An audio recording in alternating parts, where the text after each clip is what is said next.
The man with a face resembling a demon is none other than Da-il. He sold his soul to the devil, all to exchange for a power great enough to slaughter the gods themselves. It all began with a catastrophic war, one that ruthlessly wiped out the entirety of human civilization in the blink of an eye. What remained on Earth were only desolate ruins, the tragic scars of a once brilliant world. Scattered along the dust-choked roads were people who had lost absolutely everything.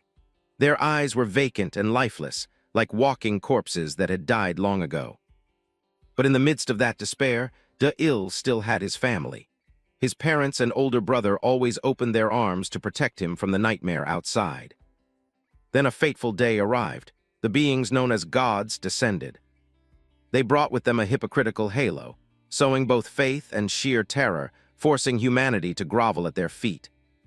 And it was them, those arrogant bastards calling themselves gods, who mercilessly ripped away the lives of Da-il's entire family. In his moment of absolute, drowning despair, he met Walter, a mysterious man who handed him something called the Void. Without a single shred of hesitation, Da-il plunged it straight into his own heart. At that exact second, he died, but bizarrely his body didn't rot. Exactly 5 years later, he rose from the dead, transformed into the vessel bearing the wicked power of the Demon Kings. From that moment on, the anti-god squad's blood-soaked journey to annihilate the deities officially began. People used to say that my family once lived a full life in a peaceful world. Of course, I don't remember a damn thing about that so-called peaceful world. But at that exact moment, a blinding white streak swept down from the sky, plummeting straight into the earth. In a fraction of a second, an apocalyptic explosion erupted. It blew away an entire, magnificent kingdom in a casual blink of an eye. The outbreak of war crushed everything to dust in a single instant. And humanity's brilliant civilization was reduced to nothing but desolate ruins. The most distant memory I have left is just a road suffocated in dust. The choking smell of smoke crushing my lungs, a scene of decay so cruel it makes your skin crawl. It was those blank, soulless faces, their expressions etched with a profound exhaustion for life and absolute tragedy. But no matter what happened, it was okay. They always smiled at me. My family would never abandon me. Mom and Dad still wrapped their arms around me, acting as my unshakable pillar of support. Until they descended. They came, brazenly wedging themselves into humanity's ultimate despair. They were the gods, the supreme beings that humans had always devotedly worshipped. They endlessly preached their hypocritical garbage everywhere. Oh, my little lambs. Each god appears in a predestined place. Worship us. They arrogantly led the blind masses by the nose. We are your masters, the guides of the new world. Civilization will be rebuilt in the name of the gods, O you who thirst for salvation. Gather the souls around you and journey to the Holy Land. And so time ruthlessly marched on. 15 years later, Da-il tightly clutched his family photo, a flood of happy memories rushing back. Suddenly a cold voice cut in. We're here, get out and follow me. He had to bite his tongue and comply. The civilization humanity spent thousands of years painstakingly building. Da-il pondered bitterly in his mind. It only took the gods a few short days to restore it. The place they just stepped into was dominated by a colossal golden statue. This was the holy land of Barak, the golden god. Upon arrival, a lackey stepped out, greeting them with excessive enthusiasm. Welcome, new believer, to the holy land of Lord Barak. Everyone dreams of reaching the holy land, but... The guy squinted, scrutinizing them. Are you qualified? The older man cheerfully replied. Ah, of course, there are only 2 ways to enter the holy land. He then raised a hand, gripping a heavy chain. Right here, the first way is to offer a sacrifice or become the sacrifice. The man handed Da-il over to the lackey, grinning from ear to ear. I dragged him all the way from a very distant place. Hearing that, a mob swarmed in and dragged him away. Move it, boys, follow me. Da-il thought coldly, and I belong to the latter. The two were led down completely different paths. But I don't give a damn. My goal isn't the Holy Land. He crushed the crumpled piece of paper in his hand. It's to meet a god. I remember it so clearly. The god stepping on the corpses of my parents and brother, casually chatting away. Witnessing that tragedy, his emotions violently churned, and a blazing fire of hatred began to ignite. Compassion and love, those sweet little lies spewing from the mouths of gods. Salvation and blessings, acting like they're so merciful. Justice and righteousness, it's all a load of bullshit. Burning with absolute fury, Da-il gritted his teeth and swore a blood oath. That's why I swear. In that blood-soaked moment, he promised himself, I will absolutely meet the gods, every single one in this world. With a cold, unyielding glare and a raging fire of vengeance. One by one, I'll drag every last one of them down to hell. A little later, after delivering the live sacrifice, the older man took a leisurely stroll down the street. As he walked, he suddenly stopped in front of a rundown, shabby bar. Without a word, the man quietly pushed the door open and casually strolled inside. The moment he entered, a bartender eagerly bowed in greeting. "Welcome in." He slumped into a chair and said, "Give me whatever as long as it's cold." As the guy mixed the drink, he probed shiftily. "First time seeing you around. Are you new here?" The man replied calmly. "Ah, yeah, since this is the Golden God's holy land, is every place plated in gold like this?" The bartender slid a glass over, his voice slick. "Pretty much. Here, a welcome drink exclusively for newcomers." He lifted the glass, entirely coated in pure gold, and exclaimed in fake surprise. "Looks like Lord Barrick's power is creating gold?" The bartender burst into mocking laughter. "Not quite. A lot of first-timers make that mistake." Hearing that, the man pressed on with feigned curiosity. "Then what is it?" The bartender smiled proudly. "It's the power of transmutation, turning things not made of gold into gold." He held up a dazzling golden glass and bragged. "He has the ability to turn anything into gold, be it water or stone. You'll be getting some gold soon enough yourself, brother." The bartender eagerly spilled the rules. If he's satisfied with your sacrifice, he grants you more. Even if he's not thrilled, you still get a piece of the pie. The man played dumb, asking further, "Why's that? Sometimes a little, sometimes a lot." He smirked, answering as if it were a universal truth. He has a bit of an eccentric hobby, collecting artworks. Scene cuts to the god's extravagant main hall. Artwork number 216, a statue of an old man with a face caught between dancing and sheer rage. Sitting prominently next to it is artwork number 1087, a statue of a child looking sorrowful while singing. He gleefully showed off to his prey. "Well, what do you think? My personal collection, does it please you?" The only response to that twisted enthusiasm was a chilling, dead silence. Seeing his attitude, Barrick's mood dropped. He frowned in annoyance. "Why aren't you saying anything? Too ordinary for you." Da-il coldly kept his mouth shut, just indifferently glancing away. This visibly irritated the demigod. "I see, look at that expression." Arrogantly, Barrick swept his arm, smashing both golden statues to the ground where they shattered into pieces. "It really is too mundane.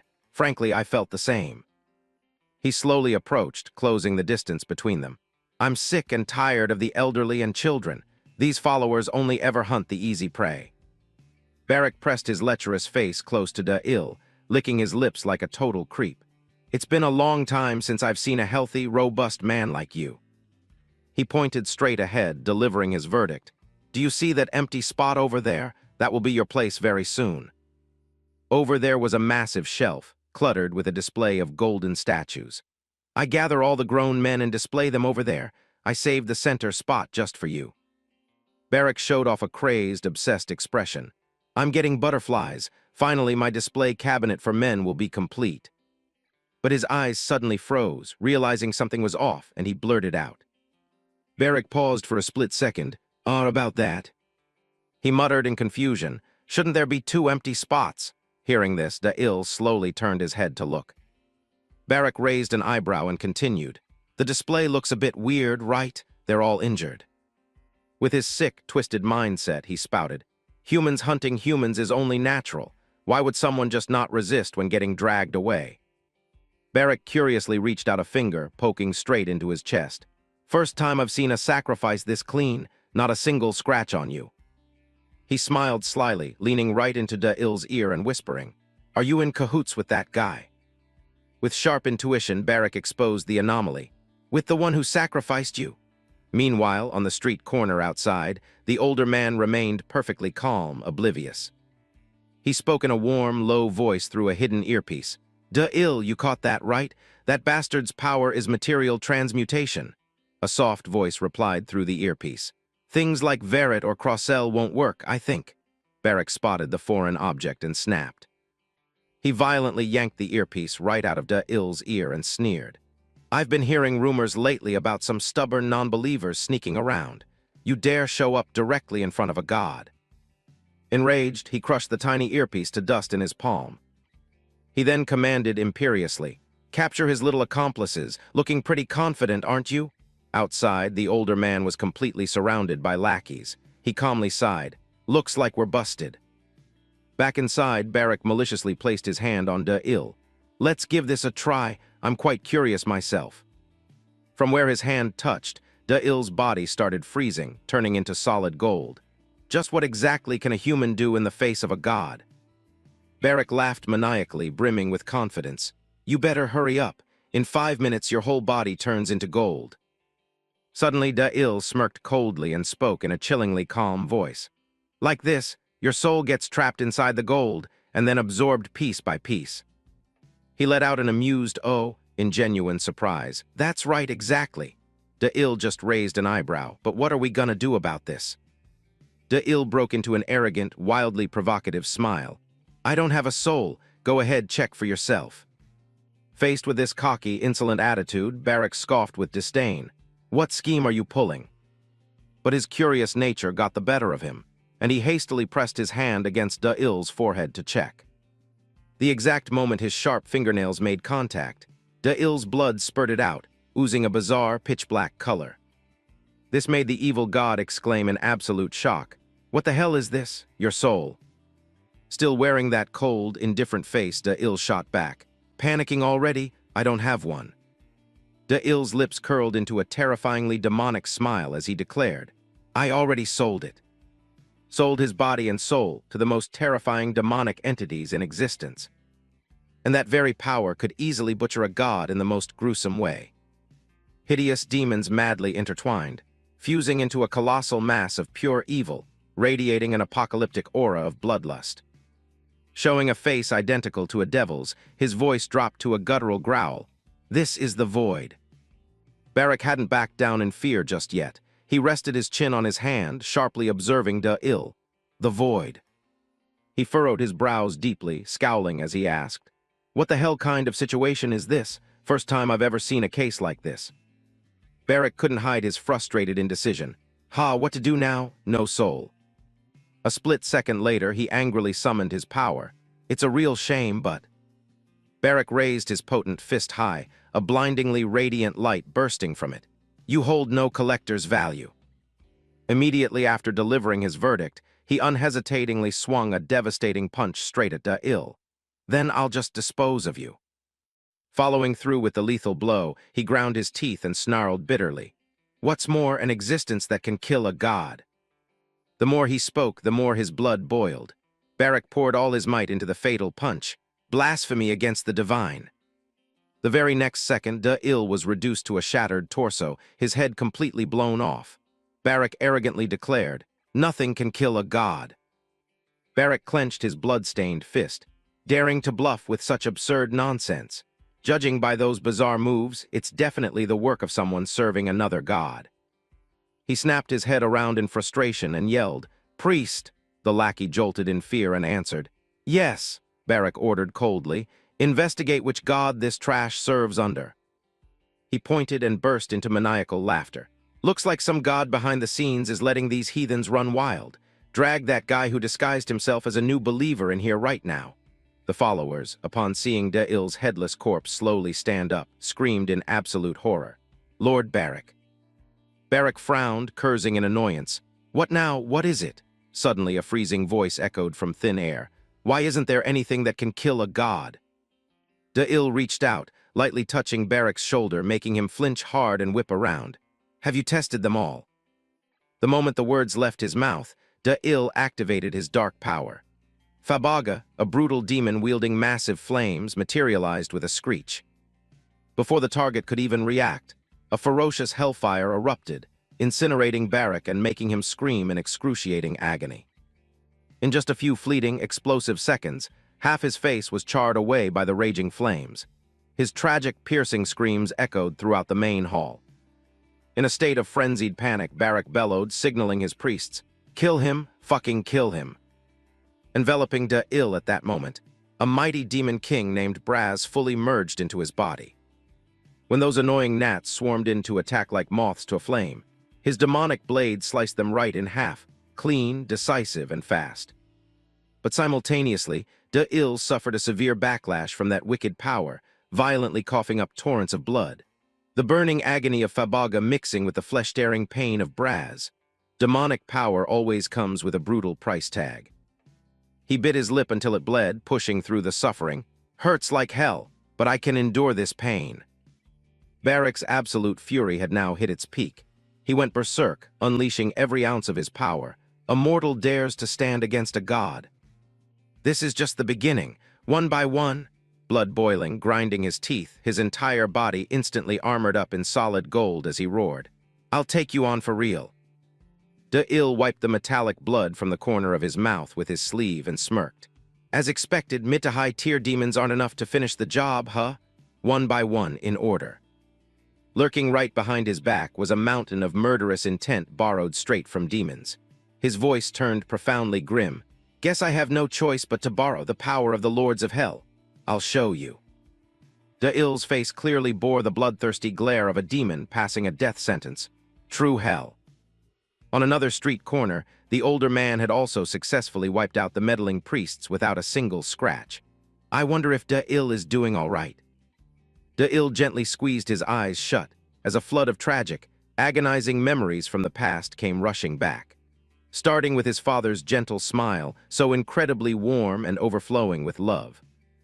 Then drifting to the tender, protective embrace of his mother, the haven where he always found peace. And the silhouette of his older brother, who always stood shoulder to shoulder with him, silently protecting him from this cruel, wicked world. In just one terrifying, sweeping night, he lost absolutely everything. When he woke up in a daze, the only things left behind were clothes soaked in fresh blood. Da-Il collapsed there in silent despair, tormenting and torturing himself for an agonizingly long time. His hands trembled violently as he clutched the worn-out shirt his father used to wear, the only keepsake left that held that familiar warmth. Right in the midst of his ultimate despair, a mysterious man walked up to him. "Looks like you've lost someone important to you, huh? Not exactly a rare occurrence in this world." His voice dropped into a sorrowful tone. "To reach the Holy Land, humans have to hunt other humans. Humanity has fallen, becoming nothing more than prey for the gods. And this place has become hell on earth." Hearing this, Da-Il's dirt-streaked face and tear-filled eyes showed absolute, stunned shock. The man knelt down to eye level. "What do you think? Can this world still be changed?" He furrowed his brow tightly, grinding his teeth and bursting out in pure resentment. "Change the world." Tears of choking helplessness streamed down his cheeks. "This world is better off being destroyed all over again." Hearing that, the man threw his head back and let out a hearty, booming laugh. "Exactly. You're absolutely right. It can't be changed." The man emphasized every sharp word. "We have to make it collapse entirely and then rebuild it from scratch." At this, Da-Il's eyes widened in utter, astounded shock. He smiled with relief and introduced himself. "I'm introducing myself too late. My name is Walter. I lead the faction of non-believers in the East." Walter then slowly revealed a secret. "Not long ago, we found the only weapon capable of killing a god, the relics belonging to the void." He deliberately pulled out a charred, pitch-black piece of wood and said, "And it guided me to this place where I met you." Walter declared with extreme seriousness, "O child chosen by the void, become the god-killing weapon." Without a second of hesitation, Da-Il reached out and took it. Then the older man respectfully bowed low, entrusting everything to him. And it was exactly because of this twisted, fateful encounter that Da-Il could harbor the hope of avenging his family. The flashback ended, snapping back to reality, where the demigod Barak was still spinning in a blazing fit of rage, his entire body encased in a blindingly radiant golden armor. Using demonic power? So what? He furiously roared like a maniac. "Whether you're a demon, a human, or whatever the hell else in front of a god, you're nothing but insignificant trash." Finishing his arrogant speech, Barak stomped heavily into the ground. The earth beneath his feet instantly quaked with a violently heavy rhythm. His entire golden body expanded into a colossus clad in razor-sharp, impenetrable armor. In this place, the golden holy land, I am omnipotent and absolute. Seeing his opponent snap, Da'il didn't flinch in the slightest. Instead, he gave a faint, thrilling smirk. "Oh, so you're finally planning to do something about it." Bitter and furious, Barak instantly gathered and formed a destructive surge of energy in his hand. "I will enlighten you." He contorted his cruel face and bellowed, "That any scum daring to challenge my power." At this point, the surrounding ground couldn't bear the pressure and began to crack and shatter. "Will be absolutely annihilated." Barak roared wildly, declaring, "I will crush you in agony, you piece of heathen trash." While he was busy running his mouth, Da'il capitalized on Demon King Braz's power, launching himself forward at blinding speed, aiming to cleave the bastard's head right in two. A lethal razor-sharp slash ripped through the wind, plunging straight through the opponent's massive body, clean, ruthless, and terrifyingly precise. But the terrifying backlash of power also sent him rebounding with severe internal injuries, violently coughing up fresh blood. "I'm almost at my limit." Seeing that Da'il's sword-wielding arms were heavily torn and mangled, he looked up, scoffing in awe. "Still arrogant right up to the bitter end, huh?" Barak's severed wound was frantically weaving back together as he spouted sarcastic mockery. "That pathetic little trick won't work. Keep trying to cling to your half-dead life and see what happens." Barak's massive body continued its grotesque transformation, bulging golden muscles threatening to explode. "I'll just keep stomping on you, crushing you, smashing you until you finally die." At this point, his brutal rage had peaked. He delivered an earth-shattering, apocalyptic punch. The devout followers nearby panicked, trampling over each other and screaming in terror. "Lord Barak seems to be going a bit too far. It looks like everything's going to collapse." Thick dust and debris flew everywhere, suspended in the air. The cowards frantically scrambled to escape. "Run, the temple is about to cave in." That terrifying pressure spread outwards, causing the entire landscape to violently tremble. Anyone scraping by nearby scrambled in sheer panic. What the hell is going on? Could it be Lord Barak? Simultaneously in this chaos, one of the god's priest lackeys was beaten to a pulp, frothing at the mouth and knocked out cold. Someone's heel ruthlessly stomped down, grinding into their holy masks. The bartender hiding out in the bar saw this and stammered in trembling fear. What the hell is happening? Isn't that Lord Barak's priest?" He stared in shock as Walter coldly and efficiently dispatched the elite priests, screaming, "Are you a non-believer? You disrespectful bastard, it's definitely because of you that Lord Barak is throwing a fit." He picked up the blood-stained mask, looking at it indifferently before speaking. "Before you came to this place, you were all living and being treated like prey anyway." Walter sternly interrogated them, "And yet you sacrificed people in the exact same boat just to get here. Well, now that you're at the feet of the gods, do you actually think you've been living like human beings?" Right then, the panicking bartender's weak arm started to become cursed, turning into gold. "No," the older man mercilessly continued, exposing the truth. "The gods don't even see you as human." Walter coldly turned and strode away. "To the gods, you're just livestock, always ready for the slaughterhouse." And right on cue, the bartender writhed in agony, screaming tragically. He remained extremely calm, stepping right over him, gently pushing the door open and walking outside. Walter observed thoughtfully, muttering his calculations. "Even though I expected it, he's stronger than I thought." Looking at the horrific devastation before him, he clicked his tongue and wondered. At least 50,000 souls from his followers, does he think he can just absorb them all? But tearing through the atmosphere right then, the roar of a motorcycle engine echoed from far away, grabbing Walter's attention. Traveling at breakneck speed, the heavy-duty bike tore through the wind, closed in fast and screeched to a halt, burning rubber. A pair of long, powerful, slender legs swung off, landing in the thick cloud of dust. A badass, incredibly pretty girl confidently shouted, "Captain, I'm here to save the day." The moment Walter saw her silhouette, he jumped out of his skin. "Catty!" He yelled, his face turning red with anger. "Are you out of your damn mind? Do you even know what this place is, following me all the way out here?" The feisty girl instantly snapped back. "Isn't it the captain who lost his mind?" Caddy angrily scolded him. 5 years of zero contact, and then you say you're starting an all-out war with the gods at the Holy Land. What kind of bullshit is that? How the hell was I supposed to just sit back and not follow you, you impulsive bastard? Getting chewed out, Walter stood frozen, speechless. Impulsive, that's a bit. He awkwardly turned away, trying to dodge the issue. When it's time to fight because we're strong enough, we fight. Did you really think I came here without any preparations? She blinked in confusion, asking, What do you mean? Caddy's brain finally clicked as she realized the implications. No way. Is the god-killing weapon actually finished? Walter smirked, brimming with arrogant pride. Exactly, and it's beyond our wildest expectations. Then he frowned, his expression turning serious as he reminisced.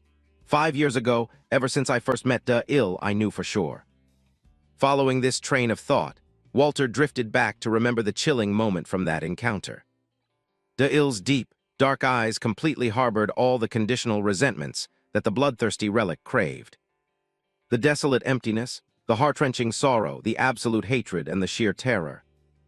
Through those piercing eyes, a boiling, vengeful will for retaliation was vividly displayed. But if it had just stopped there, the weight still wouldn't have been enough. Those who desperately desired to master the cursed relic belonging to the void had to manually plunge the wicked artifact straight into their own hearts. He recounted in horror. He didn't hesitate for even a single second. It was precisely because of that insane recklessness that Da-Il single-handedly pushed himself into eternal death. 5 agonizingly long years passed, and bizarrely, his corpse showed zero signs of rotting or decaying. Walter had secretly and meticulously observed every change. Just what the hell did that kid's soul have to go through down in hell? I can't even begin to guess. And then the incident from a few months ago struck. Da-Il, who was supposed to be condemned and drowning in that bloody hell. His pitch-black eyes suddenly snapped wide open, defying the natural order and brazenly returning from the dead. Hearing that incredibly eerie and fantastical story, Caddy was stunned with disbelief. Are you telling me the dead came back to life?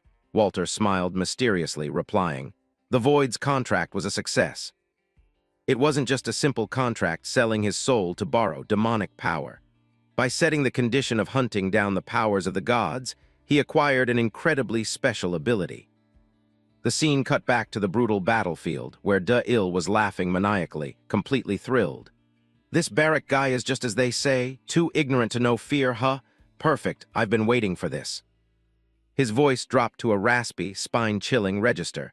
If it's a soul-absorbing power of this level, it should probably be enough. Over in her corner, Caddy was still frozen, not having digested the shock. That special ability, don't tell me it's that. Walter replied hurriedly. It's starting, the god-killing weapon Da-Il's true power. Glancing back at the death trap, Barrack was staring blankly at something incoming, his face twisted in absolute panic. What the hell is that now? Right then, an erupting, blood-red hellfire exploded from the ground, surging exactly like boiling, churning magma. This apocalyptic scene would utterly terrify anyone witnessing it. Da-Il crazily covered his face with both hands, cackling wildly like he was high on drugs, rambling. Golden power, as promised, let's get ready for the hunt. His blazing eyes glared wide as he screamed, Lend me your power, O king of the fire steeds who rules the hell of flames, Agni. When the dark forces fused and melded into one, from the ashes emerged a colossal silhouette entirely engulfed in raging fire. Da-Il dropped to his knees in utter reverence, respectfully raising both arms to receive and borrow its massive, blazing power. The moment his mortal body absorbed and accepted that destructive force, it instantly and violently mutated, veins bulging. The truly horrifying ability that Da-Il dragged back from the dark abyss of hell was throwing his body wide open, allowing the brutal demon kings of hell to hijack and seize total control of his physical form. A tiny body, completely possessed by a tyrannical demon king, was engulfed by a bizarre, ferocious hellfire.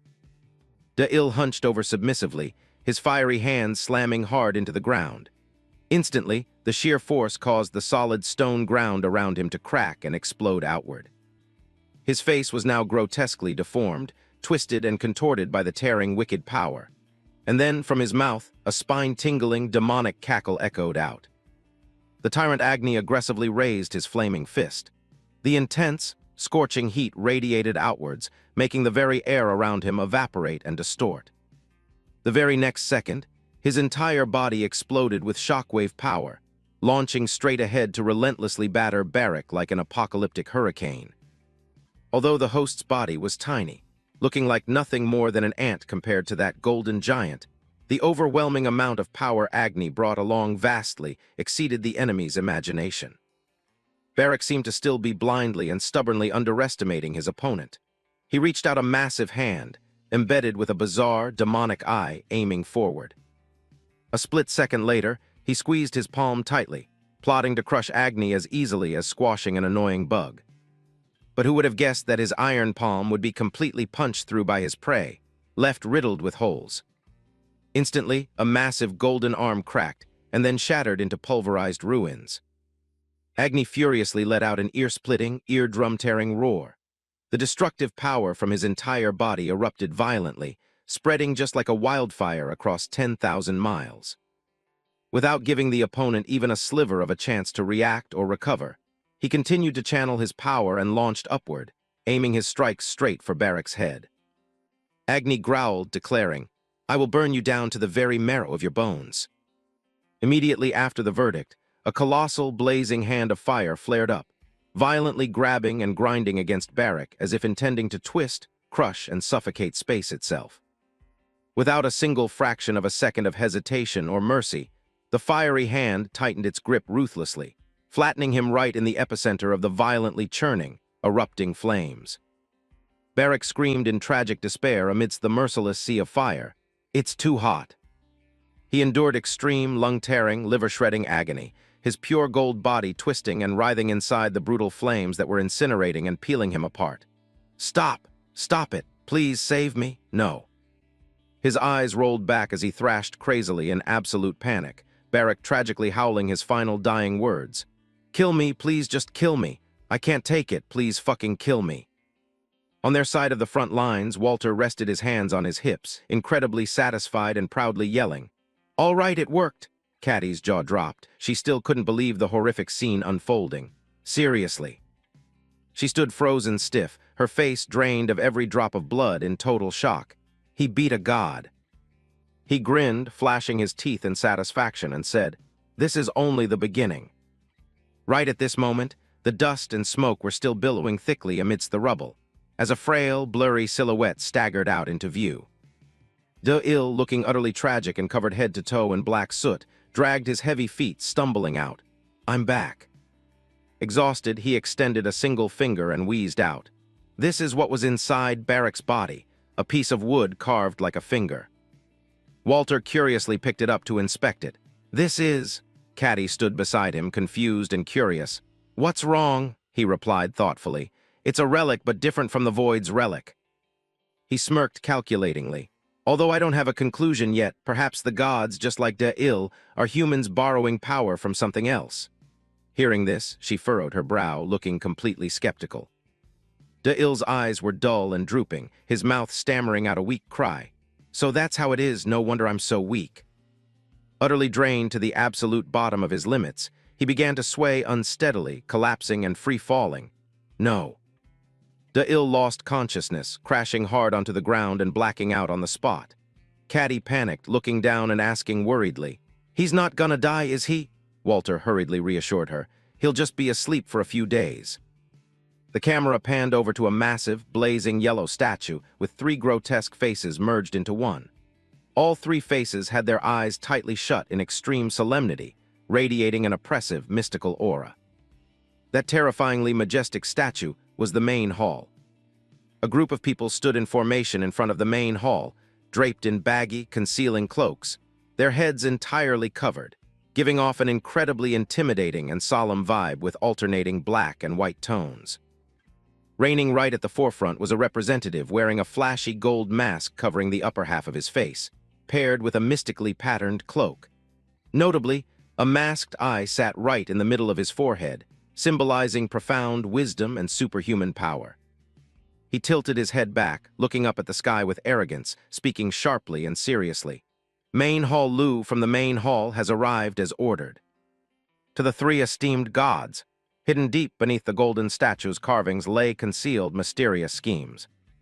The partially obscured face spoke maliciously, exposing the truth.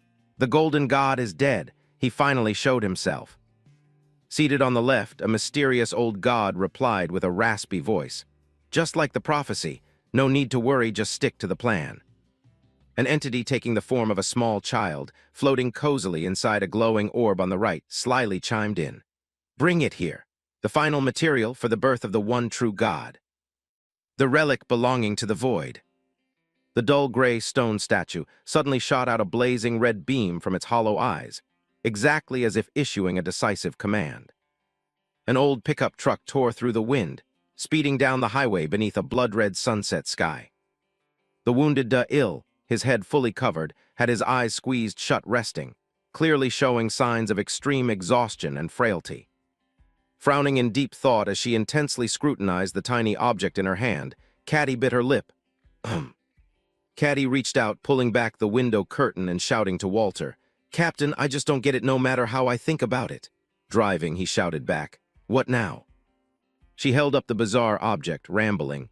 This thing was inside Barrack's body. It acts like a receiver for power from something else, sort of like the Void's relic, right? He cast a sideways glance at Caddy, nodding. Exactly. Perhaps it's through that thing they can use power as authority. Katerina eagerly interjected. I know that much, but I still seriously don't understand. She knitted her eyebrows together, confronting Walter directly. How could the captain so easily accept something so utterly absurd, even 5 years before you brought the Void's relic over? You're not the type to trust this kind of thing without solid proof, right? Hit right on the nail, Walter stayed quiet as a mouse, giving no response.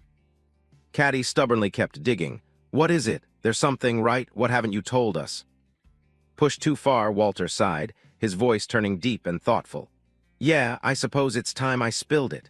The reason why I could believe in something so incredibly unbelievable. At the time of the final war of the previous era, I was a senior researcher at a mega corporation named East. Back then, deep down, he always felt. In the research institute where I worked, there was a very bizarre place. It was a classified sector that even a senior researcher like me had no access to. One day, I accidentally noticed that door was open. Walter stared intently through the narrow opening, peering in curiously. Out of curiosity, I went inside. He squinted, trying to make out the materials in front of him. Huh, what the hell is this place? Walter was stunned to realize that the setup inside was even more grotesquely bizarre. A mysterious, dim room where I absolutely couldn't guess its intended purpose. Glancing at the eerie paintings etched into the walls, he felt a chill down his spine. Murals with no clear meaning. And standing right in the middle of the room, a lonely, outdated printer. Scattered everywhere was a chaotic mess of document trash. But what old Walter couldn't fathom, what gave him the craziest goosebumps, were the written contents of those documents. He trembled as he said, What is this? It's like some third-rate fantasy novel. I can't even tell the genre. Even though I couldn't understand the full context, I transferred all those documents straight to my phone. Right as I was about to leave that spot, a noise came from the printer. It looked like the printer was spitting out another page of documents. It was entirely composed of coordinate numbers printed in pairs, a tangled mess of digits. At that moment, I panicked because I heard a noise outside.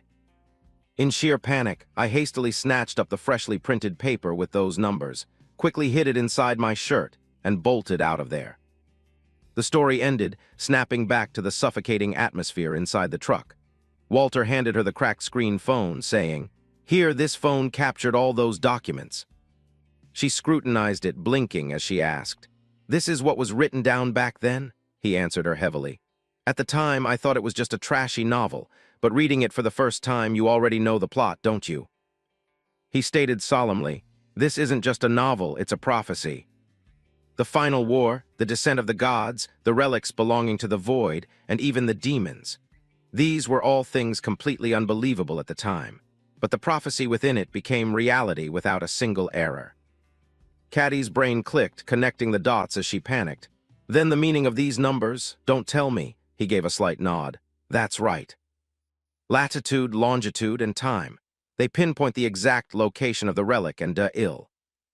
The blatant truth was that the gods, that mysterious demonic location, and the Book of Prophecy were all intimately connected by a tight thread.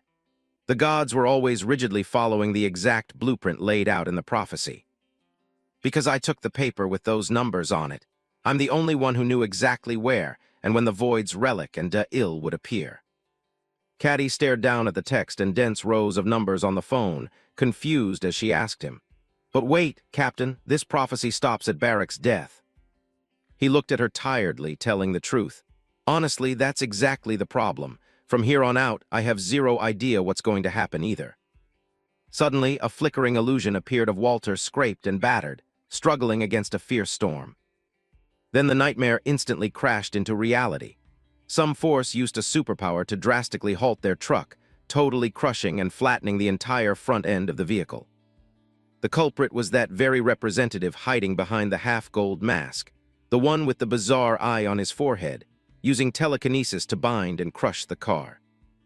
Due to the brutal impact, Walter's face slammed hard and started bleeding profusely. The deployed airbag had smashed straight into his face. Over in the passenger seat, Caddy was also struggling fiercely, her face scraped up and blood pouring down from her head. The unfortunate truck had unluckily crossed right through the gods' territory and magical arrays. Those mysterious, lifeless statues had transmitted the order, commanding that gold-masked group down to restrain and capture them. The hounds brutally ripped open the back of the truck, their malicious eyes locking onto Da'il lying there as they snickered. "He found it, the relic of the void." The guard respectfully reported to the evil god Lu. "Lord Lu, we found it. What do we do now?" Lu coldly issued the command. "The master said to only bring the relic. It's probably in his chest. Dig it out." He pointed disdainfully at him, saying, "That guy is just an empty shell." Battered and bruised, Walter agonizingly choked out Katarina's name. "Caddy, protect Da'il." Suddenly, the lackeys aggressively advanced using violent superpowers, and a tragic scream of "ah" rang out. Caddy looked completely badass as she pulled her gun, cocked it, aimed straight, and unloaded a barrage of bullets while cursing. "Who the hell are you telling to protect who? It's not like he can die anyway." He struggled to crawl out of the smashed front end, turning back and hastily telling her, "Da'il can't regenerate while he's unconscious. I'll buy us some time, hurry." He used his power to tightly throttle Walter's throat, lifting him right off the ground. The old man's face instantly contorted, turning purple with agony as he choked and groaned. The magic ring clamped tight around Walter's neck. He arrogantly sneered, complaining, "These annoying pests." He violently slammed Walter headfirst into the jagged, rocky ground, viciously ordering, "Kill them all." In a flash, old Walter seized the opening, delivering a kick that sent the gold-masked man tumbling backward. At that moment, Caddy rushed over anxiously, asking, "Captain, are you okay?" Unexpectedly, two colossal hands reached out from nowhere, grabbing both of them and hoisting them high into the air. The giant bellowed with an incredibly loud, deafening voice, "You dare lay a hand on Lord Lu." The giant freak roared in absolute fury. Such sheer disrespect. Squeezed tight, Caddy asked him in pain, "What the hell is that thing?" He wheezed out with great difficulty. "They are disciples from the main hall." Looking up at their massive, imposing figures, he told Caddy helplessly, "We're no match for them. They wield power equivalent to lesser gods." Lord Lu stood tall, looking arrogantly at the two of them dangling there, spitting out his words with contempt. "Oh, someone actually knows about us. Not that I care much." He casually used his magic to levitate Da'il's corpse high up, ordering indifferently, "But take good care of them. My job here is done anyway." The evil god main hall Lu reached right in and personally yanked the pitch-black object from the center of Da'il's chest, fondling it as he said, "The relic of the void." The moment Caddy heard those words, she completely panicked, freezing up in sheer shock. Walter's face was etched with sheer anxiety over the disastrous situation unfolding before them, his aged, dirt-streaked face stained with the stench of fresh blood. Da'il was completely helpless, buried deep in a coma, but those hounds had brutally stolen away the relic, severing and separating it from his half-body. Lu hastily used telepathy to report to someone, "Yes, it has been secured. Understood, I will wrap things up and return immediately." The mysterious, faceless god in the other realm, upon receiving the response, spoke up. He says the relic belonging to the void has been retrieved, but I still feel uneasy. The evil god sitting on the left seemed annoyed and frustrated by that cowardly remark, sneering.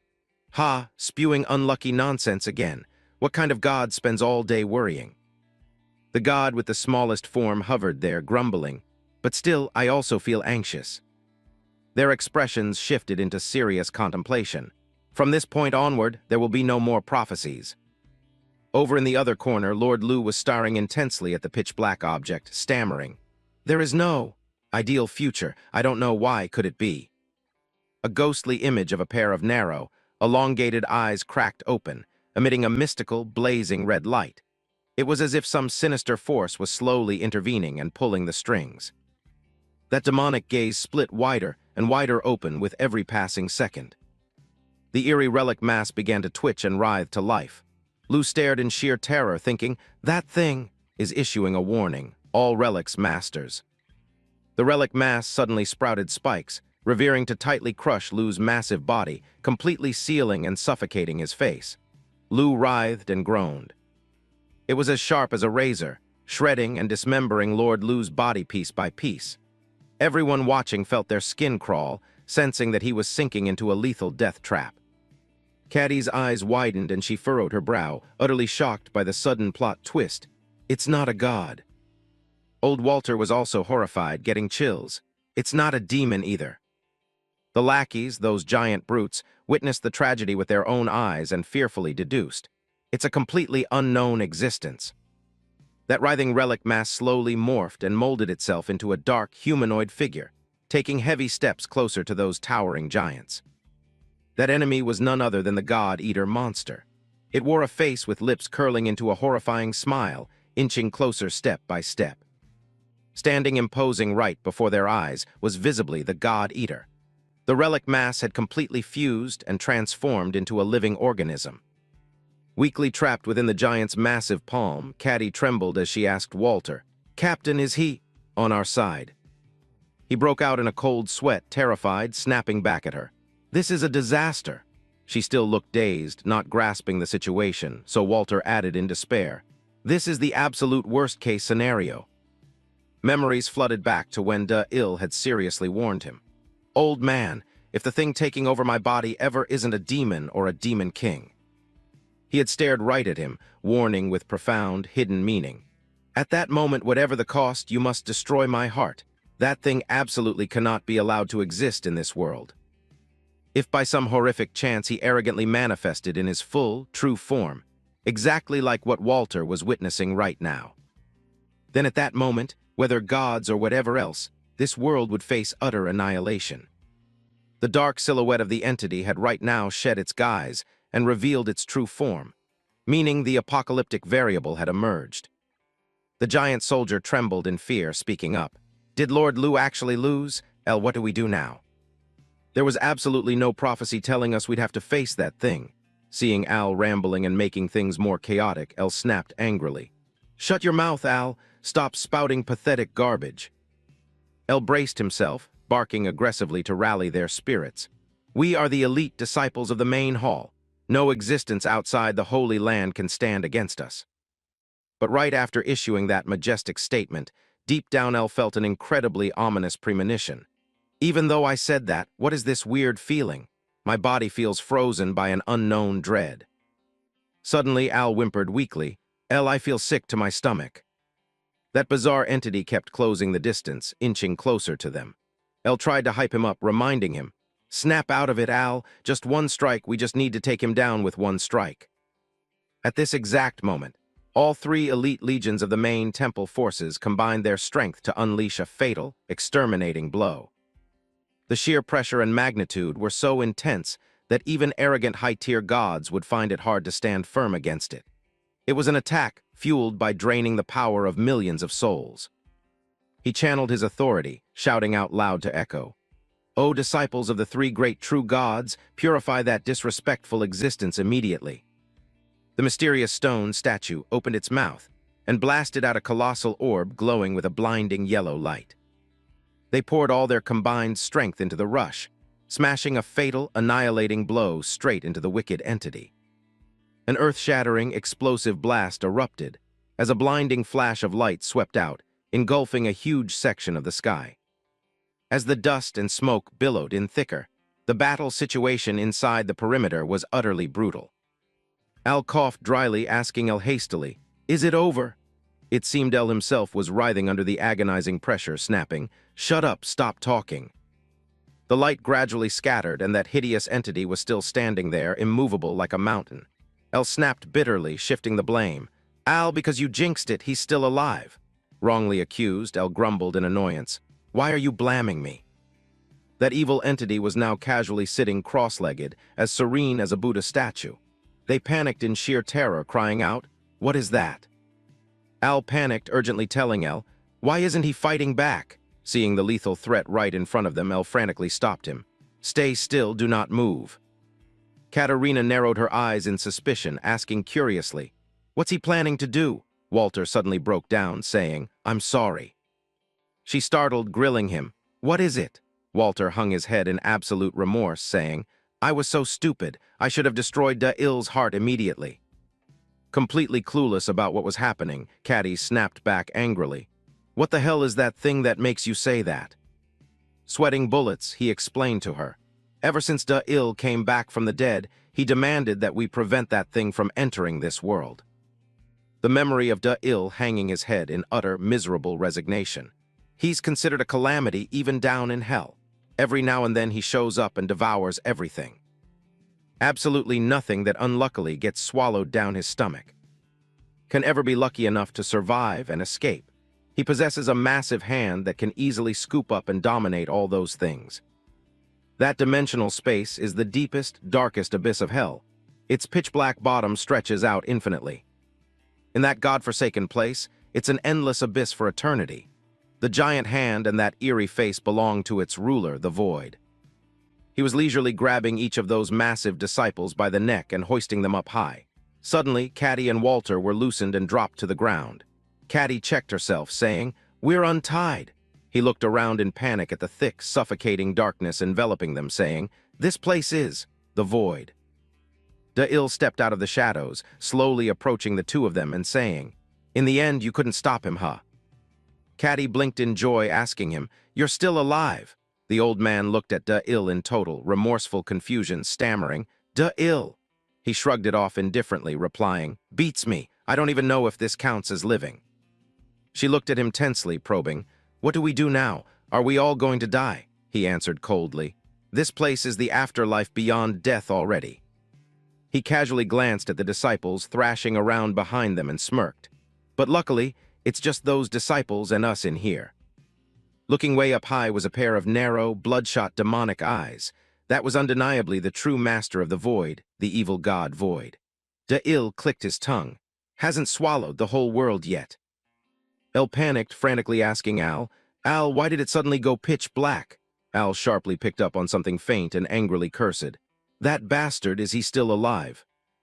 He was raging with absolute fury, hands ready to violently erupt with superpowers, shouting, "As expected, just a prank by you heathens. You dare scheme to trick the personnel of the three great true gods." Furious, he raised his fist high, furrowing his brow and snapping, "I will act on behalf of the divine gods to punish you all."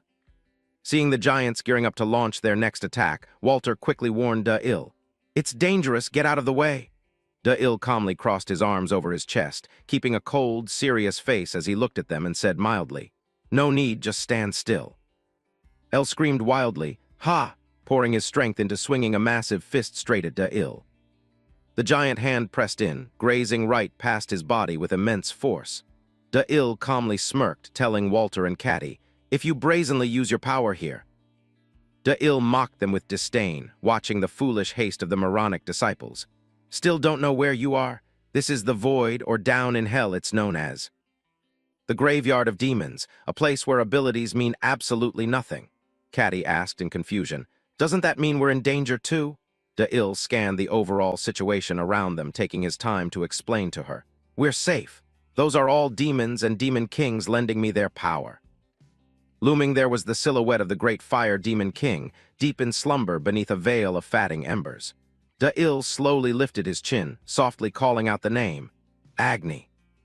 Crowded over there was the swarm of gruesome insects that once tore apart and devoured the ancient gods, Malax. The statue over here was the ruthless, tyrannical despot who went mad trampling and crushing distorted innocent souls. So Lin, the wandering silhouette of the nameless pilgrim, one who blindly lusted after forbidden knowledge that faded into oblivion. Mang. Da-il continued to unmask them in a steady tone. There's also the shadow lost in illusion and fog Mong Lin, the embodiment of taboos, eros, the invisible sword that can sever the stars, nose eyes, even though they were devoured by void and are nothing but souls.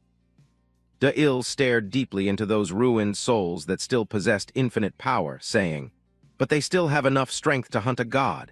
They are entities that thirst for power."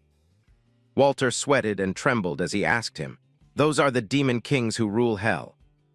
Caddy stared in absolute horror at the chaotic slaughter unfolding ahead, her face pale and vacant as she said, "The elite disciples of the main hall are being massacred."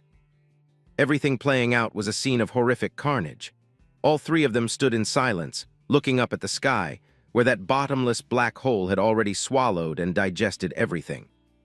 Caddy suddenly had a thought and asked him, "Wait, so you've escaped from here before, right?" Walter caught a glimmer of hope and added, "Is there a way out?" Da-il pondered, telling them straight, "A way, there is a way, but we can't use it right now." The old man stared blankly, blinking, not getting what he meant. "Like I said, you can't escape this place without the permission of Void, the master of the Void. Back then, the reason I could escape from here was because I made a contract with him. He agreed to send me back to reality, on the condition that I had to hunt for power to feed the demons and demon kings. Only when I came back from the dead did I realize I could boost the strength of the demons and demon kings in the void." Da-il's tragic state right now showed him being suppressed and controlled by the parasitic entity Void firmly attached to his upper left half. "But the fact that demons can borrow my body means that Void can also use my body to boost his power." He grimaced in pain, clutching his bleeding left chest. "So that's how it is. His true goal is to hijack my body to devour this world. This move of his is completely ruthless." He hung his head in despair, telling them helplessly, "Anyway, the only way we can get out of here is if Void lets us go himself. But why the hell would he let us go when he's already taken over my body?" Da-il painfully and bluntly told them the cruel reality. "Right now, there is no way." Walter angrily confronted Da-il, his voice grating. "So you're telling us to just give up? We just sit here and watch the world get destroyed?" He shot the old man an indifferent, sarcastic look. "What else can we do? Pray to the gods." The old man glared at Da-il, bursting with bitter resentment. "But you bastard!" Caught in the middle of them bickering like cats and dogs, Caddy yelled out to stop them. "Cut it out!" Caddy snapped furiously. "Is this really the time to be fighting when the world is on the brink of collapse? Snap out of it." She took a deep breath, turning back to Da-il, switching to a gentler tone to ask, "So you made a contract with Void with the god's power as the condition?" Da-il gave Caddy a sharp, skeptical look and replied, "That's right." She keenly pressed on, suggesting, "Add another condition, a condition he can't refuse." Da-il shot Caddy a sharp, doubtful look. "A condition he can't refuse? Stop talking nonsense, there's no such thing." Caddy firmly challenged him. "What if it's a power that even if he destroys the whole world, he won't be able to get?" Da-il froze, looking at her blankly. "What?" Caddy, being sharp, quickly stated. "There's still one god left who hasn't appeared." Logical deduction meant it had to be the power of the one true god who has yet to appear. Caddy, her face streaked with blood, frowned seriously. "The god that hasn't appeared in this world yet. Offer the power of that one true god as a promise." The two men, Da-il and Walter, were completely dumbfounded. The power of the one true god. He jolted, shouting loudly, "Caddy, are you insane? You're going to watch the one true god descend to Earth." She patiently laid out the scheme. "First, we have to buy some time. There's no other way, right?" Caddy bit her lip, looking down at the ground with a sorrowful face. "I know, the captain is desperately struggling to prevent exactly that." She clasped her hands together, using a sincere, pleading tone. "But first of all, we have to do something to avoid total annihilation." Hearing the logic in it, Da-il nodded and replied, "I get it." Exhausted, he slowly crouched down, slumping onto the ground. I'll give it a shot. Honestly, there's a high chance this is gonna fail. De-il squeezed his eyes shut, weighing the decision. But just like you said, there's no other way.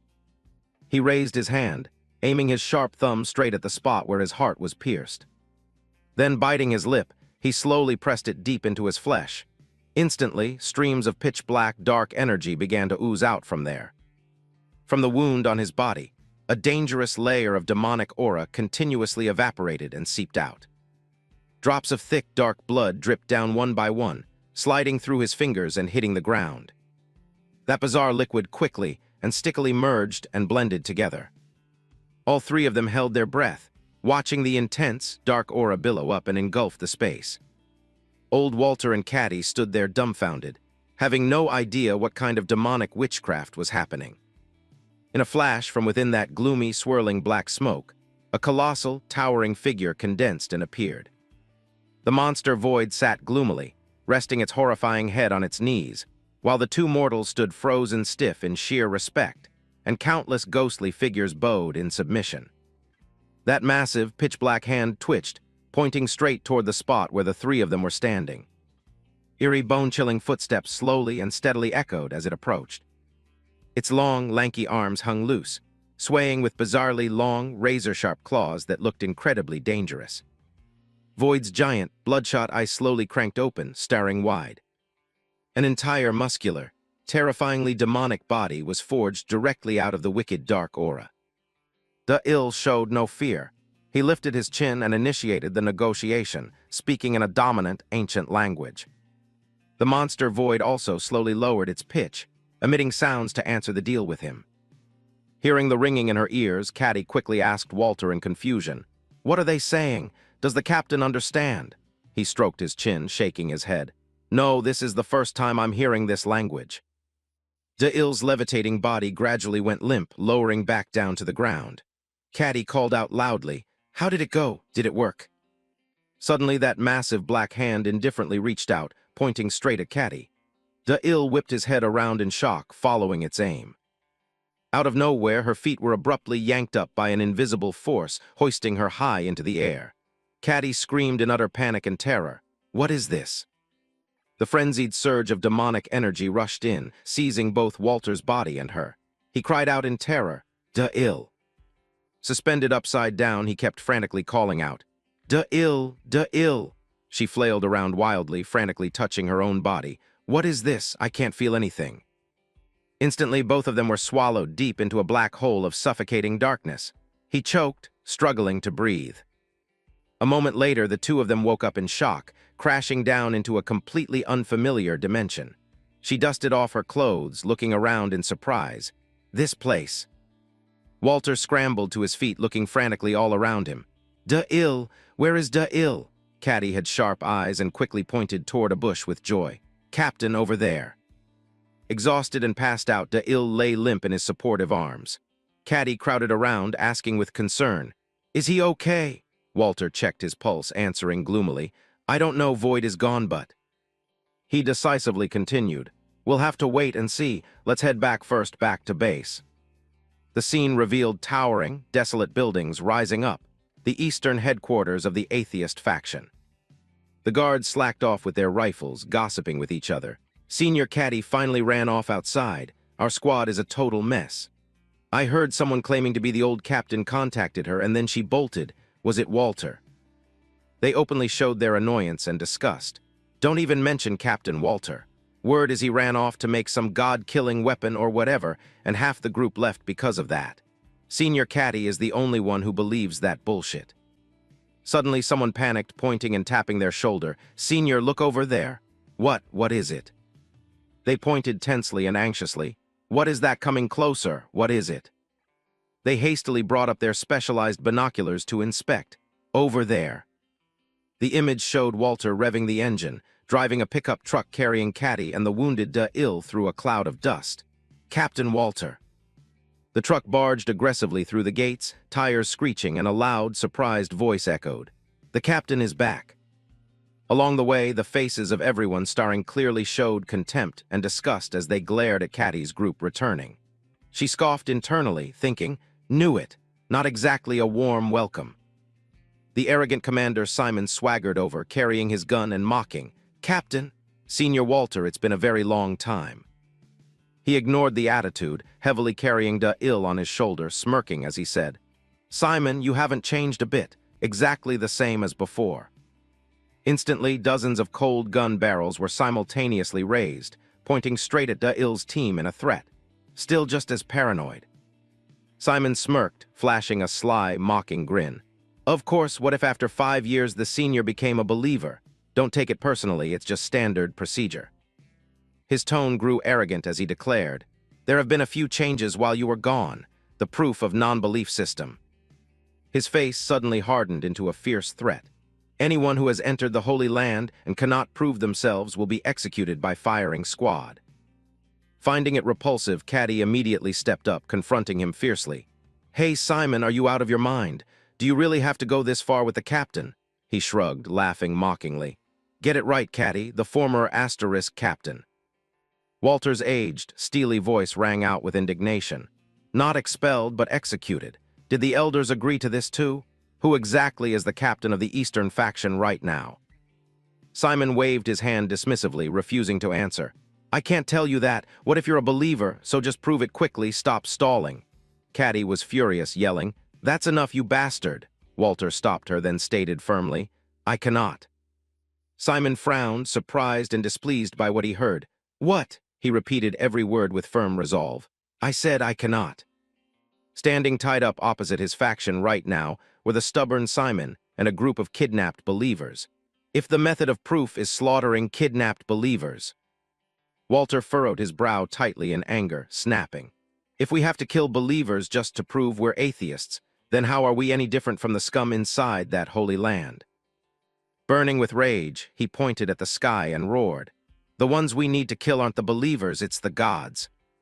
Frustrated and losing patience, Simon yelled back right in his face, "Still spouting that same old tune? Can kill a god, nobody here believes your bullshit." Caddy angrily cut in, firing back, "It's not nonsense, I saw it with my own 2 eyes." Simon's tone dropped, questioning with heavy sarcasm, "Oh yeah, saw what exactly?" Simon smirked, asking mockingly like she was an idiot, "What? Saw what? What the hell are you talking about?" Walter let go, dropping Da-il's unconscious body face first onto the dusty dirt floor. "Here, this kid right here is the god-killing weapon." Simon scoffed, raising an eyebrow with deep suspicion and disdain. "What? Just some young guy. What kind of weapon is this guy supposed to be?" Walter ground his teeth, offering a compromise. "It's fine if you don't believe me. Just let me take him to the lab." Da-il was still dead to the world, buried in a deep sleep. "I need to draw his blood. That's the exact reason I came back." Simon remained guarded, questioning with doubt. "Let you use the lab? Why the hell should we do that?" Walter cleverly struck a lethal psychological blow. "Think about it. What's the absolute reason I had to come back here?" His calloused hand slowly pulled out a tube of pitch-black serum. "A power capable of killing a god. He's not the only one who can use it." Walter delusionally imagined and painted a crazy vision for the future. Just inject the blood of Da-il, the god-killing weapon. A visionary glimpse of warriors' bodies being personally injected with demon blood by Walter. And anyone will be able to wield demonic power for about an hour. Simon and even Caddy froze, completely stunned in absolute shock. "Demonic power, us?" He slowly bent down, hoisting Da-il up with immense pride. "Exactly. So pass the word to the elders and the regional captains. The final plan has begun. Prepare for the decisive battle." Walter stood tall and imposing, carrying Da-il's body in his arms, looking as if he were leading a massive army of tens of thousands right behind him. The god-killing army? Preparations for the god-killing army. He looked up, smiling a smile full of arrogant, victorious confidence. "Everything is ready." Da-il coldly declared, "Soon the Supreme Being will descend. I will hunt him down and offer up his authority." He fell to his knees, pleading before Void's hand. "First, push back the apocalypse." Void provoked him. "You overestimate yourself, my vessel." He sneered. "You've merely borrowed the power of a few demons, a few demon kings, and you actually think you can capture the Supreme Being." He ground his teeth. "Damn it, is this going to fail?" Their eyes locked onto each other. The current world hadn't completely faced annihilation just yet. The demonic hand lifted his chin. The fraction of my power residing in your body is only enough to devour 1 or 2 cities. De-Il pondered. So he isn't planning to devour the current world? He asked aloud. Then why? He slapped Void's hand away. What the hell are you plotting? Why did you appear on the surface? De-Il followed the dark demon's pointing finger. He thought to himself, the old man and that girl? Caddy was wondering. What are they talking about? Does he even understand? Walter rubbed his chin. Beats me. This is the first time I've ever heard this language. He watched helplessly as the darkness swallowed them, Void's grating voice echoing. Still. His hand clenched into a fist. Void's freezing voice threatened. They still have their uses. I'm merely postponing their time of death. De-Il was shocked. Does that mean, just like you guys need my power? Void sat up seriously. Just as you humans need my power, I need you, that is all. He rested his chin on his hand. You are my pawns, leading the way to the realm of the void. He was caught off guard. The realm of the void. Void conjured a snowflake. That is the most ancient desire since the dawn of time, one of the destinies of this bifurcated world. This is a tale so ancient it predates time itself. In the cosmic system, within the 3 realms and 6 paths, comprising the upper, current, and lower realms, 2 specific powers have existed with their own distinct purposes. Living beings in the current realm all strive toward this, the desire for everything to be eternally infinite. The tiny body radiating dark aura continued, and the desire for everything to perish into nothingness. The planet is shrouded in light and darkness. Across countless lifetimes, the blooming souls in the current realm were guided by those 2 powers, creating 2 distinct existences in the upper and lower realms. He reached out his palm. It is because of you humans that I and the Supreme Being were born like this. De-Il's body stood on that very hand. Born from the core nourishment that is the human soul, that is the true purpose of humanity's existence. Void narrowed his eye. The realm of the void, where all things perish into nothingness, is your ultimate destination. The war between justice and evil. In this battle that decides the fate of this world, you absolutely must win. Void slowly started to fade away. My will shall guide you, just move forward and fight. Walter declared, as the vanguard of my plan. De-Il affirmed, as the vessel of my power. Caddy chimed in, as the inheritor of my will. Void's abyssal gaze. From those who pursue infinity, this world definitely. De-Il interrupted. What are we supposed to do? De-Il gritted his teeth. The fate of the world, that kind of bullshit. You and the Supreme Being can go sort it out yourselves. He roared in fury. Why the hell are humans being used in your damn war? Is that why our families were slaughtered? Exploding with hatred, he yelled, and now we have to fight for you. Stop spouting nonsense, you son of a bitch. His body dissipated. And Hiem warned, you arrogant mortal, keep your mouth shut in the presence of the master of the void. De-Il braced against the 2 of them. Hiem, get the hell out of my way. Furious, spewing demonic aura from his mouth, he demanded, answer me, why are you using humans? If you want to fight, do it yourselves. The 2 entities shielded Void. It can't be helped. Only the human soul can traverse the boundaries of the realms. Void's eye burned intensely, and ultimately what you desire lies on my path as well. Revenge and a pair of hovering feet. He faced De-Il's raging fury. Your family. His expression shifted, stunned. What? He conjured up fragments of gold. You've already seen it from the golden god, haven't you? Screaming faces, souls trapped between life and death, writhing and howling within. They are merely nourishment for the gods, trapped to live throughout eternity. Writhing bodies. That is exactly the eternal imagery the Supreme Being desires.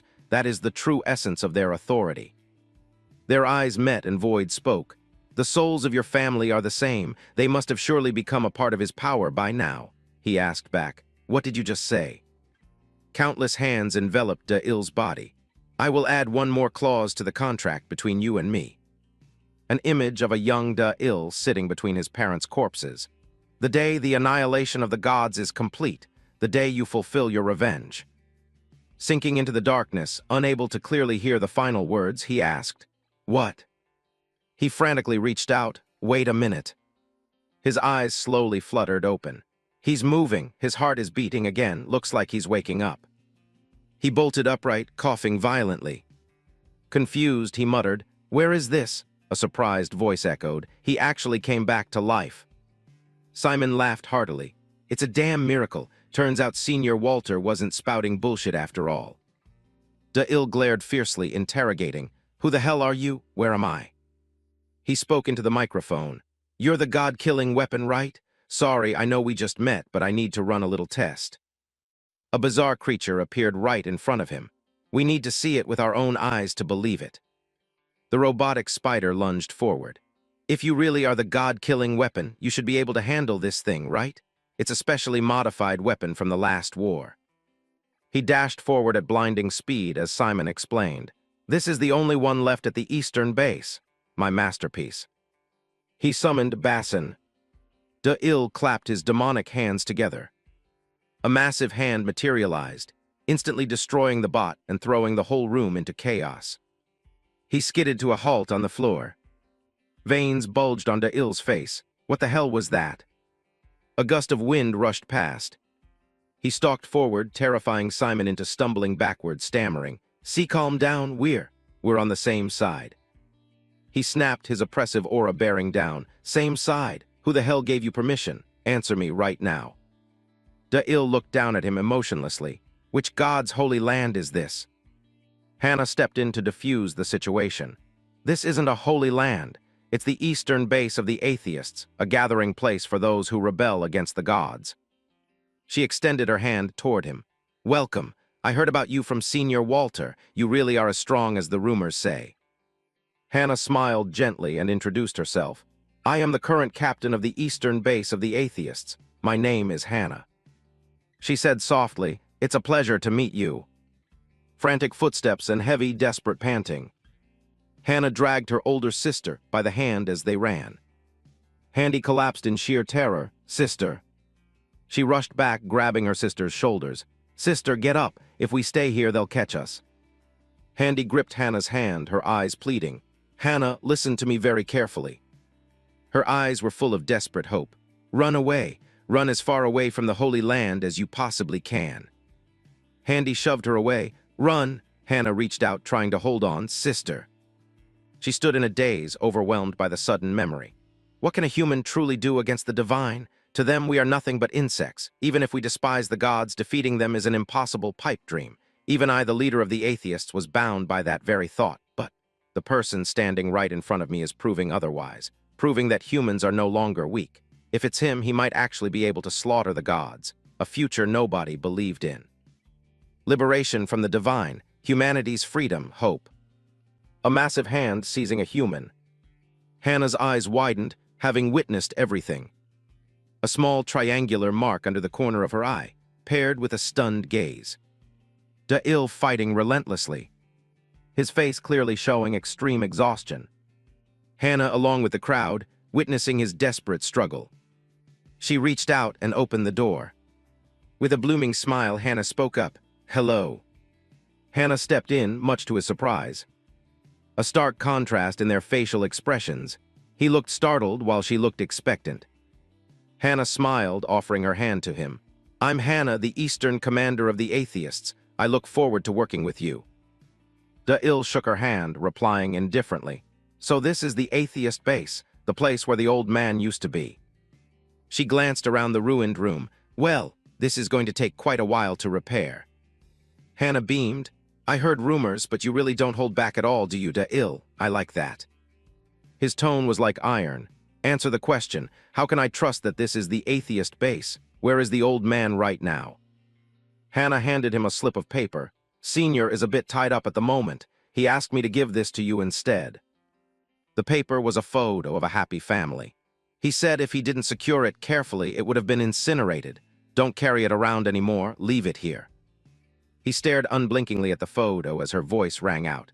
"From now on, this will be your home, Da'il. Since it's precious to you, make sure you don't ruin it." Hannah patted his shoulder, laughing. "So do you believe me now? We really are on the same side, right?" The dorm room sign read A106. She introduced the space. As luck would have it, we had exactly one empty room left for a single occupant. The two stepped into the room. Hannah said tentatively, "It's not the best room, but..." Before she could finish, he cut her off. "It's fine." Surprised, Hannah said, "All right then, wash up and change your clothes." She reached out, sweeping back Da-il's bangs. "Your hair has gotten too thick. Let's cut it a little shorter." Clipped strands of hair scattered across the sink. After changing, Da-il complained, "These clothes are a bit too tight, aren't they?" Hannah's face lit up as she gave him a thumbs up of approval. "Looks awesome, absolutely perfect. A true hero's gotta wear tight clothes after all," he questioned. "A hero." She grabbed his arm, pulling him along. "Now let's go." He looked slightly confused as she said, "Everyone is waiting." Beneath the gloomy, lonely sky, a crowd of people stared curiously at Da-il. "Is that him?" Captain Walter's words were actually true. The two of them walked past the throng of people. Da-il looked around. "Why is everyone staring at me? Hannah, does everyone here know who I am?" She answered gently, "Of course, you're quite famous now, Da-il." They all saw it with their own eyes. Above them hung a massive screen. She explained, "From the moment you woke up to the time you fought, if the god-killing weapon truly exists, we absolutely had to show it to everyone." Hannah looked somewhat sorrowful, because everyone has forgotten for far too long. Everyone was gathered together. What was it that brought us together in this place? Hannah recalled the image of herself as a child, blurry and inexplicable. A rough hand, but the feeling was incredibly clear. Walter held out his hand, his voice warm. "It seems you've lost the people you love." His eyes were filled with confusion, hope. Staring straight at his own two hands, Da-il numbly repeated, "Hope." An image of a battered, young Da-il in combat. "No, I saw it very clearly, the fate of those who serve the void." He visualized an entire space consumed by absolute darkness. "The one lending me this power. One day, he will devour the entire world." Da-il adjusted his collar, his tone freezing cold. "Even though I had no choice but to borrow his power, this is absolutely not some kind of hope." Hannah spoke up. "The greater the power, the steeper the price. Is that it?" She looked up and asked, "The one who lent you that power, you're talking about Void, right?" Surprised, he asked, "How did you know?" Her voice was soft. "I heard it from Senior Walter, that the world was nearly destroyed." Hannah waved it off. "Don't worry, Void won't be showing up again." Da-il touched his chest. "You've probably noticed it by now, but we implanted a bomb inside your heart, Da-il." She wrapped an arm around his shoulder. "So just relax, if the thing you're worried about ever happens again." Hannah stated firmly, "Then the bomb will wipe you out completely, not leaving a single speck of dust behind." "Got it." Confused, he thought to himself. "Am I supposed to be thankful for this?" She pointed a finger. "Just to be safe, we installed 2 or 3 backup triggers, so don't worry about it not going off," he replied. "Yeah, I get it, so knock it off." Hannah pressed a button, anyway. Before them was another room. Hannah turned serious. "We can figure the rest out later. For now, let's focus on annihilating the gods." She reminded him, "In exactly 1 week, the God-slaying squad's first official mission will begin." He startled. "The God-slaying squad? Wait, that's..." Walter, surprised by the noise, tilted his head to look. He reached out and ruffled his hair. "You're awake. Got a haircut, huh? I almost didn't recognize you." Da-il looked up. "Hey, old man." All 3 of them looked forward as he said, "First things first, it looks like you need to explain what that is." A pile of human bones inside a glass tank. He raised his voice. "Just what the hell are you scheming now?" Walter crossed his arms, explaining, "That's an artificial organism created from your blood." Flabbergasted, he asked back, "That thing is made from my blood?" His eyes held high expectations. "If we inject your blood, we can enhance a human body's capabilities to its absolute limit, but they can't use the special abilities of a demon." An object encased in pulsating blood vessels. To wield a demon's power, one must first be able to command the demon. He looked utterly bewildered. "How the hell are you supposed to command a demon with this thing?" Walter flipped a switch. "I managed to isolate that artificial organism and the serum from your blood." He held up a vial of serum. "When a squad member injected with the serum calls out a demon's name, the demon's soul is summoned into that artificial organism." Hannah chimed in, "An army that utilizes demonic power like that? is the God-slaying squad? He questioned. The God-slaying squad. She hesitated, but there are still a lot of issues that need to be resolved. Hannah pulled out a report. Commanding a demon isn't something just anyone can do. This is the report documenting the selection process for the God-slaying squad. A group of test subjects under observation. 140 agents signed up for the selection trials. 100 of them made it to the serum injection phase. The problem lies in the next phase. Walter running strict drills. The next phase is commanding the demon.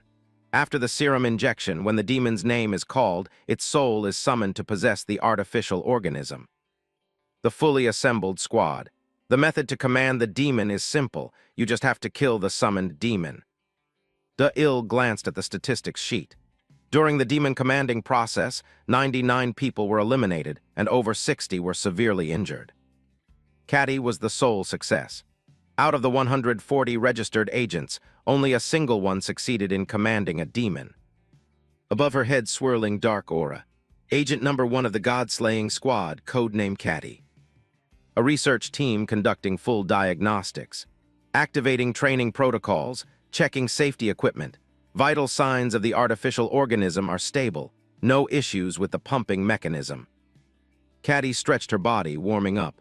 What's the point of dragging out training all day like this? Hurry up, let's just get this started. Q's voice came over the speaker. Just hold on a second, we're almost done. He spoke into the mic.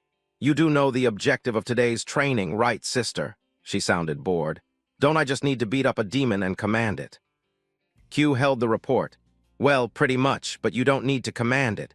The difficulty level is going to be different from previous times. He looked at the display. The 3 demons you commanded before were low tier. The one you'll be facing today is a mid-tier. Looking at the bizarre creature inside the massive test tube, Q relayed the info. According to former Captain Walter, if the combat power of a low-tier demon is considered a 1, then. Materializing in front of Caddy was a whole horde of demons. He explained, a mid-tier demon is equivalent to an entire battalion. Caddy's expression darkened as Q's voice continued. Even though we've prepared for emergencies, you could actually die out there. She rubbed her shoulder and smirked. Hey Q, if I could die from something like this. She unlocked the serum port. Then I would have been dead a dozen times over by now. The lock clicked open, starting now. Black aura leaked from Caddy's mouth. Just sit back and watch how I fight. Her entire body was shrouded by a wicked aura, and she let out a feral scream. Agent number 1 of the God-slaying squad, Caddy. Serum injection complete. Q's voice rang out. When you're ready, call the name of demon number 8. Its abilities are still unknown. We'll wrap things up for today once the reconnaissance is done. She cut him off. You're too damn noisy. Her initial calm demeanor was gone, replaced by pure ferocity. What do you mean, reconnaissance? I'm not running away. Her mouth uttered a demonic whisper, Paleg. Seeing the horde of demons in front of her, she was caught completely off guard. Caddy asked, Hey Q, is this really it? He was equally surprised. This is really weird. Clearly, there's only one soul signature showing up. Dozens of demons materialized. So this is why it's considered a battalion? Damn it. I don't know what the hell is going on, but ultimately there's only one way out.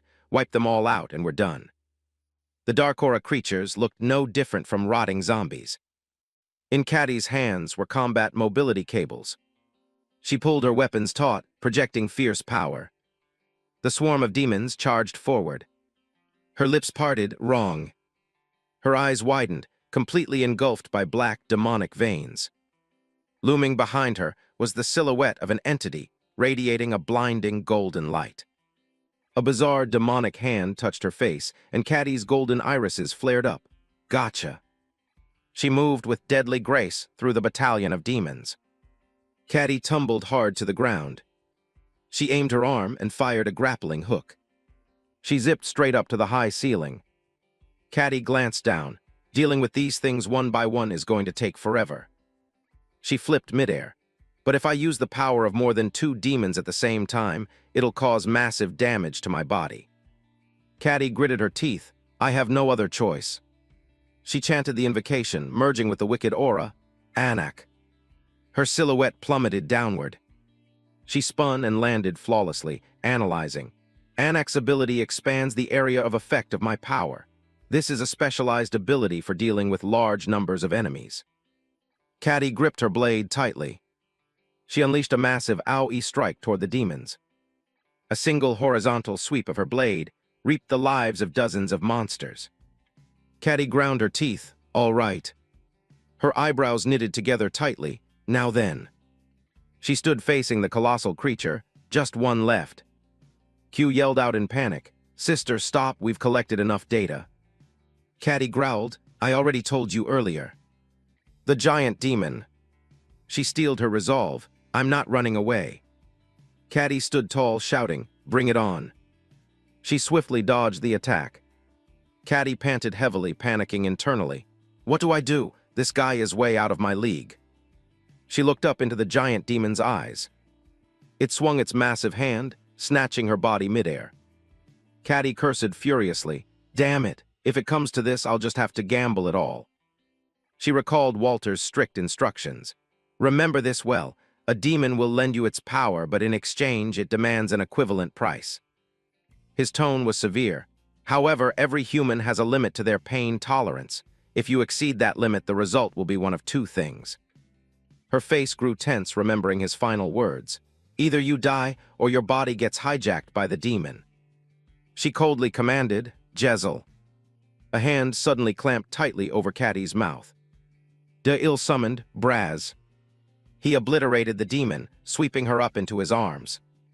De-Il angrily covered Caddy's mouth, scolding her. Do you have a death wish? He snapped at her. Did the pain mess up your head so bad you lost your ability to think? De-Il recalled Walter's words. From now on, Caddy will be your partner.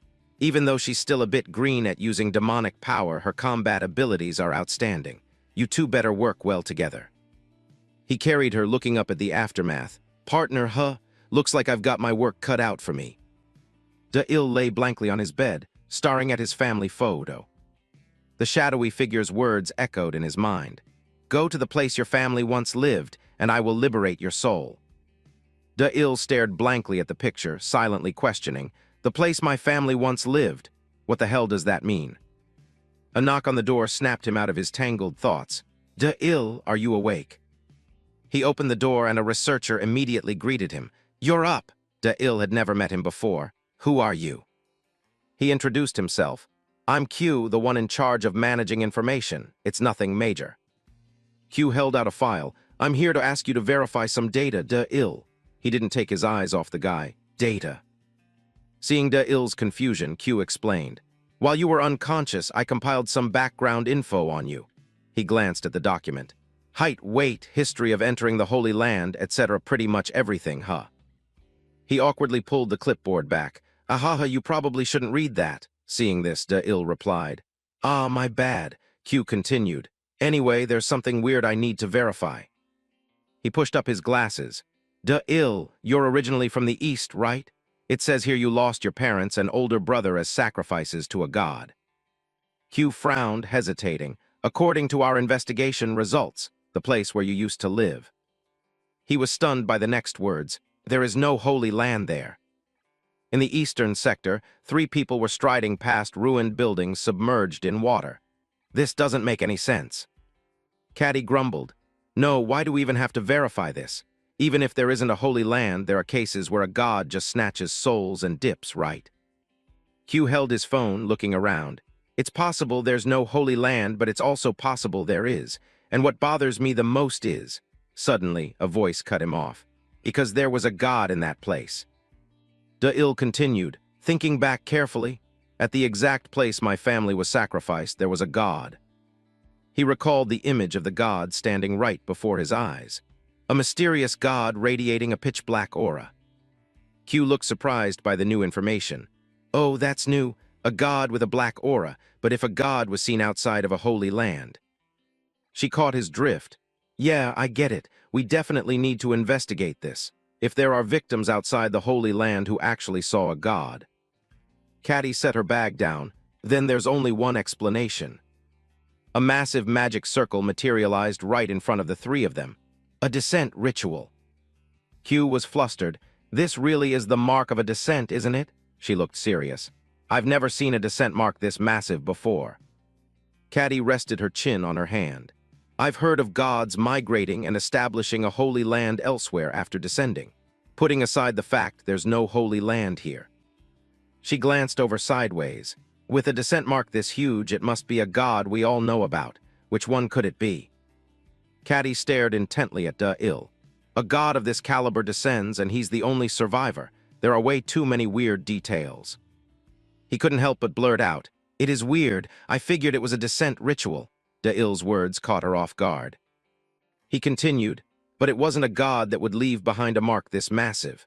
Caddy frowned, asking, "How the hell would you know that?" Il explained, "Only 3 people were sacrificed, my father, my mother, and my older brother." He looked at his phone, speaking up. "That's actually pretty common. Some people who witness a descent ritual often suffer from memory issues." Q eagerly snapped a bunch of photos. Confirmed a descent ritual took place in the east. Judging by the size of the mark, it seems to be a rather powerful god. It appears the god has migrated. Mr. Il is experiencing memory issues as a consequence of witnessing the descent. He summarized, "I'll compile it and submit the report like this." Il spoke up, "No, what I mean is..." He firmly placed a hand on his chest. "I already told you I remember it perfectly. There's absolutely nothing wrong with my memory." Before Il could finish his sentence, a bullet ripped right through his arm. "That's not it." Q panicked at the sudden situation. Il, Caddy drew her blade, shielding the 2 of them. "Who's there?" Lee stood on the roof of the car. "Damn it, I only meant to scare them, but I actually hit him." Kay groaned in regret. "What do we do now? Looks like one of them is dead." The other guy replied, "If he's dead, just leave him." Kay grumbled, "Shit, what a waste." The 2 guys waved their hands, signaling. "Hey, run over here, hurry. Don't worry, we won't kill you. So there's still prey left in the east, huh?" Caddy asked. "Are they believers?" Q, beside her, wondered anxiously. "What are you planning to do?" She smirked. "What am I planning to do? I've been pissed off that we didn't get a vehicle for this." He adjusted his glasses. "A mission within a 20-kilometer radius of the base means we have to walk." Caddy broke into a bright, cheerful smile. "Thanks to them, we won't have to walk back. Should I say a prayer of thanks?" Seeing this, the 2 guys whispered to each other. "Hey, that chick's got a weird look on her face. Probably in shock 'cause her boyfriend just died." Lee shouted at her as she approached. "Hey, run away fast. Do you have a death wish?" They kept mocking, completely oblivious to Caddy rushing in at blinding speed. "You too, Four Eyes?" "Yeah, that's right." The guy grimaced. "Anyway, all the people outside the Holy Land are just..." She vaulted into the air, too slow. Lee didn't even have time to react. "Huh." Caddy laughed out loud, throwing her knife straight at them. The guy panicked, completely helpless to stop it. She restrained Kay next to him, immediately pointing her gun. "Freeze! I'll blow your brains out if you move." Caddy looked back over her shoulder.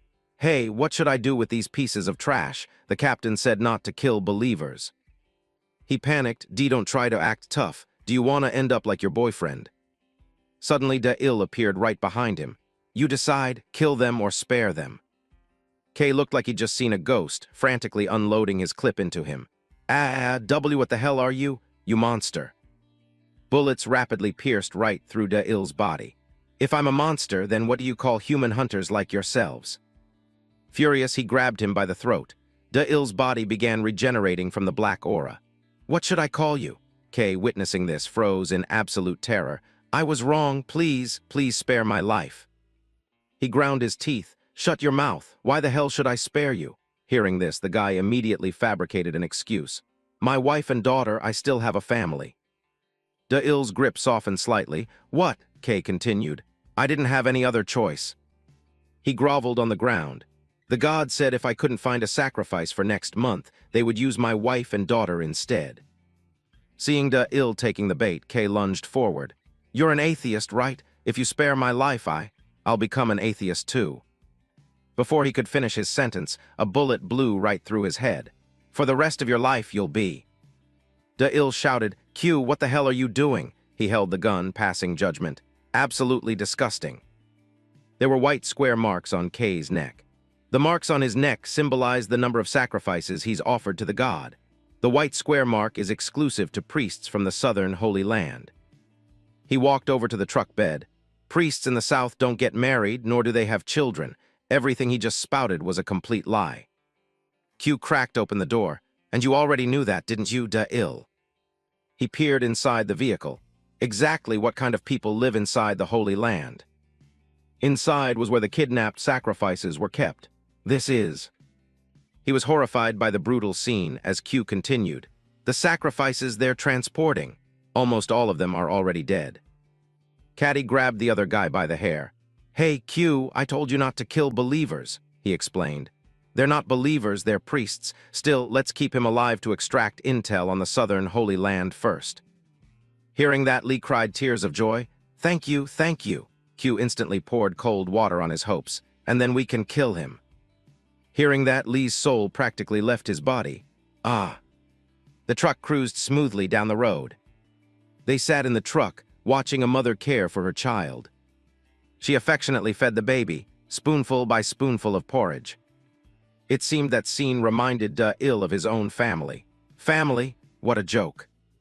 Surprised by her words, he turned to her. Huh! Caddy's eyes remained fixed on the mother and child. Fighting the gods. She looked thoughtful. Selling out to gods, being sold to gods, it's all because of family. Suddenly, she lowered her voice.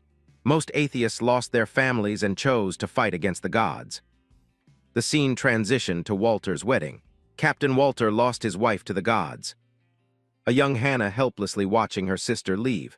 Hannah lost her older sister.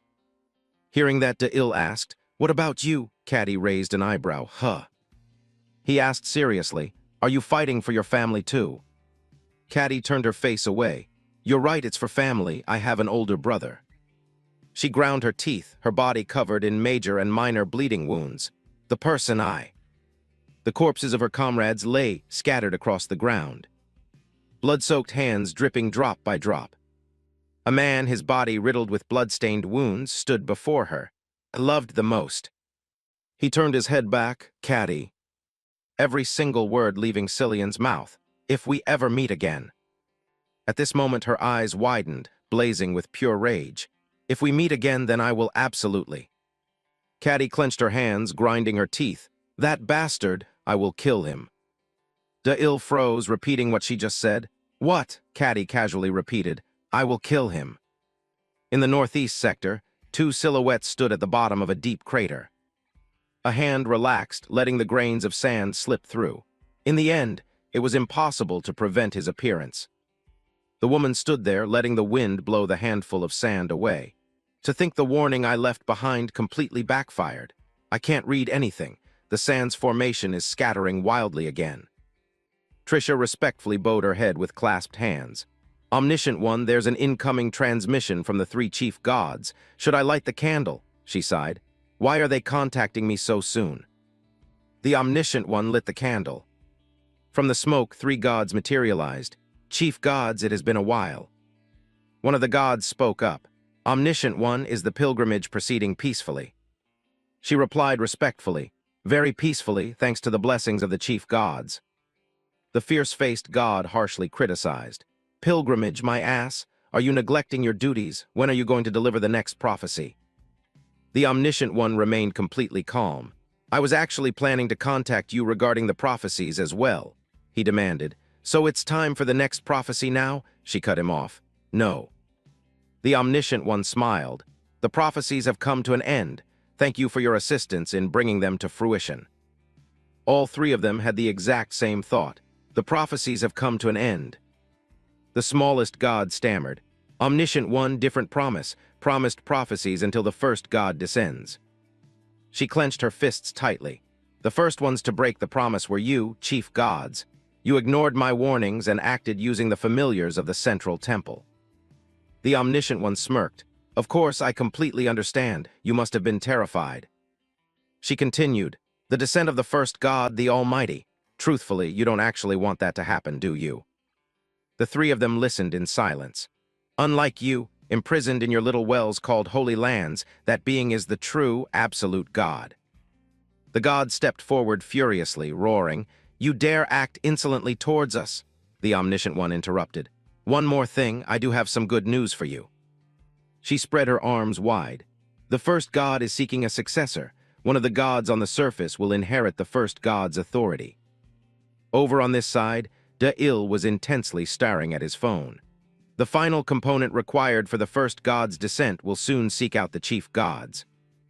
On the screen was a predictive map pinpointing Holy Land locations. The prophecies may have ended, but I can still make predictions. The silhouette of the Omniscient One appeared in the Holy Land of each god. I predict that one of you three here will receive the authority of the first god. She earnestly clasped her hands. Please use the righteous to defeat the wicked. The Omniscient One smiled, and De-Il looked dead serious. May the power and glory of the chief gods endure for all eternity. Still at that deep crater, the two of them had already departed. The Omniscient One extinguished the candle. The prophecies are over. The three chief gods will soon be divided as well. She ordered the person standing behind her. Trisha, report the current status of the Void's relic. She replied respectfully. On the 25th of the 13th month, year AG 15 at noon, he is moving from the east toward the northeast. So far, it aligns perfectly with the prophecy. The Omniscient One interrupted. Prediction. She turned around. The prophecies are over. Variables now exist, so it can no longer be called a prophecy. Trisha bowed her head. Yes, I will keep that in mind. The Omniscient One continued. From now on, the most crucial thing is controlling the variables. The grains of sand in her hand were swept away by the wind. Even though the wind is currently blowing in our favor, we cannot afford to lower our guard. Suddenly, a fly buzzed over and landed on the Omniscient One's finger. Just a single, useless variable, as insignificant as the flap of a fly's wing. The fly buzzed on her hand, but the gentle breeze from that flapping wing could easily escalate into a tornado. Her finger lightly touched it. If controlled well, that tornado won't be a headwind but a tailwind. The Omniscient One crushed the fly in her palm. Therefore, she smiled as the crushed fly transformed into a wisp of black smoke and drifted away. From now on, your role is absolutely vital.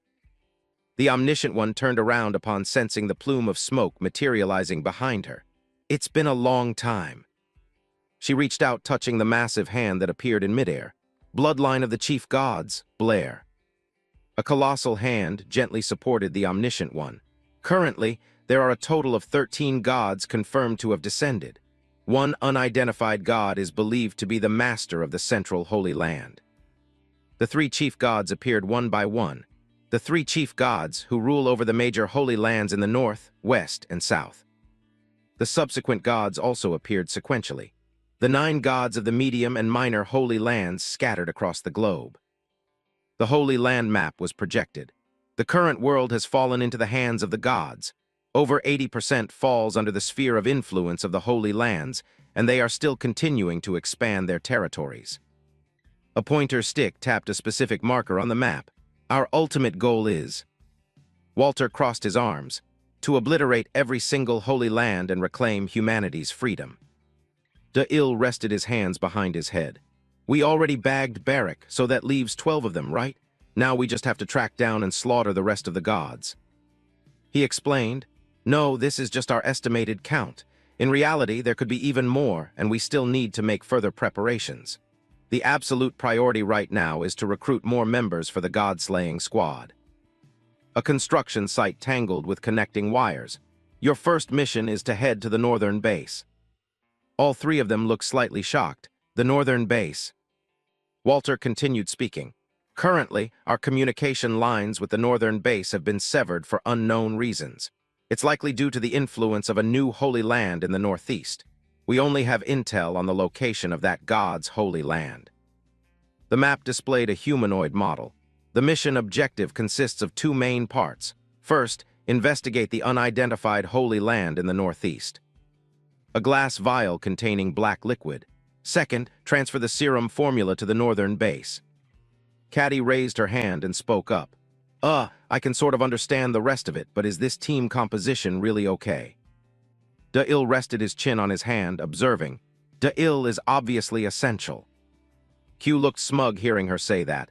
And Q is needed to transfer the formula, so I get it. I'm an indispensable talent, right? Caddy waved her hand. But why the hell are Simon and Hannah coming along? They're high-ranking captains. Don't they need to stay with the squad? Simon agreed completely. Exactly, yeah, why do I have to go? Hannah waved and smiled. I'm no longer the captain. I've already handed the position back to Senior Walter. She continued, Simon, you're no longer the vice captain either. He froze stiff. Huh, why? Caddy rested her chin on her hand. Why bring her along? She's completely useless. Simon yelled furiously. What did you just say? Do you want to die? She shot him a challenging glare. Do I want to die? I'll kill you right here. He instantly faltered. Ah, no, I might have overreacted a bit. Seeing this, Hannah intervened. It seems you're out of the loop. We literally can't accomplish this mission without Simon. He was completely taken aback. You could say he is the key factor. Me. Scene cuts to Simon scowling fiercely while gripping the steering wheel. Well, this makes perfect sense. The key factor is the damn driver. She sat next to him, wearing an eye mask. I can clearly see the disappointment on your face right now, Simon. He snapped, turning to her. How the hell can you see anything with an eye mask on? Hannah lifted her eye mask slightly and smirked. I wasn't lying. You truly are the key factor. This is a transport mission, so the driver is the most important person. You know the elders at the northern base, right? Who knows, maybe the elders will recognize your contributions. Simon was already wavering. If I get recognized by them, what's in it for me? She leaned back. Well, for instance, you might be accepted as a member of the Council of Elders. He glanced sideways. Me, an elder. Simon, wearing a sharp suit, giving a speech. Greetings, elders who have come to attend this meeting. This time there is a matter of utmost importance, which is why I have summoned everyone here. He pointed his finger, shouting loudly, the issue at hand is exactly this. Simon slammed his hand onto the board. I propose the execution of God-slaying squad member Caddy. She watched him grinning from ear to ear at his own imagination. He's so easy to manipulate. Hannah flipped down the sun visor mirror. By the way, shouldn't we be seeing the Holy Land by now? Hey Q, where exactly are we? He checked the map. According to the map, we've already entered the predicted Holy Land territory. Can't you see anything out there? She leaned out the window. Looks like there's something out there, but I can't see clearly because of the dust. Is there really a Holy Land out here? Caddy also looked out. What's wrong? Is there a problem? Q replied. Well, geographically this is already the Holy Land, but there's no temple in sight, not even a single believer around. De-Il spoke up. Could it be that thing, the one the old man talked about? He asked. The one Captain Walter talked about. Flashback to the meeting, Walter explaining. Every Holy Land has a temple. For the gods, a temple acts as a sort of fence. The gods and their thousands of believers. It's a livestock farm where they breed followers, raising them to be used as sacrifices for their authority later on. He raised his hand. Question, so is there any god without a temple? Walter frowned, contemplating. A livestock farmer who doesn't build a fence for his farm.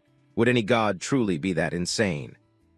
Hannah glanced at the blood dripping onto the vehicle, but assuming there is. The three of them stepped out of the truck bed. A god that insane, then we can only hope we don't run into him. They all tilted their heads up to look. Q spoke first. What the hell is that? Hannah looked skeptical. Doesn't really look like a temple to me. That bastard isn't a livestock farmer. A colossal god with 4 arms stood imposing right there. He's a hunter setting traps and lying in wait. Suddenly, a drop of water fell onto Simon's cheek. He wiped it with his hand. Huh. Realizing it wasn't water, Simon immediately looked up. Up there. Drops of blood poured down on them like rain. A god, his entire body bathed in crimson, clutching something in his hand. So it is you, those who have forsaken the joys of life and seek out death. His hand squeezed tight, crushing the object into a bloody mess. How utterly foolish. Both Hannah and Caddy immediately raised their guards. The other 3 glanced around. A god. The things falling weren't just blood, but human bodies. Stupidity is a sin that makes the world diseased. The corpses plummeted to the ground like rain. To cure that sickness, to excise that rot, is my divine mission. Those things stood up and began to move. You atheists overflowing with sin. You are no different from useless tumors. All of them shifted into a combat stance facing the approaching threat. Everyone, fall back behind Caddy and me. De-Il crossed his arms, asking, Another question, why do we have to avoid them? Walter answered, because we can't extract any intel. He reminisced, The first step to defeating a god is gathering intelligence from their believers. You must figure out the god's authority and utilize the appropriate demonic power to counterattack. His massive hands reached out, but against a god who doesn't cultivate believers like this. Until you clash head-on, it's impossible to know what kind of authority he wields. They grimly prepared for battle. Remember this well. Plunging into a war without preparation can only lead to absolute defeat. The blood-stained hand reached out. "O atheists, I shall grant you one final opportunity to cleanse yourselves of sin." His blood vessels bulged violently. "Shed your fleshy husks and become a part of me." He stared in stunned silence. "Lay your prosperous, blasphemous hearts before me." Hands wrapped around his body. "You merely need to joyfully become my flesh and blood." Mala still stood tall there, coldly issuing the kill order targeting Caddy. The Death Aura guards began to rise from the void. "I shall grant you one final opportunity to cleanse yourselves of this sin." He passed his final judgment. "Let your hearts and souls crumble into dust." Da-Il's group remained standing, unyielding on their feet with iron wills. "I will use your blood to enact salvation." Deep down, Da-Il was extremely shaken. A god with no temple, not even a single believer. He couldn't believe such a being actually existed. He paused for a few seconds, his sharp eyes scanning the surroundings to strategize. "We are completely surrounded. There's no way out, even from behind. To deal with an army this massive, I absolutely have to unleash the power of a mid-tier demon or higher." Da-Il quickly glanced over at Hannah's group, anxiety welling up in his chest. "But if I trigger that terrifying power here, it'll likely blow away the non-combatants too." He gritted his teeth in sheer frustration, his mind a tangled mess. Damn it, how the hell do I protect them and fight at the same time? He was so lost in thought that he didn't even notice the Grim Reaper closing in. In this dire situation, which great demon's power should I borrow? By the time he snapped out of it, the claws of death were already inches from his throat. Caddy instantly swung her blade with ruthless precision, severing the grotesque arm, and yelled, "Hey, snap out of it!" Caught off guard, Da-Il could only blurt out, "Caddy." Caddy screamed, trying to shake him back to his senses. "What the hell are you standing there spacing out for, you idiot?" Da-Il honestly confessed the burden weighing on him. "I have to figure out a way to attack while protecting the non-combatants," she shot back, pouring cold water on his worries. "What the hell are you babbling about? Nobody here is sitting this fight out." "What?" Caddy smirked, flashing a smile that was equal parts thrilled and slightly offended. You're severely underestimating us," she stated with absolute, unshakable certainty. "Aside from the kids and the elderly, every single atheist here is a true warrior." Over there, the madman unloaded a barrage of bullets, his gun barrel blazing along with his furious roar. "You filthy believers, fucking die," Caddy elaborated. "Simon is actually an elite soldier, a master of all types of weaponry and gear." In another corner, Hannah and Q were hastily discussing strategy. "Q, remove the limiters right now." "Yes, ma'am," Caddy firmly confirmed. Q and Senior Hannah have survived tens of thousands of life-or-death battles together. Just as she finished speaking, Hannah immediately issued orders. "Caddy and Da-Il, hold the line at the Holy Land and gather intel on that god. We'll analyze the data from the outside." Da-Il was still completely lost. Break out of the Holy Land? How the hell are they gonna do that? Q typed frantically on Hannah's ARM console before reporting. "Everything is set, Senior," she replied briefly but with imposing authority. "Of course we're going to." The robotic arm switched into combat mode. "Tear open an escape route right now." Hannah hovered in midair equipped with state-of-the-art mechanical gear, coldly commanding. "Simon, open fire. Q, securing a single specimen is enough." The two of them instantly obeyed. "Roger, understood." Da-Il stared in absolute shock at the terrifying spectacle before him. "Hannah, is she a cyborg?" Caddy corrected him. "To be exact, only her body is mechanical. Her brain is still entirely human." Hannah began unleashing destructive power from her robotic arm, as Caddy kept rambling. "I don't know the exact details, I just know some god turned her into this." A horrifying surge of energy blasted out, crushing and obliterating everything in its path. As the smoke gradually cleared, leaving behind a terrifying trail of destruction on the ground, Caddy muttered, "She might actually be even more terrifying than the other captains." De-Il was so mortified his eyes rolled back, entirely speechless. She teased. A non-combatant, huh? Did you think she won the captain title in a game of rock, paper, scissors?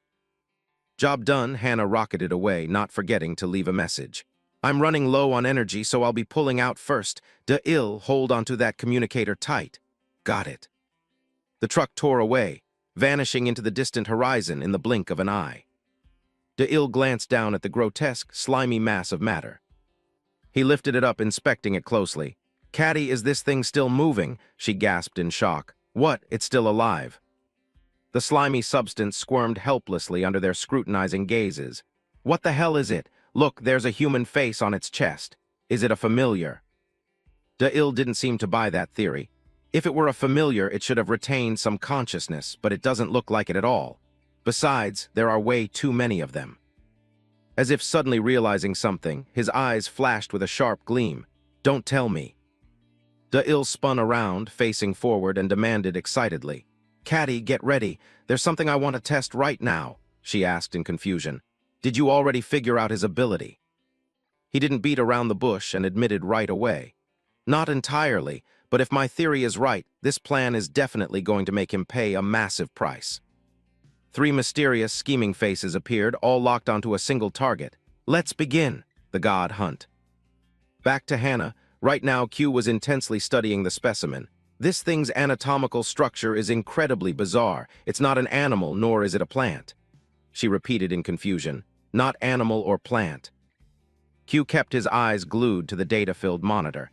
It's definitely using an authority as its life source, but this? Is it a single-celled organism? Hannah offered her own take. Single-celled? Could it be an authority related to biological manipulation? Q replied indifferently. Who knows? Just then, a voice echoed through. Hello, do you read me? Hearing the signal, she immediately rushed over, rapid-firing questions. Yeah, De-Il, did you discover anything new? From the other end of the line, he calmly replied. Not exactly a discovery, but I do have a theory. De-Il thoughtfully confirmed what he suspected.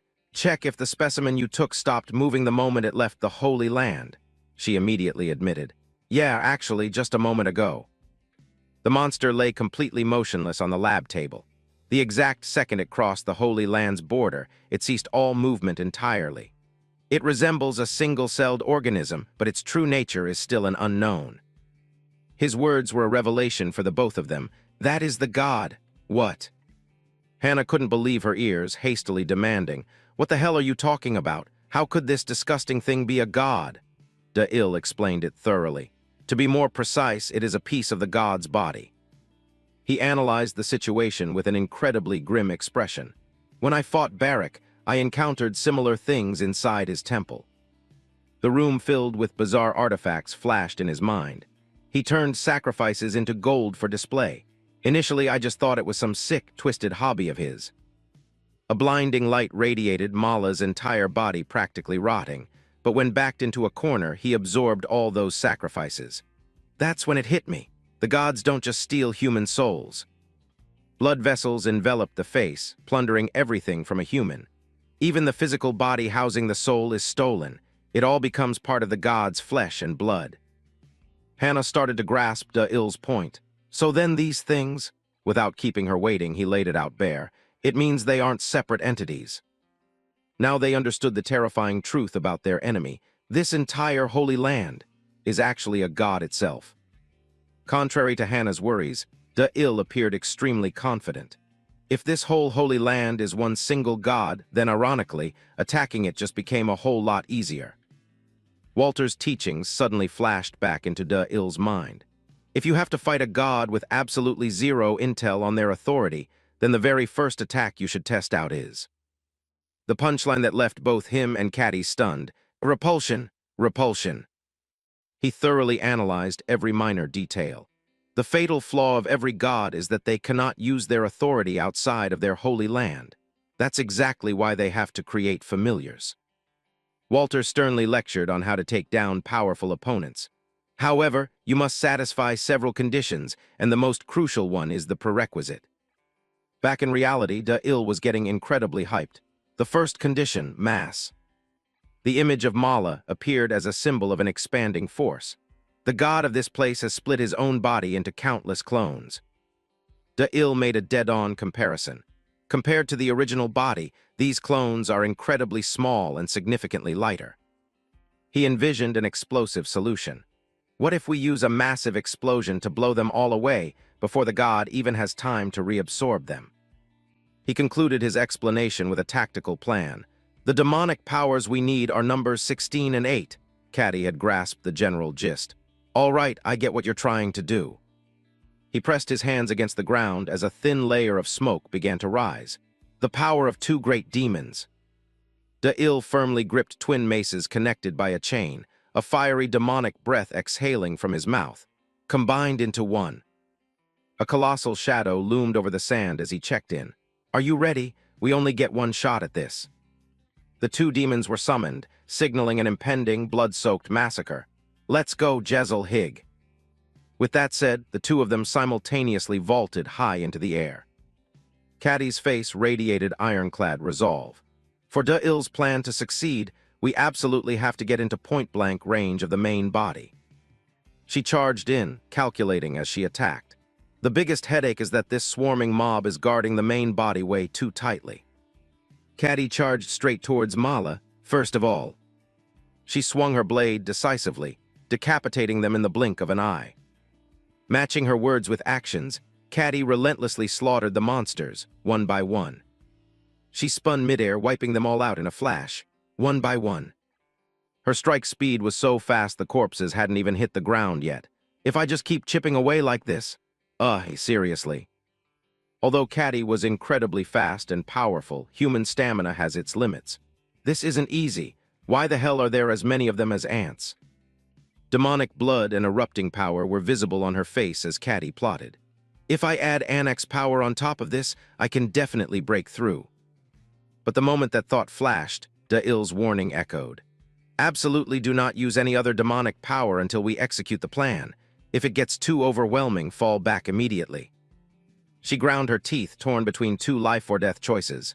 What do I do? Run away. Those annoying bastards flashed in her mind again, mocking her. Look at that pathetic way she runs away, haha. In truth, Caddy didn't flinch back then. If I'm going to be that pathetic and weak, what's the damn point of living? Surrounded by those insults, her eyes narrowed icily. No. Caddy gritted her teeth, clearly tossing De-Il's advice out the window. I will never. She charged forward with blazing intensity and sky-high pride. Run away ever again. The opening slash, marking the official start of round 2. The strike tore through space, rocketing forward to carve out a blazing path. Realizing the perfect moment had arrived, Caddy signaled, "All right." She dashed in, her eyes brimming with confidence as she shouted, "Jezal."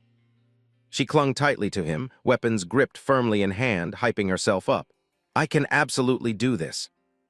Two other monsters suddenly lunged out to intercept Caddy. She swiftly sent them both to meet their maker with a single fatal slash. Right after, she flashed a triumphant smirk and signaled, "Hey, did you see that? You're up." From above, De-Il plummeted down like a descending god. Excellent work, Caddy. He was thrilled, knowing for sure the plan would succeed. All right, since we're here, let's get this party started. The scene cut abruptly. Someone slammed a stack of documents onto the desk and yelled, "Memorize this well." Walter smiled broadly, eagerly announcing, "I've compiled a list of demons whose powers you two can synergize," Caddy replied nonchalantly. "Yeah, but why do we have to study this crap when we can just go out and fight?" Annoyed, he slammed the desk and yelled in her face, "When I tell you to learn it, just learn it. Stop asking so many damn questions." Caddy didn't back down, immediately arguing, "But I hate studying." Only De-Il observed silently. At that moment, a bizarre combination caught his eye. Would this actually be effective against a massive number of enemies? His silhouette, along with that power, appeared as a combat symbol. Hig's power is gravity manipulation. Both Caddy and her demon were also analyzed meticulously. Jezal's power is mass control. A small ball formed from the surrounding slaves. De-Il mentally calculated. Hig can concentrate the enemies into a single spot, while Jezal makes them weigh 1,000 tons. While analyzing, he visualized an illustration. combined both of their powers to obliterate the enemy forces in the blink of an eye. De-Il pondered thoughtfully at the time, but what concerns me is the warning about just how dangerous this tactic actually is. Back in the present, De-Il crossed his arms and summoned, Hig. Instantly, the slaves were dragged toward the epicenter by an invisible gravitational pull. Caddy seized the opening and immediately leaped out of the encirclement. She swiftly escaped the vortex of death by a hair's breadth. Once the slaves were fully packed together into a dense mass, De-Il timed it perfectly, shouting the signal, "Caddy, do it now." She smirked, an excited smile spreading as she called out, "Jezel." The entire crushing force of 1,000 tons compressed onto a single point. The slaves had zero chance to resist, getting flattened until they were completely deformed. De-Il had to brace himself with everything he had to avoid being blown away by the explosion's pressure. Back to the memory, he asked, "Walter, there are a few parts I'm still not clear on. What does this section mean?" Everyone's attention was drawn. Mass and gravity can trigger an absolute catastrophe if they exceed the critical threshold. You must be extremely careful. Walter interlaced his fingers, explaining, "The pressure at the center will skyrocket exponentially. Down there, the material density will become insanely thick due to the massive pressure." The sphere representing the tangled mass flashed brilliantly. As the density increases, the temperature will rise with it, and when it hits the breaking point. Caddy fanned away the smoke to get a clear look, confirming, "An earth-shattering explosion will occur." Right at that moment, De-Il slammed down from above. Bassin. A truly apocalyptic explosion erupted, shaking the entire sky. He stood there dead silent, his face totally frozen in shock. Without giving him a second to compose himself, the explosion's shockwave violently expanded outward in all directions. In a flash, the silhouette of a decaying skeleton was exposed amidst the terrifying shockwave. As the blast faded, De-Il covered his mouth to shield against the blinding dust and smoke. Even he was left battered by the intense heat of the explosion, struggling to stay on his feet. Almost everything in the vicinity was completely blown away. When the tremors finally stopped, Caddy rushed over to support De-Il. "You, De-Il, are you okay?" He coughed violently, gasping for air. I'm fine." Suddenly, a familiar voice echoed again, sending chills down their spines. How utterly pathetic. He remained completely unscathed after the explosion. Not only that, he looked brimming with vitality. "Was your little plan to use an explosion to blast my children out of the Holy Land?" He showed zero shame. Instead, he groaned with pure religious fervor. "Oh, Almighty, is this the calamity of the new world that you have always feared?" Finishing his sentence, the monster smashed its fist violently into the ground where they stood, purely because. He hoisted them up in his palm with a look of absolute disdain. "It is exactly because of these useless vermin that you bestowed upon me the authority of blood and life." De-Il looked bewildered hearing the unfamiliar concept. The authority of blood and life. He peered down, seeing right through the two of them. "Did you actually think eliminating a piece of my body would weaken my authority? Dead wrong. I'll share a fun little fact with you." He opened his maw wide, revealing throngs of humans crammed inside. Blood forms the body, and when blood is created, millions of new red blood cells are produced every single second. The more he spoke, the clearer the repulsive scene became. And when pathogens like yourselves are detected, the white blood cell count multiplies exponentially. The demonic mutated creatures lunged out like starving beasts. Double, quintuple, no, tenfold. With no time to react, De-Il shoved Caddy hard behind him and yelled, "Fall back right now." The claws were significantly more aggressive this time, making it impossible for him to defend. "Damn it, what the hell is this?" De-Il grappled, forcing them back as he assessed. "These things are way stronger than the last batch." He used his powerful hands to strike them down, simultaneously realizing his fatal mistake. "I guessed wrong.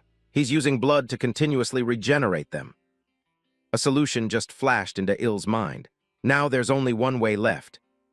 Suddenly his hands underwent a grotesque mutation. "My hands, what's happening?"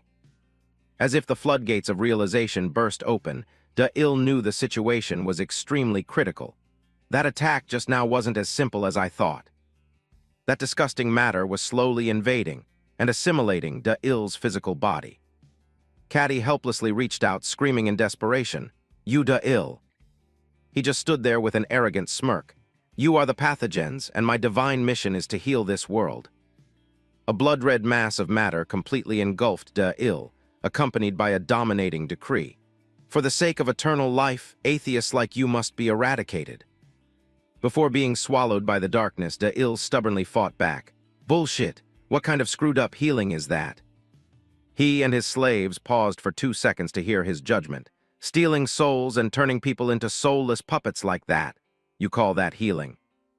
He remained stubbornly devoted to his blind faith. "Liberating the soul from the agonies of the flesh. Is that not the ultimate form of healing?" He gently touched his chest, his voice soft and full of fake benevolence. "The true essence of life lies within the soul, to allow the soul to find peace in the eternal realm."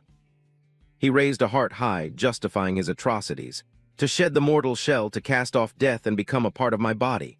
That is true salvation." Da-il ground his teeth, lunging straight into that repulsive maw. "Salvation, my ass, shut your damn mouth." Even while besieged by those creatures, his willpower remained incredibly fierce. "The real pathogens of this world are you gods. You are the ones who need to be eradicated." Before he could finish his sentence, Da-il's body was completely overrun. "That's why, Erg." He tilted his head haughtily, provoking him. "Oh, really? Then by all means, give it your best shot."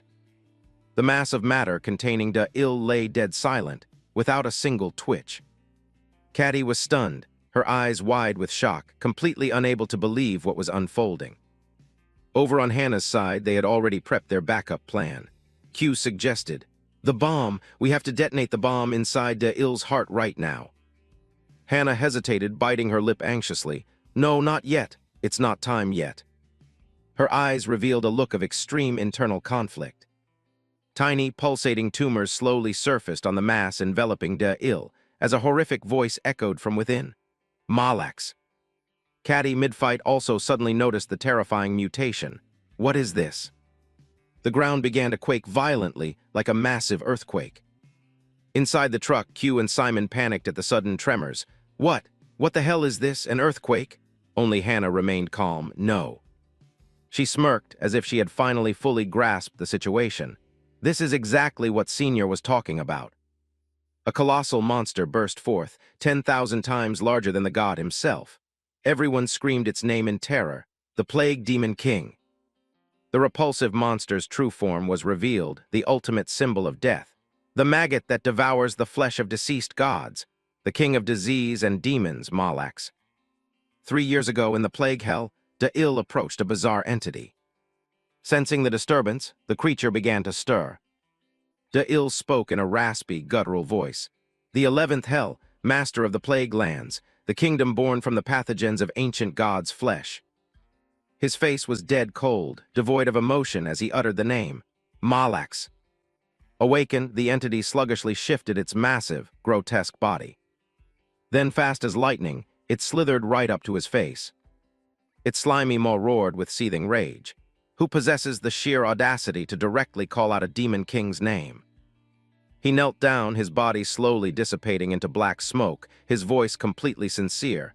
"I need a demon king's power. That is why I came here." Da-il looked up, staring straight into those eyes. "Let me forge a contract with you." Hearing that, Malax violently thrashed his incredibly long tail in absolute fury. He thrashed around wildly, sending mud and filth splattering everywhere. He bellowed in rage. "Are you insane? You dare demand a contract with me?" He bowed earnestly, black smoke still continuously wafting from him. "Demon King, I heard you were born from the aftermath of an ancient god's death." He tried to persuade him. "The resurrection of a forgotten ancient god. That is exactly why you crave infinite power." Da-il continued to strike at his psychology. "And you're searching for it by chewing and devouring the very corpse of your own past life, right?" Malax questioned. "Does it piss you off that much?" He answered instantly. "Munching on leftovers like that isn't going to get you anywhere." He snapped. "What the hell would a nobody like you know?" He calmly continued. "I will bring it to you." The slimy face and colossal body were right in front of him, yet Da-il didn't show a hint of fear. He seemed to be losing patience but still pushed hard to convince him. The gods have descended. I will hunt them down and offer their authorities to you. Malax immediately cut him off. You there? He growled, full of deep suspicion. You are no ordinary human. What exactly are you? Answering, his hands violently ripped a massive hole right in the center of his own chest. I'm the one who forged a contract with the Almighty. His chest radiated a pitch-black aura swirling with deep crimson blood. Da'il demanded strictly, enter my body. Malax was finally convinced. Fine, I will lend you this flesh. He laid out his condition. You won't be hunting dead gods, you must hunt down the living ones. Go hunt them down. Malax merged as one with him, causing a horrifying mutation. His hands grew razor-sharp claws as the voice echoed. You can crush them. Or trample them under your feet revealing bulging blue veins and pointed claws. It is entirely up to you. His body was now completely assimilated with Malax. Caddy's eyes widened in sheer disbelief. That is. She gasped in absolute terror. A demon king possession. Mala was so stunned he stammered. What the hell is that? What is that form? His body fused with Malax. Da'il roared. Is it you, the living god? He declared, I will harvest the authority from your blood and life. Scene cuts to Caddy's group, busily loading gear onto the pickup truck. Walter walked up and patted her shoulder. Caddy. He instructed her thoughtfully. I've told you this countless times already, but you must be incredibly cautious. Confusion was written all over her face. Huh. She replied nonchalantly. Why are you bringing this up out of nowhere? Don't sweat it, I've got the god-killing weapon in my hands. Walter's tone turned dead serious as he warned. You still need to be absolutely careful. This god-killing weapon you're talking about.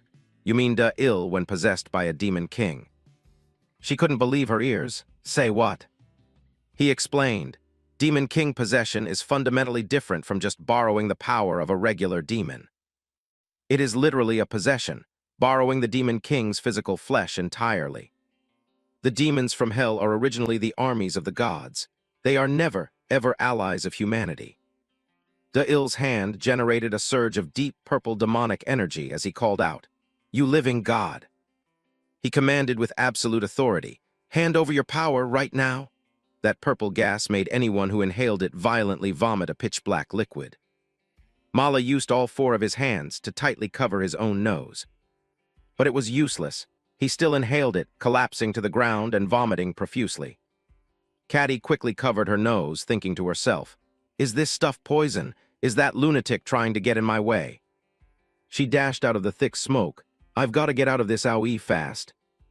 Suddenly she skidded to a halt, staring blankly ahead. Huh. A door, right in front of her, was a massive, bright red door, heavily guarded by 2 sentries. That abrupt stop made her inhale a tiny bit of the smoke. Damn it, I breathed it in. No good if I pass out here. Caddy's consciousness began to fade. She started to fall but was caught right in the nick of time by a pair of arms. That person quickly strapped a gas mask onto her face. It turned out to be Hannah, who was also wearing a gas mask. Hannah scooped Caddy up in a Princess Carry and bolted like the wind. A deep anxiety welled up in her heart. I've heard the stories, but I never imagined it'd be this terrifying. Demon King possession. Is there absolutely no trace of Da'il left inside? Da'il rubbed his fingers together, marveling. Oh, this feeling isn't too bad. Mala covered his mouth, terrified and convinced that this was the true calamity of the New World. He declared that was a grave misjudgment. Da'il didn't hear him clearly and asked, Huh. His tone dripped with sarcasm. I once thought you could be saved, but it turns out you are already rotting from the inside out. Surprised, he asked, Rotting? He licked his dry lips. Ah, well, you're not entirely wrong. He kept rambling. The only way to deal with rot is to surgically excise it. His 4 hands spread open dramatically. I will completely erase your existence from this world. I will kill you. With that, tens of thousands of slimy, blood-red threads sprayed from his hands. He agilely dodged every single one, laughing out loud with exhilaration. Ho ho. In a flash, countless monsters lunged towards Mala. They radiated a blinding aura that made it impossible to keep one's eyes open. Mala stammered, These are my familiars, why are they? His voice was wildly triumphant. "Oh, these things belong to you, in that case. I'll gladly return them." His sharp, clawed hands spread open. He pointed forward, and hundreds of monsters frenziedly rushed in to tear Mala to shreds.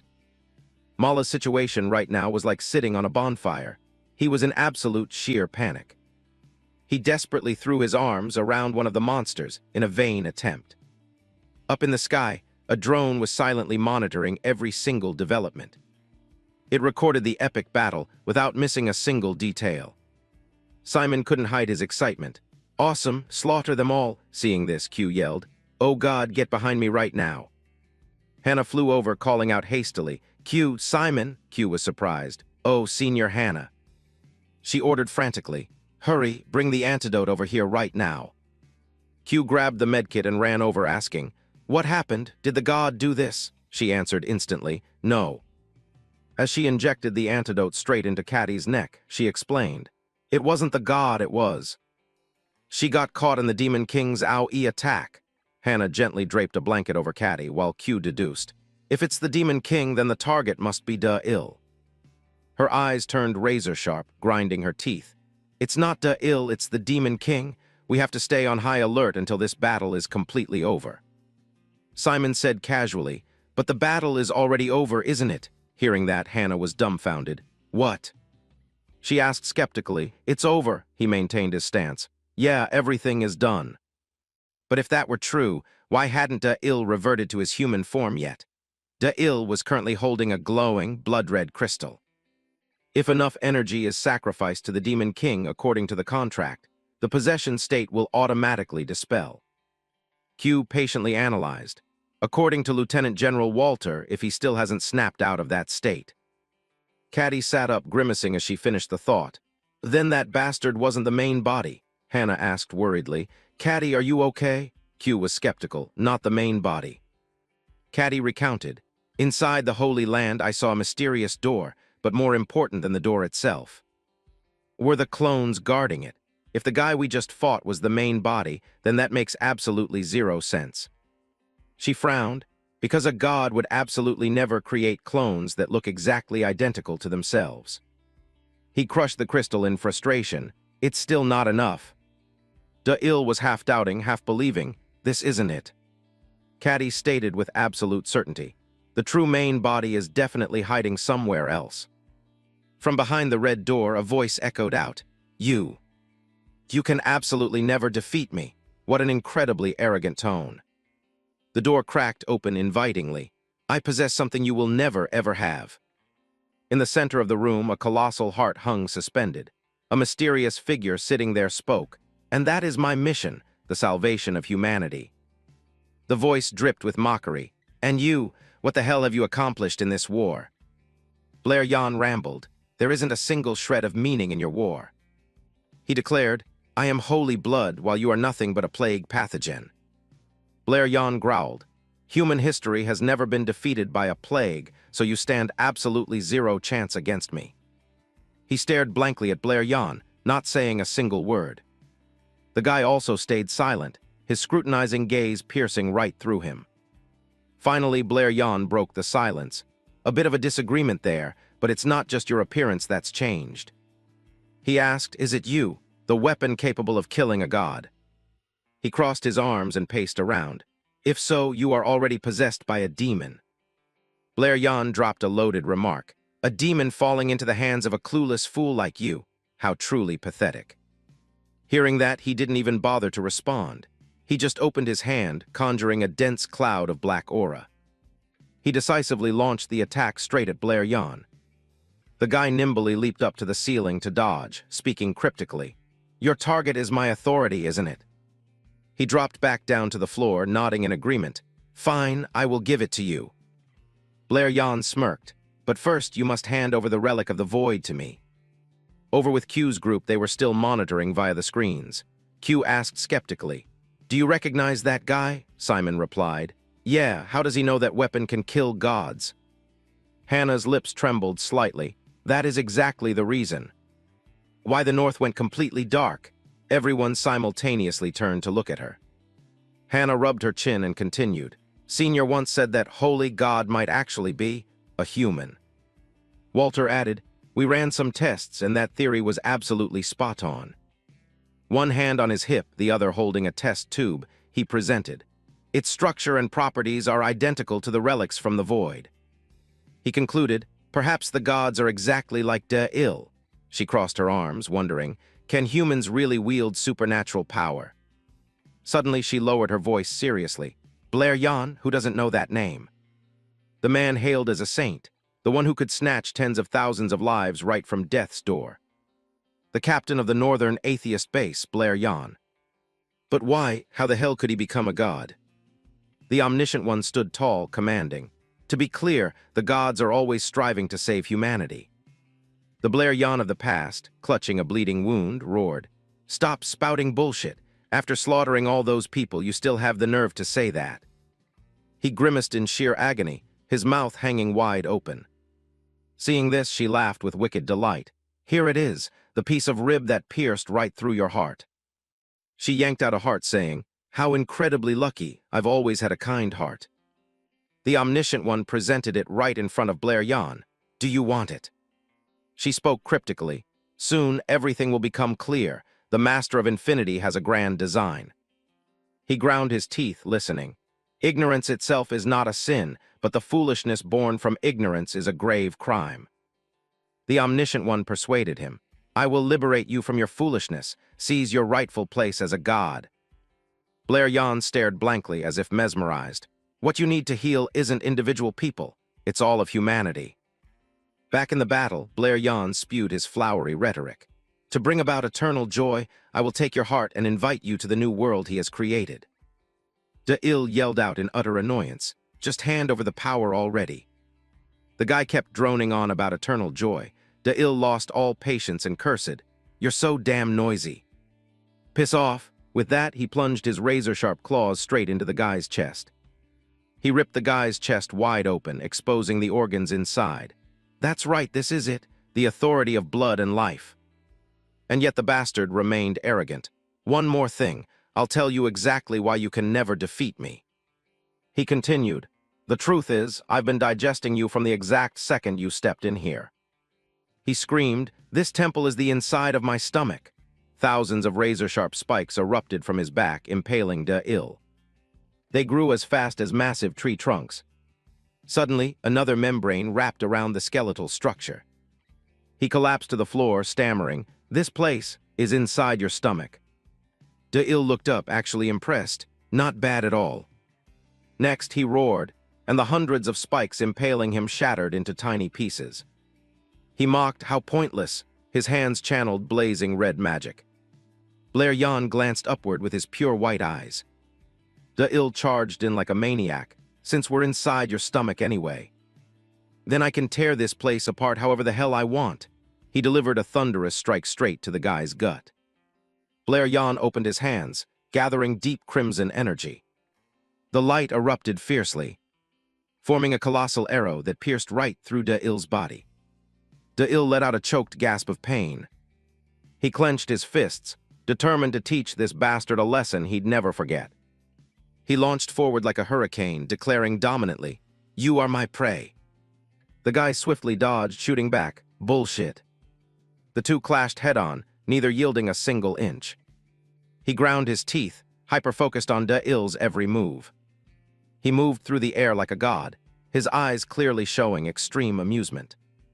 They locked hands, their gazes meeting with sparking intensity.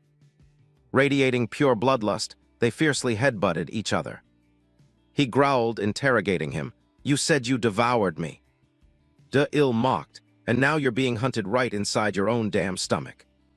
He stuck out his tongue provocatively.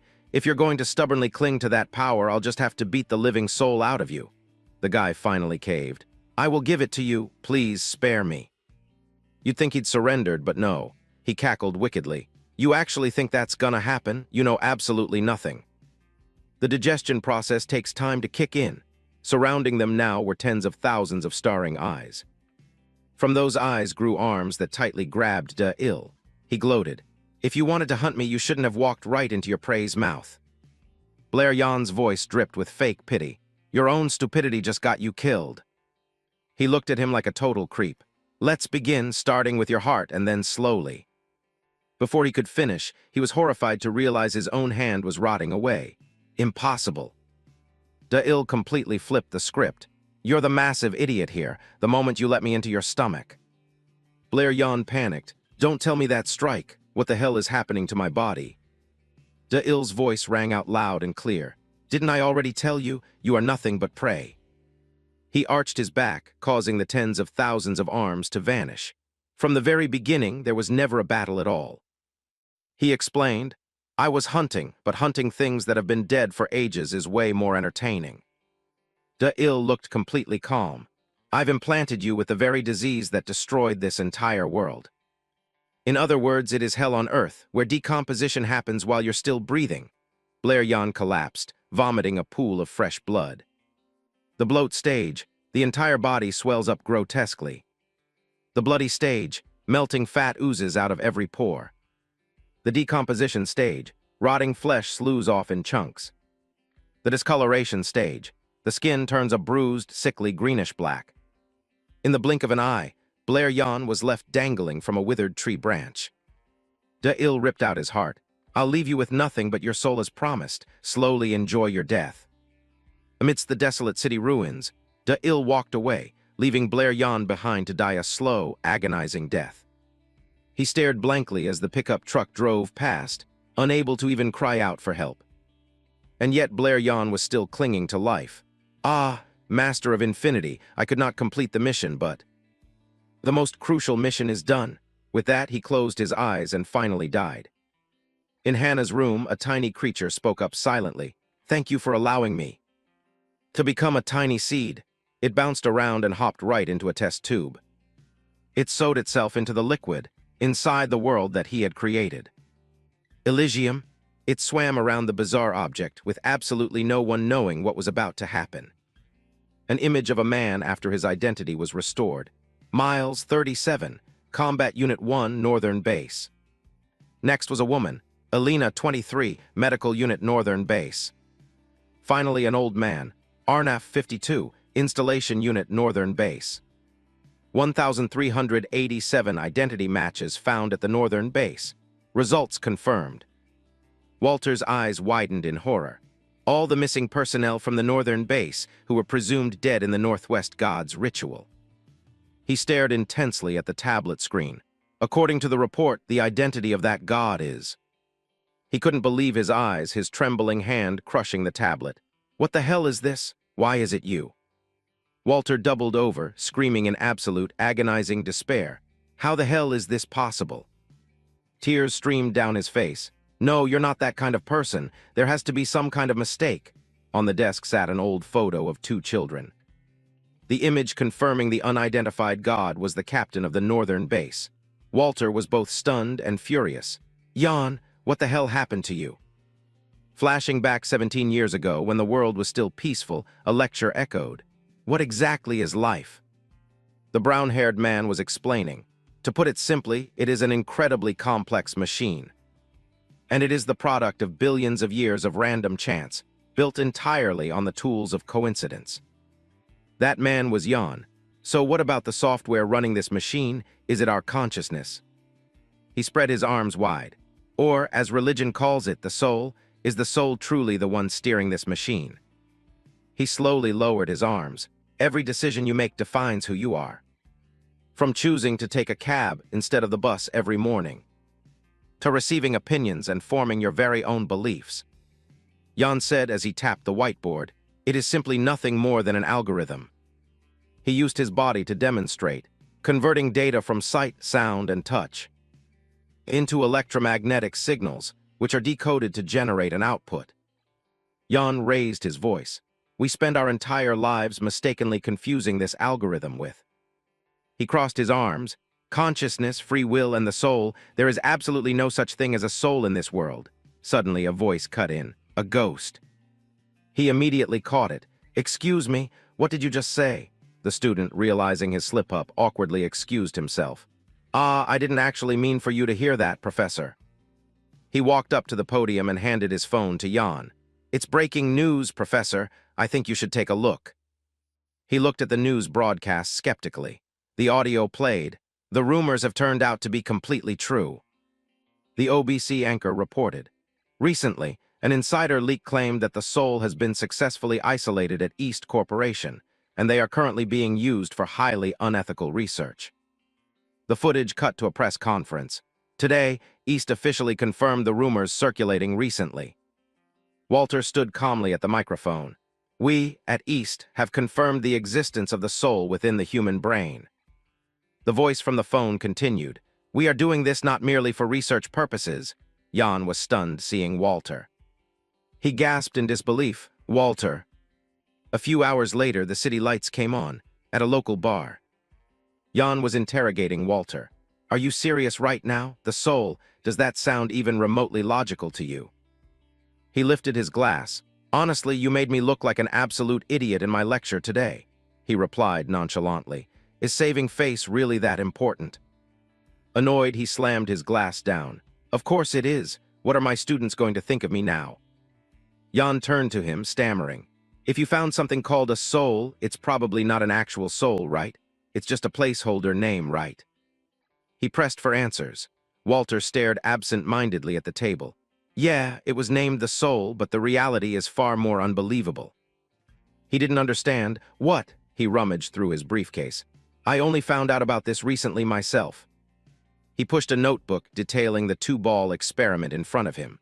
The proof has been around for a long time, and I'm afraid the company is building something based on it. Jan opened the notebook in shock. There's actual empirical evidence. The two-ball experiment was illustrated. When a particle is fired in a vacuum, it hits one of two buttons. Which button gets pressed is completely random, and a ball will drop on the corresponding side. The probability for either side is exactly 50%. An experiment tasked participants with predicting where the ball would drop, observing the success rate of their predictions. But the participants were divided into two groups, and one group was specifically told the ball would drop on the right. Theoretically, the rate should still be 50% for both, but the group that believed the ball would drop on the right had a significantly higher prediction success rate. This statistical gap widened exponentially as the number of participants increased. Jan couldn't process it at all. Human belief can actually influence the future. Walter raised his glass. The very first quantum signal in the brain when we make a decision originates from the pineal gland, which is what we labeled the soul. In essence, it's closer to free will. He still couldn't believe his eyes. 3 years ago you handed me that bizarre trio, and now this. He stared hard at him. What the hell kind of company are you running? What kind of insane experiment is this? He took a sip of his drink. I don't. Walter gently rubbed the rim of his glass. I don't know what they're trying to do either. Jan found it strange. How could you not know? Isn't your wife the CEO of East? He rested his chin on his hand, exuding a deep sadness. Right now. He lowered his head, raising his glass. I'm no longer living with Valentin. He was confused. What? You're not living together? Why? Walter closed his eyes. She's away on a business trip. I miss her like crazy. Jan realized he was being messed with and blew up. You fat bastard, you nearly gave me a heart attack. He stood up. Let's go. Drinks are on me tonight. He looked at Walter's family photo on the table, his own reflection cast in the wine glass. Suddenly realizing something, Jan spoke up. Is it because of Anna? Walter froze. He swirled his wine, looking at him. The soul and all those ridiculous experiments. You want to believe that her soul is still alive, don't you? Walter's voice was ice cold. No, the exact opposite. He reminisced. The other day when I visited Anna, a boy there told me, people say death strips away life, but I don't think so. He turned his back cryptically. A life without death is a meaningless life. Death is not the final limit. But the absolute pinnacle of life. Walter listened in stunned silence. He reflected. Anna's life was not stripped away. The flashback ended, and the two left the bar. He read the documents as he walked. This experiment tells me that Anna completed her life with those final steps. He walked on, so I guess it's time for me to cherish her death. Jan sighed, trailing behind. I still have no idea what you're talking about. He looked up at Walter. By the way, where exactly is Valentin's business trip that's taking her so far away? He didn't answer directly. Pretty far. He pressed patiently. Yeah, but where? He pointed up at the sky where the moon was shining brightly in the dark night. Jan was astonished. On the moon. He kept walking, staring upward. She went on a business trip all the way to the moon, Walter nodded. Yeah, exactly. His gaze turned thoughtful. Trillion-dollar scale hits different. All right then. Suddenly, a massive crack appeared across the moon. Jan was stunned. Just now, did I see that wrong? The moon in the dead of night was cracking apart, becoming clearer by the second. Scene cuts, Jan's eyes still hadn't fully closed. A woman approached him. I have come on behalf of the Omniscient One. In the end, you are neither truly alive nor truly dead. She formed a hand seal. Now, rewards and punishments shall be decided by the Omniscient One, according to the will of a true God. Her golden eyes glared wide open. Omniscient One. She raised both hands to the sky. With your holy eyes, pass judgment upon the Lord of the Holy Blood. By now, the moon had been completely torn apart by the cracks, forming an eerily bizarre ring. Blair Jan stared pensively at the notebook in his hand, softly muttering the ancient vow. I solemnly swear to dedicate my life to the service of humanity. But that oath had now been shattered into a million pieces. Walter rushed over and grabbed him by the collar, screaming in fury. Jan, snap out of it. If you don't get on that plane right now, you're going to die here. Blair Jan replied with a blank, emotionless face. Walter, the problem isn't me. He pointed a trembling finger at a woman clutching a newborn baby. It's them, over there. A piercing loudspeaker announcement cut through their conversation. The aircraft is preparing for takeoff, Walter frantically shouted back. Please, just wait one more minute. Humanity had finally reached the fragile brink of absolute annihilation. I no longer have the peace of mind to care about that outdated oath. No matter who falls around me, I absolutely have to survive. Then why? Why are my hands desperately trying to save this child? After making it onto the plane, both of them collapsed, panting heavily from sheer exhaustion. I was almost left behind. Walter asked in confusion. By the way, that baby, what's the deal with it? Blair replied wearily. I have no idea, even I don't know why I brought it up here with me. The aircraft tore through the night, soaring across the pitch-black sky. Suddenly, an earth-shattering explosion erupted in the distance. 5 years later, at the northern base of the Atheists, the war has faded, but the world we once knew is now nothing more than a ruined shadow of the past. In this hopeless world completely dominated by the gods, why am I still? Blair Jan's subordinate burst into the room. Commander. He urgently reported, we have a patient in extremely critical condition. The medics frantically pushed a blood-soaked young man on a stretcher. Why, even up until now, am I still desperately saving lives like a sleepwalker? Is it in the hope that one day we'll be liberated from the tyranny of the gods? Or is it for humanity, or for some delusional concept of justice? Blair Jan stepped out of the operating room and the patient's family immediately rushed over. Commander, will he live? No. Drenched in sweat, Blair Jan gave a gentle nod to reassure her. The woman burst into tears, covering her mouth as she sobbed. Thank you, Commander, thank you so much. He silently watched the woman walk away, thinking to himself, if I knew things would end up like this, maybe I should have just gotten a surgery degree. There's no grand reason behind this. To me, everything that happens occurs without any specific cause.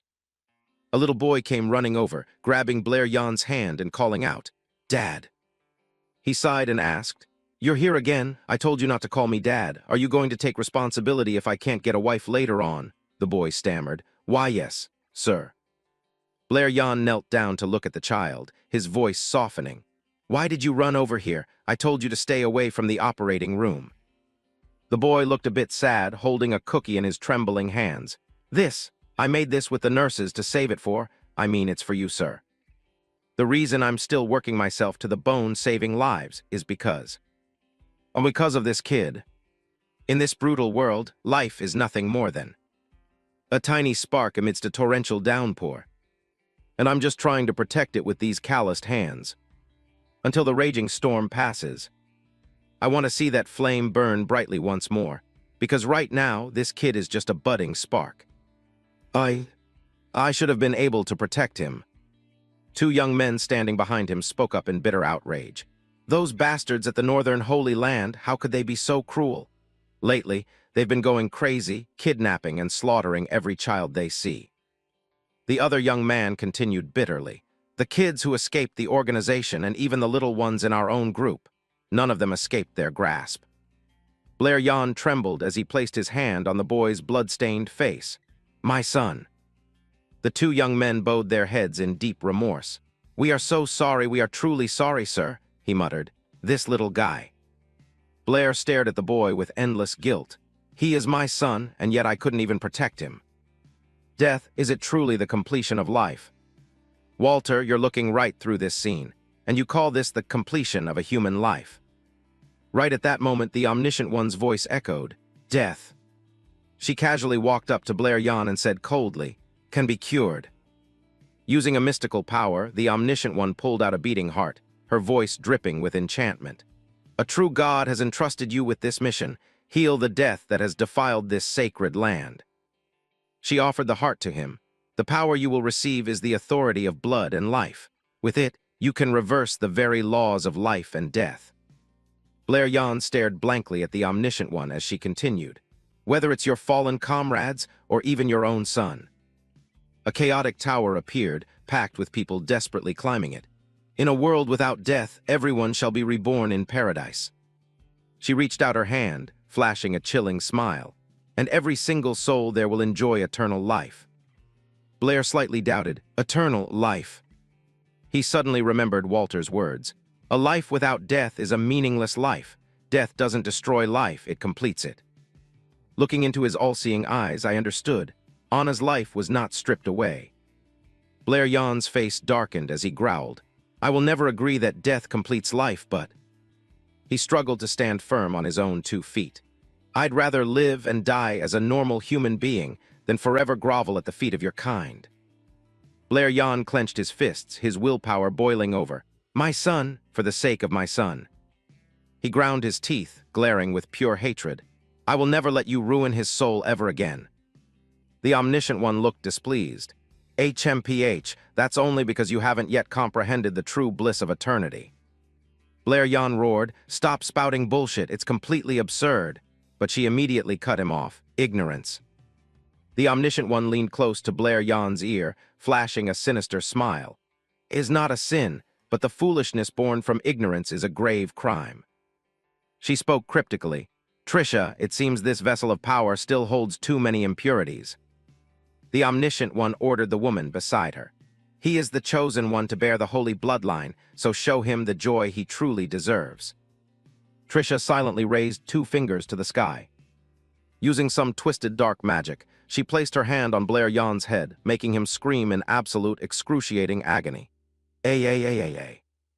Blair Yan's skin tone and face mutated horrifyingly. He looked no different from a wandering zombie. The Omniscient One held the heart in her hand, flashing a terrifying smile. Let me ask you one more time. She presented the heart to him and asked, Do you accept the power of blood and life and vow to obey the mission of a true God? Blair Yan reached out his trembling hands to accept it. The Omniscient One leaned in close to his face, whispering, The most crucial mission the true God has assigned to you is. She muttered a series of bizarre, cryptic incantations into his ear. Right after, Blair writhed in agony, his skin turning a sickly, ashen gray like a real corpse. His face vividly displayed the absolute limits of suffering. He collapsed to the ground, bitter tears streaming down his cheeks. The exact second he was about to hit the ground, Trisha used her magic to conjure an orb of light, shining it directly onto Blair Yan's face. She channeled a bizarre wave of magic in her hand. Your punishment is to return and endure the suffering of mortals after having touched the joy of the gods. She formed a surge of energy and slowly levitated. Regardless, you have completed a vital mission, so your reward shall be. Trisha suddenly clapped her hands together forcefully. Fresh blood sprayed out from her palms. Trisha's hands were stained a deep crimson red, that you will never be tainted by any sin ever again. With a mysterious look, she stared at her blood-soaked hands. I hope we will meet again in heaven in the future.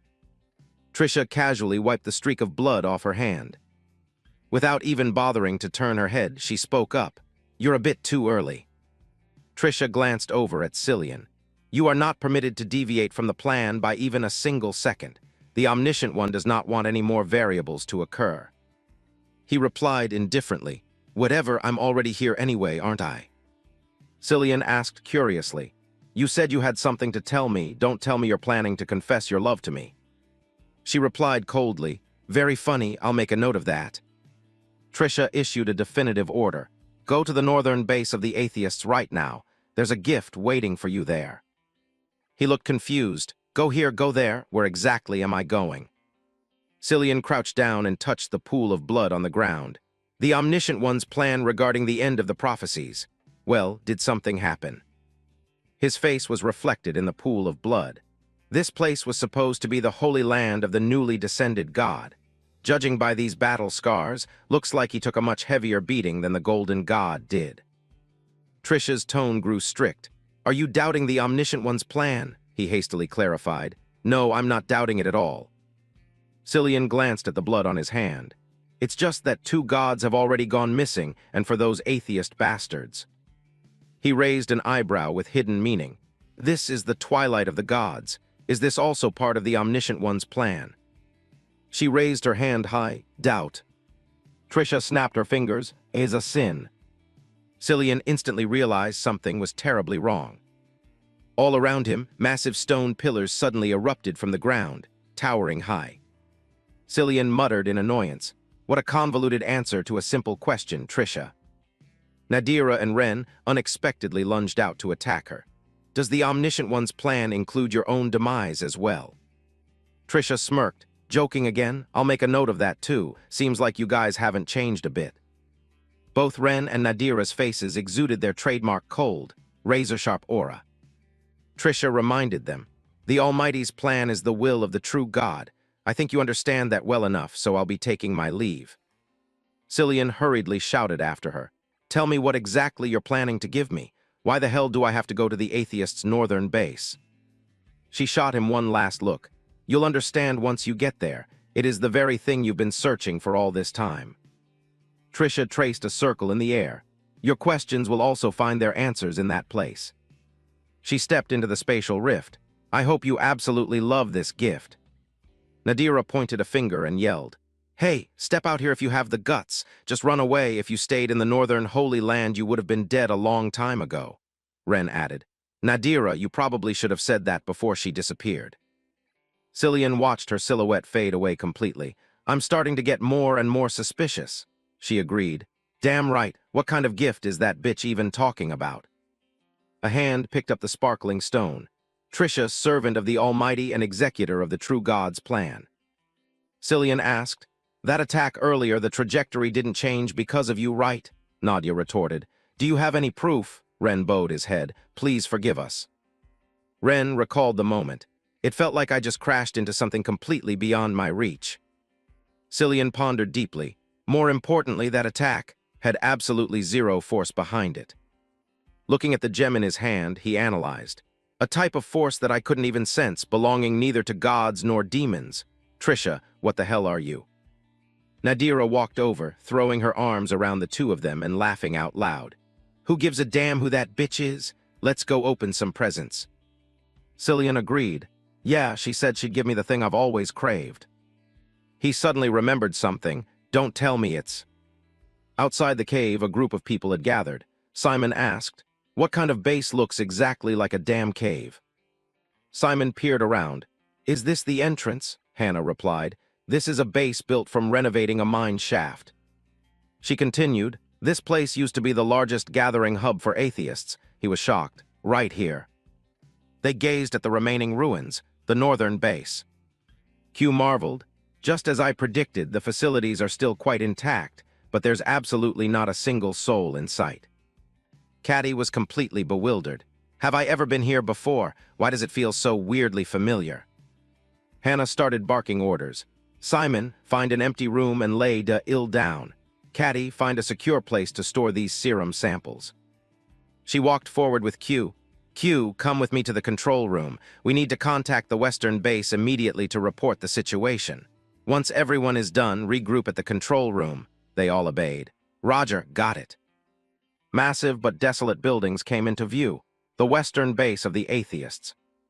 The sign on the door read, Captain's Office. A frantic series of knocks echoed on the door. Someone reported, Captain, we've received a transmission signal from the northern base, Walter replied. It's definitely Hannah, patch her through immediately. Her face appeared on the screen. Senior, you're probably going to be shocked by the report I'm about to give you. He was skeptical. Is there anything more shocking than that report you sent? Hannah was completely lost. What report? Walter said with a dead serious face. The entire northern base was sacrificed in a bloodline ritual, and Blair Yan has ascended as the god of the northwestern Holy Land. That was the exact content of the report you sent. Her voice trembled weakly. Senior. Her face twisted in absolute horror. We never sent any report like that at all. He was stunned and Hannah gripped the desk tightly. But what you just said, Senior, every single word of it is true. She looked devastated, flipping back through the logs. It looks like it was sent out right before the day that ritual took place. She was confused and suspicious. I don't get it. Did the gods send this? Why the hell would they want to help us? Walter scoffed in disgust. They aren't helping us, this is clearly. Q crossed his arms, explaining. A warning. It carries two distinct meanings. He decrypted the data. First, the atheist bases are no longer safe havens. An image of the cracked moon appeared. The cracks on the moon had already reappeared right before the final battle. The cracks formed bizarre markers.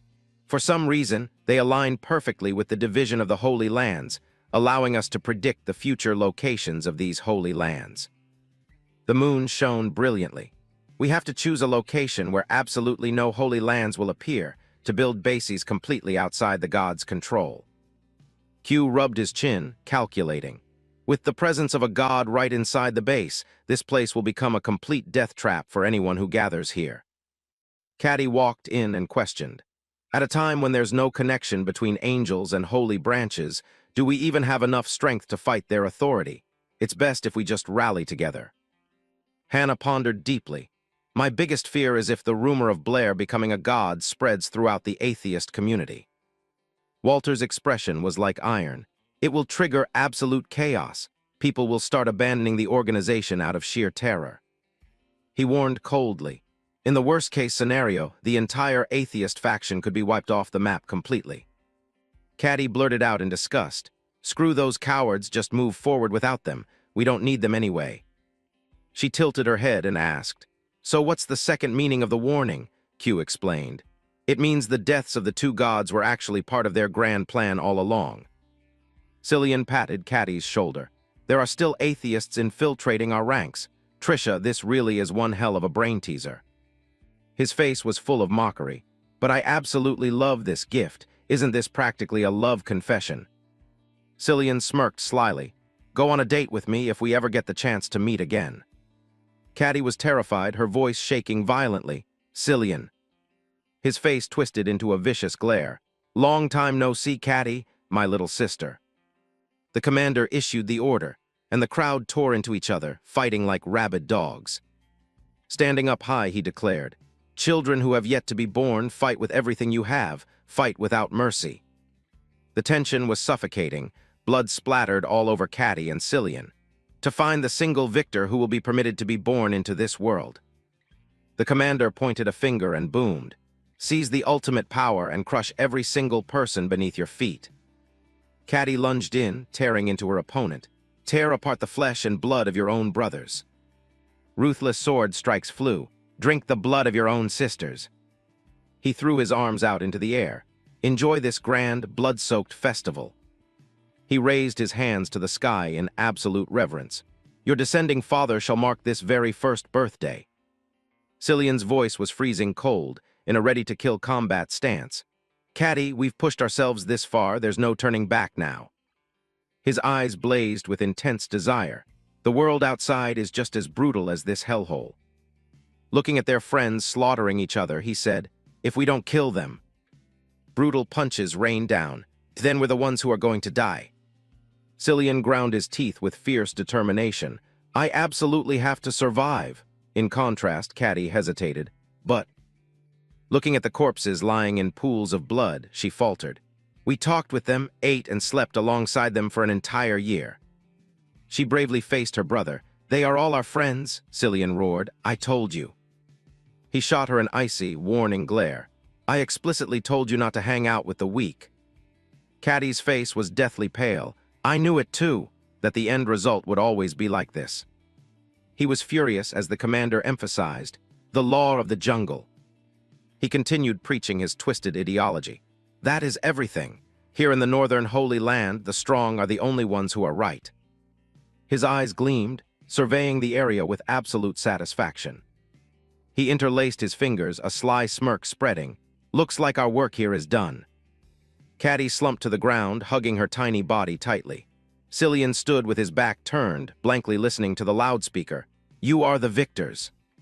She curled up in utter, crushing despair. Happy birthday.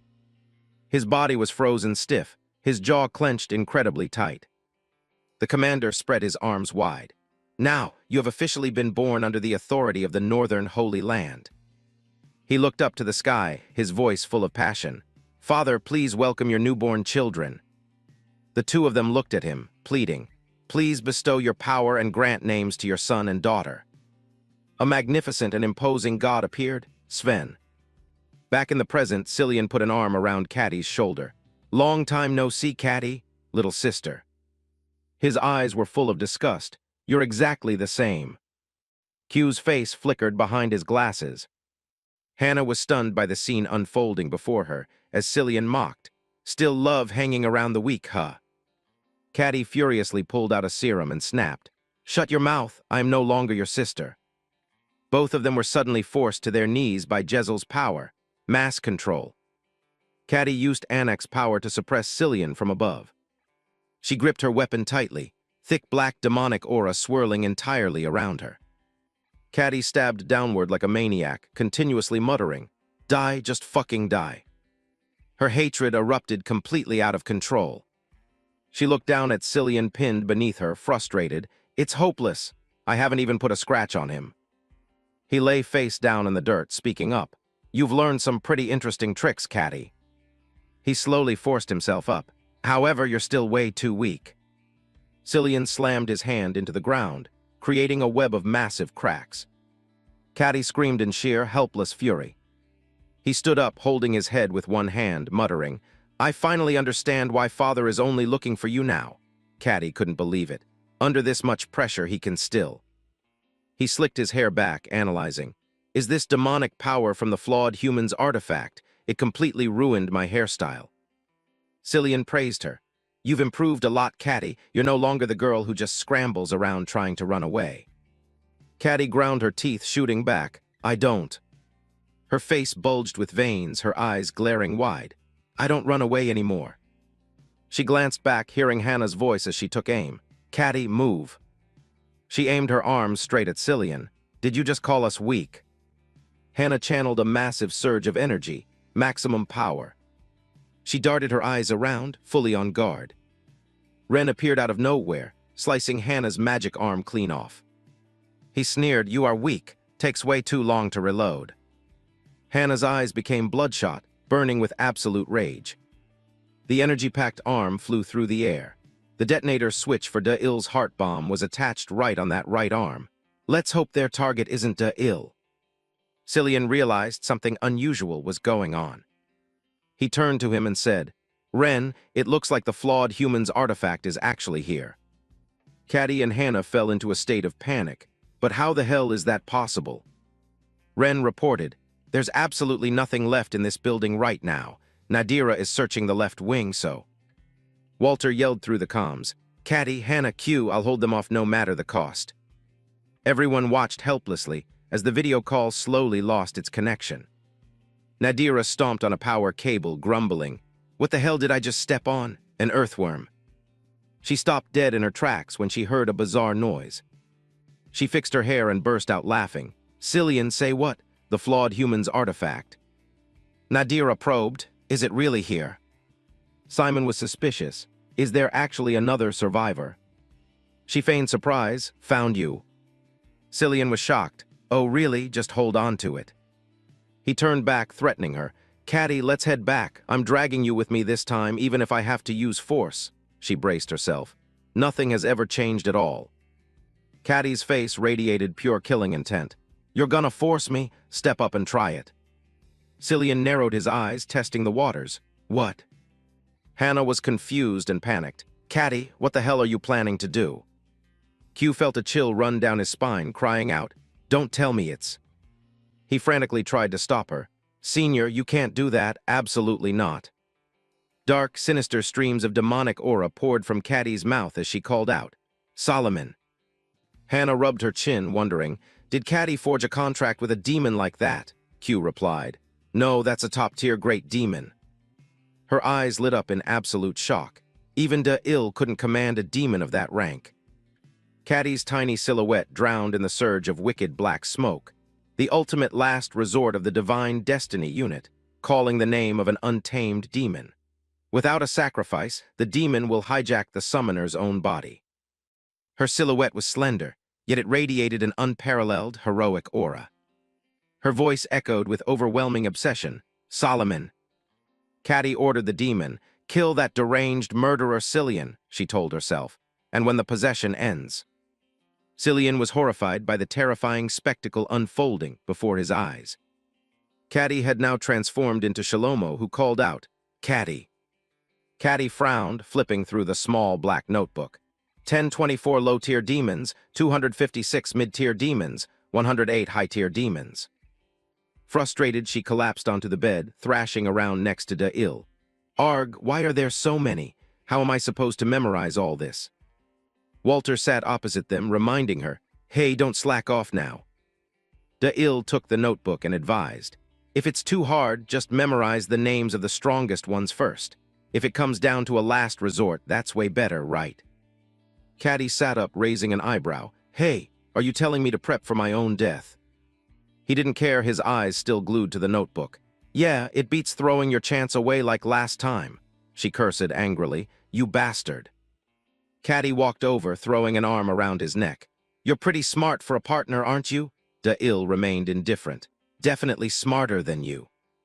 Walter sat on the sidelines watching this scene, thinking to himself, What the hell are these kids talking about? They get along weirdly well. She smiled brightly, holding the notebook. Let's see, the most brutal name I can call. The absolute highest-ranking great demon. Caddy flipped through the long pages, wondering, It's not here. Why the hell does the list start at number 2? He explained, The number 1 demon isn't suitable for this list.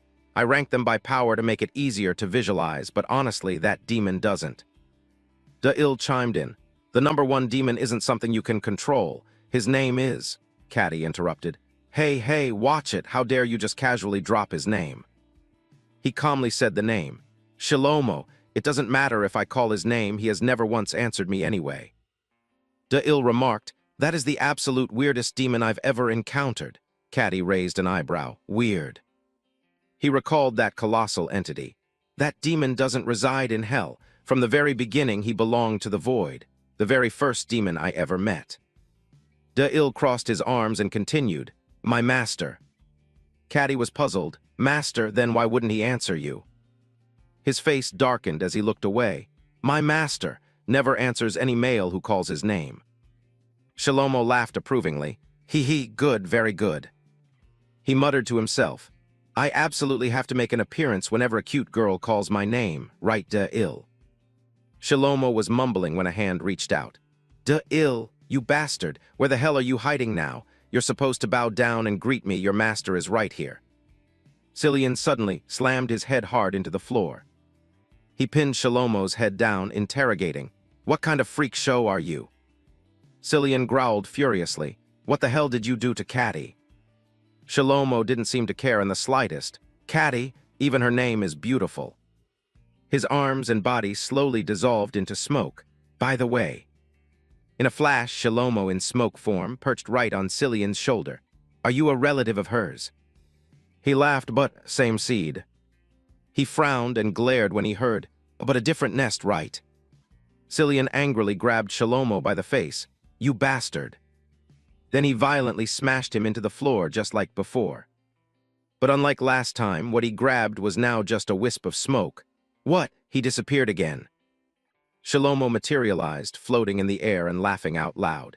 Hee hee, dragging me into your family drama? I'm guessing you two don't get along very well. He wondered, but hey, don't you have any powers? Why aren't you using them? Ah, are you worried about damaging your little sister's body? Ren suddenly appeared right behind Shalomo. Ahem. With sword in hand, he decisively sliced Shalomo's head clean off without a single second of hesitation. The slash was so powerful it didn't just decapitate Shalomo. It cleaved right through the entire wall ahead. Cillian glanced back and yelled, Ren, what the hell are you doing? Ren answered calmly, These are Father's special orders. If we can't capture Caddy alive, bringing her corpse back is perfectly fine. He was stunned. Did Father actually say that? One of Shalomo's hands drifted near his severed neck. He deftly formed a hand seal with his fingers. Instantly, Shalomo's head reattached to his body like absolutely nothing had happened. He charged forward. Haha, another comedian joins the party. Ren was confused, gripping his sword hilt tight, ready to attack again. I literally just cut her throat, didn't I? Why? That's impossible. But before he could act, Cillian stepped in front. Ren, get back. He brought his hands together, erecting a solid wall of force to shield against Shalomo's power. He interlaced his fingers. A blazing red energy enveloped Shalomo as he prepared to unleash an attack. He formed a seal with his hands right in front of his face, revealing only his eyes through the gaps of his fingers. In a fraction of a second, the defensive wall, made from countless compressed hand shapes, was ripped to shreds. Cillian braced himself against the terrifying pressure, even as his arms were now covered in deep gashes. Shalomo proceeded to form yet another hand seal. The finishing blow was a vertical slash, cleaving the shield into tiny pieces. The defensive wall Cillian had tried to hold instantly collapsed completely. Hannah watched from the outside, asking, Q, how long has it been since she was possessed? Q checked his watch and replied, About 5 minutes. She was anxious. 5 minutes, that's impossible, even if Caddy is stronger than almost anyone else. Q continued, Based on calculations, the absolute maximum time a soul can endure possession is only 30 seconds. Q watched them fight, wondering, what is going on here? Is this senior's doing? Hannah was equally confused. I have no idea, maybe this is some trick played by that demon. Over there, they were teaming up to fight Shalomo. Q asked Hannah, by the way, the ability of the first great demon that Il mentioned, is it actually real? Flashing back, Caddy crossed her arms and asked Il, so, is that first demon strong or weak? He was evasive. Well, she prompted him. Well, what? Il looked at her. If we're talking purely about his own strength, my master is incredibly weak. Caddy was confused. What the hell are you talking about? He explained. My master is just an ancient demon with 0 combat power, but he possesses an absolutely ridiculous ability. Shalomo was ecstatic. Hee, it's been a long time since I've had this much fun. Ren was sweating bullets, gathering energy in his hands. Brother, we have to end this right now. I've used way too much power outside the Holy Land. Cillian was also exhausted, strategizing. Ren, take out his arms first, Ren asked back. His arms. He recalled, every time his hands touch, they unlock a special ability. Fast as lightning, Cillian closed in on Shalomo, prepping an aerial punch. Watch this. He looked at him and laughed. Hee, you still have some gas left in the tank. Shalomo prepared to form another hand seal. Now then, I must keep my promise to the lady, Cillian thought to himself. Gotta chop his arms off. He lunged forward, launching a palm strike right at Shalomo's face, and simultaneously a surprise slash severed both of his arms before he could even see it coming. Ren stood below, yelling, It worked. Despite having his head firmly gripped by Cillian, Shalomo remained completely unfazed. You chopped off my arms to stop me from completing the hand seal, Cillian roared. Get the hell out of Caddy's body right now. Shalomo tilted his head and smirked. Do you even know what a hand seal is used for? Cillian was dumbfounded. Huh. He answered, to decode meaning, and every meaning carries a corresponding power. Cillian grimaced as he listened to Shalomo. For gods and demons, every meaning created by humans comes with a name and an attached power. Back then, Il continued. My master's ability is something that absolutely no god or demon can ever touch because... Shalomo and Da-Il spoke simultaneously. My master's true identity is the one who created the void in the previous world, the one who hunted down the gods with an army of 72 demons. Q looked up, the creator of the void in the previous world. I've thought about it 100 times, but what exactly is that ability? Hannah beside him said, I can't believe it either, borrowing power from demons that don't even exist. Shalomo slightly opened his mouth and uttered a single phrase. The spatial dimension warped. An entity with a human face and clasped hands materialized, its remaining body seamlessly connected to the demon's maw, the non-existent demon. Surrounded by a pitch-black void, I can't feel a single thing. Da-Il opened his eyes, my vision. His ears, my hearing. Da-Il's face was completely vacant in the darkness. My sense of smell, my sense of taste. He drifted aimlessly through the void, and even my sense of touch. Everything is completely paralyzed. Amidst the endless dark void, he wondered, is this death? A young Da-Il remembered Walter's image. I get it now. Did that bearded bastard trick me? He mentally cursed. What the hell was I thinking when I decided to carve that thing into my heart? Da-Il placed a hand on his chest. I don't even know anymore. It's like a fatting dream. All my memories are as blurry as fog. He wondered how much time has passed. Da-Il looked up, guessing, a year. Or 100 years. He sat curled up in a tight ball. Maybe it's only been a single day. Faces of the old, the young men and women overlapped. Da-Il wondered, but who am I? I don't know anything anymore. He leaned back, am I going to? Thinking about being trapped here until he turned into white bones, and eventually fatting away entirely. Am I just going to slowly turn into dust in this endless void? Tears fell from Da-Il's eyes as he suddenly remembered. Ah, I remember now. Mom, Dad. He reached his hand upward. Brother. Suddenly a hand tightly gripped him. You're finally here. Da-Il snapped wide awake, shocked. I've been waiting for you for a very long time. His bewildered face was reflected in the master's eyes. Well, not bad at all, except for the fact that you're just a kid. Well then. Shalomo's head, along with a massive hand, held Da-Il firmly. I will make you the executor of the void. Start calling me master. Amidst a vibrantly colorful flower garden, Cillian's hand twitched slightly. He lay sprawled out on the bed of flowers, panting heavily. Cillian bolted upright, clutching his head. Where the hell am I? My head is about to explode. Behind him, Ren also sat up groggily, rubbing his head. Brother, I just had an incredibly bizarre dream. He turned around. Ren, there you are. Ren asked with a pounding headache, where is this place? Am I still dreaming? Cillian looked around. I think whatever took control of Caddy's body dragged us here. He continued, I don't know where we are, but this place is clearly far from normal.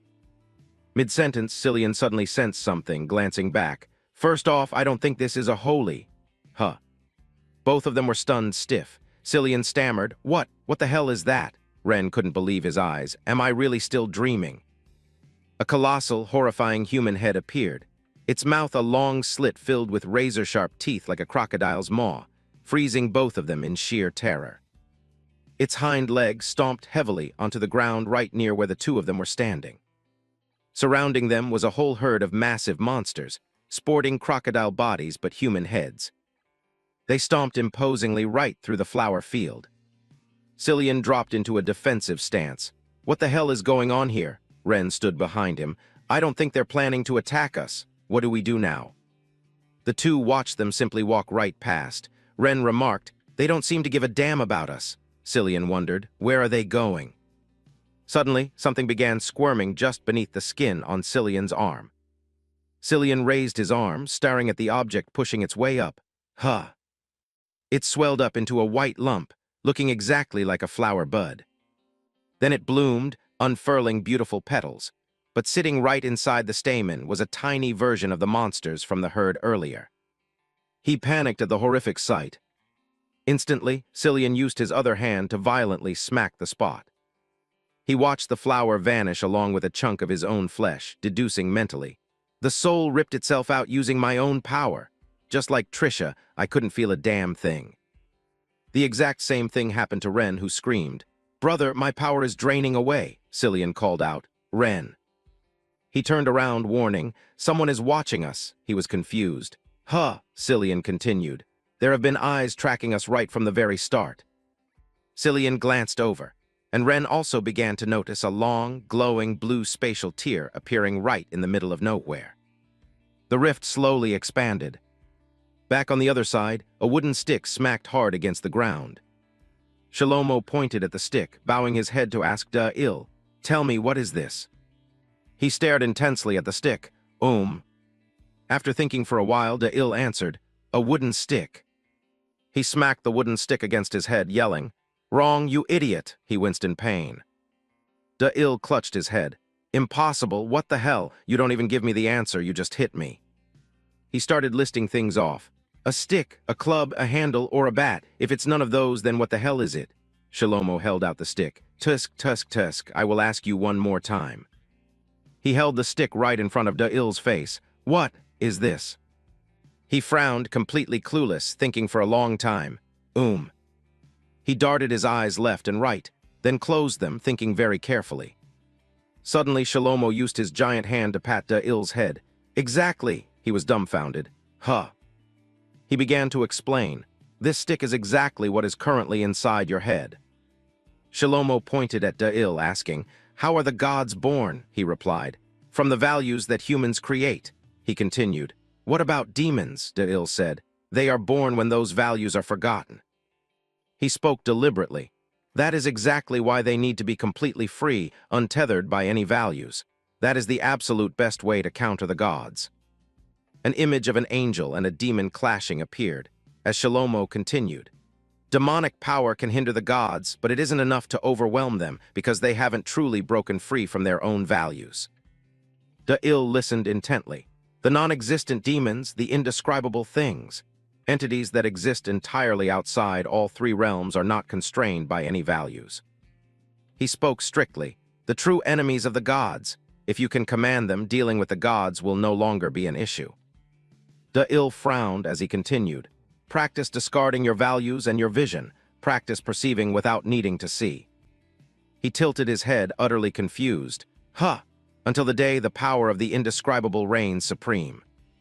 Back in the present, a hand from behind was placed on Cillian and Ren's necks.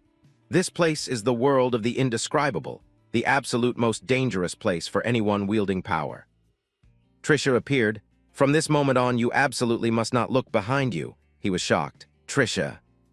She placed her hands on their backs, slowly backing towards the portal with them. "I have opened an escape route. Step back and follow me." Cillian shot a glance at Trisha, questioning, "What do you mean, don't look behind us? Is there something back there?" She glared at him. "Don't ask, you're better off not being curious." Trisha instructed them both. "Discard your curiosity, your interest, and your consciousness. Any perception right now will make you hesitate. Convince yourselves that there is absolutely nothing behind you. I will repeat this one more time." Amidst the dark void above the flower field, the entity that made the monsters look up appeared. A colossal human face, the size of an entire planet, was watching them from behind. "There is absolutely nothing behind us." A pale, bruised hand twitched, its fingers weaving together to form a tight, cryptic circle.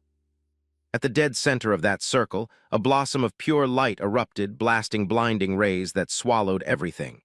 In this chaotic void, where existence was a blur, nothing meant a damn thing. The petals kept flaring bright, until the day a lost soul wandered in, and I slapped a name on it before it could even speak. A hollow, skull-like face gently scooped up the flower, muttering in the dead silence, "I'll call you Flower." And right then, a soul hammered out the very first meaning in this world. In the dead quiet of the room, a man sat still, surrounded by floating flowers. On the wall, the letters R and L materialized, and the blooms from the letter L started swarming him. A soul's choices carve out reality, but only the choices that forge meaning become the real deal. Right above the man's head, a massive flower bloomed, blocking out the sight, and from that very clash, a god was born. The space snapped, warping from a cramped room into a pitch-black meadow, where every flicking ray of light locked onto the naked man sitting cross-legged. In my reality, Idea, the place now worshipped as the upper realm, the obsession of the entity known as the flower god began to rise. He sat there still as stone, but deep in his gut burned a fierce hunger, to be worshipped by the masses, to hold absolute power, and above all, to become immortal.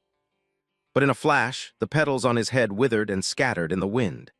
That was the agony of obsession, a slow, rotting pain that dragged on even after he became the Demon King, the pain of ultimate power slipping right through his fingers. The dead petals shrank and faded into the void, drifting aimlessly, because the obsession with that name had slowly bled into forgotten history. Shalomo, his demonic face hidden behind flowing purple hair, crushed the dead flower in his grip and roared. The names spat out by humans are just chains of obsession. Deep down, you lot never wanted a damn title. A flash of sorrow crossed his face as he spat out bitterly. Shoving you into the void is salvation, the final act of mercy to drag you all out of this meat grinder of suffering. Suddenly, Shalomo's eyes locked onto a familiar silhouette and he blurted out, "Trisha." When the woman instinctively looked back, he dropped a cold line. "That name doesn't fit you anymore." Shalomo pointed straight at Trisha, his voice shaking with shock. "How the hell did you get back here? Impossible." He stubbornly pressed on. Why did you come back?" Trisha shot back calmly with a single name, Shalomo. Her eyes blazed with hellfire. "The reason I came back, you should know better than anyone else, shouldn't you?" Shalomo snarled. "Don't tell me. You're planning to solo the very rules of this world." Trisha fired back bitterly. "Those bullshit rules? Turns out you've been clueless this whole time." She glared at him with pure hatred, every word cutting like a switchblade. "What you're worshipping isn't a rule, it's a supreme curse." He let out a twisted demonic chuckle. Ki. A curse? Yeah, looking at it that way ain't wrong." Standing behind the two men, Trisha barked an order. "Cillian, Ren, from this second on, take exactly 4 steps forward." After speaking, she turned around, her face dead serious. "No matter what goes down, absolutely do not look back." The two of them braced themselves, breathing heavy, burning the rule into their minds. Exactly 4 steps. They stepped into the void, muttering, "1 step." Shalomo stared at their backs, mocking them. "No looking back? Looks like you've already accepted there's no return ticket." Trisha stated coldly, "Anyway, my mission ends right here." Shalomo stood across from her, screaming like a lunatic. Why go this far to throw your life away? Why?" She locked her body tight as a monstrous wave of power gathered, her eyes blooming with bizarre patterns while petals shredded the air. "Are you tossing away your own salvation just to wreck this rule?" Trisha's hands laced together, locking in the hand seals of fate. Despite the suffocating power crushing the air, Shalomo kept howling. "How can you still be completely blind to the truth?" The flowers began to shatter. Trisha's eyes burned with furious rage as she gritted her teeth. "My very first disciple." The massive statue suddenly snapped its glowing red eyes open, staring deep into the abyss ahead. Trisha looked at Shalomo, wrapped in chains of pure power, and looked up, spitting out bitter words. "It's been a long time, my little brother." Rage boiling over, she stepped forward, biting off each word. "You don't even recognize your own flesh and blood sister." The statue's 2 colossal hands slowly raised, facing each other like they were about to crush her into red paste. A deafening, thunderous slam echoed, and light exploded from its palms, swallowing the entire space. Amidst the apocalyptic chaos, the 2 men bit their lips and kept walking. 2 steps. Ren started second-guessing, asking nervously, "Cillian, is heading back like this really the right call? I think behind us." Before he could finish, monstrous flowers burst from his hand, his veins bulging in agonizing pain as Cillian instantly snapped him out of it. "Ren, don't lose focus, just keep your eyes on the road ahead." Ren roared in agony. "No, maybe this is our shot, the absolute power Father gifted us." He squeezed his eyes shut, feeling the boiling blood. "The power of violence. The stronger the enemy we crush, the more invincible we become." Ren gritted his teeth, snapping to a terrifying realization. "Right behind us is an opponent nastier than anything we've ever faced. I'm staying to fight." They pushed forward under suffocating tension. 3 steps. The statue's colossal fingers began to crack. An unseen force had completely stripped its ability to fight back. Out of the illusion, a pair of pitch-black hands slowly materialized, bringing a crushing, suffocating pressure. Between those hands, a blindingly bright entity emerged, radiating an aura that completely dominated the area. It was Trisha, but she had donned a totally different form, majestic and dripping with mystery. The savage beasts instantly collapsed, shivering before the newly awakened power. A bald punk stood there, his cold eyes sweeping over the writhing monsters. His eyes were blood red, his jaw unhinged to reveal razor-sharp teeth that would make anyone piss themselves, and he slowly swallowed the beast whole. Right after, sparks blew up under his head like a hidden explosive, his eyes half closed as his forehead stretched out, morphing into a grotesque freak. Surviving the 3 deadly steps, they finally hit the absolute limit, 4 steps. Cillian took a deep breath and decisively stepped through the spatial gate. On the other side, an imposing old man barked. "Why did you drag yourself back here alone?" He lowered his head and answered. "The first kin of the northern Holy Land, Cillian." He clenched his fists, his voice trembling with guilt. "I confess, I made a pathetic, humiliating choice out of my own weakness." The old man stood tall, his voice booming. "Just how monstrous was the bastard you faced to make such a cowardly call?" Cillian dropped to his knees, swallowing his pride. "Just for the desperate need to survive, I backed down like a coward."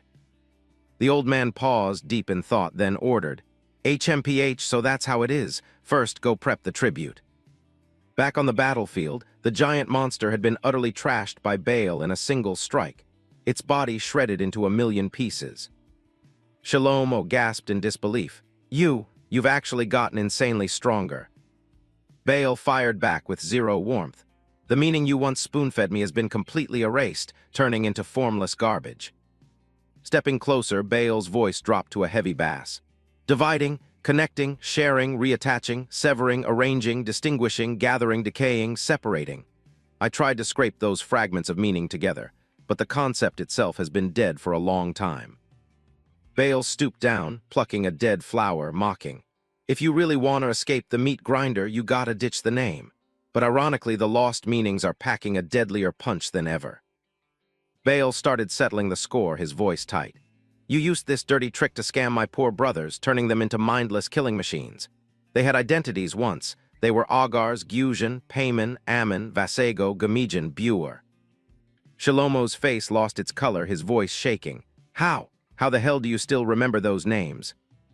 Bale doubled down. "Even as a non-existent demon king crushed in the void, a true name is something that never fades. That's why we can't escape the agony, but it doesn't mean we're out of options."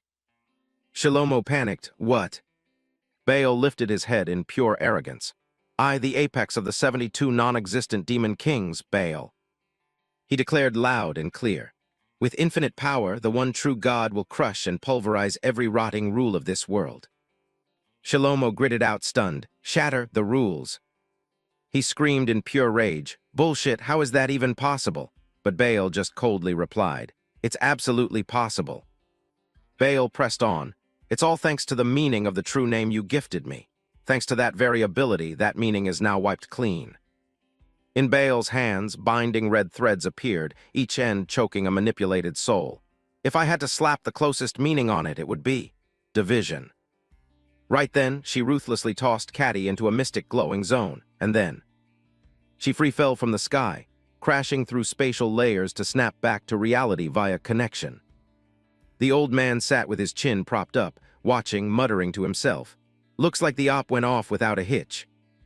Caddy lay dead still, completely knocked out cold on the freezing dirt. Cillian staggered closer in shock, whispering her name, "Caddy."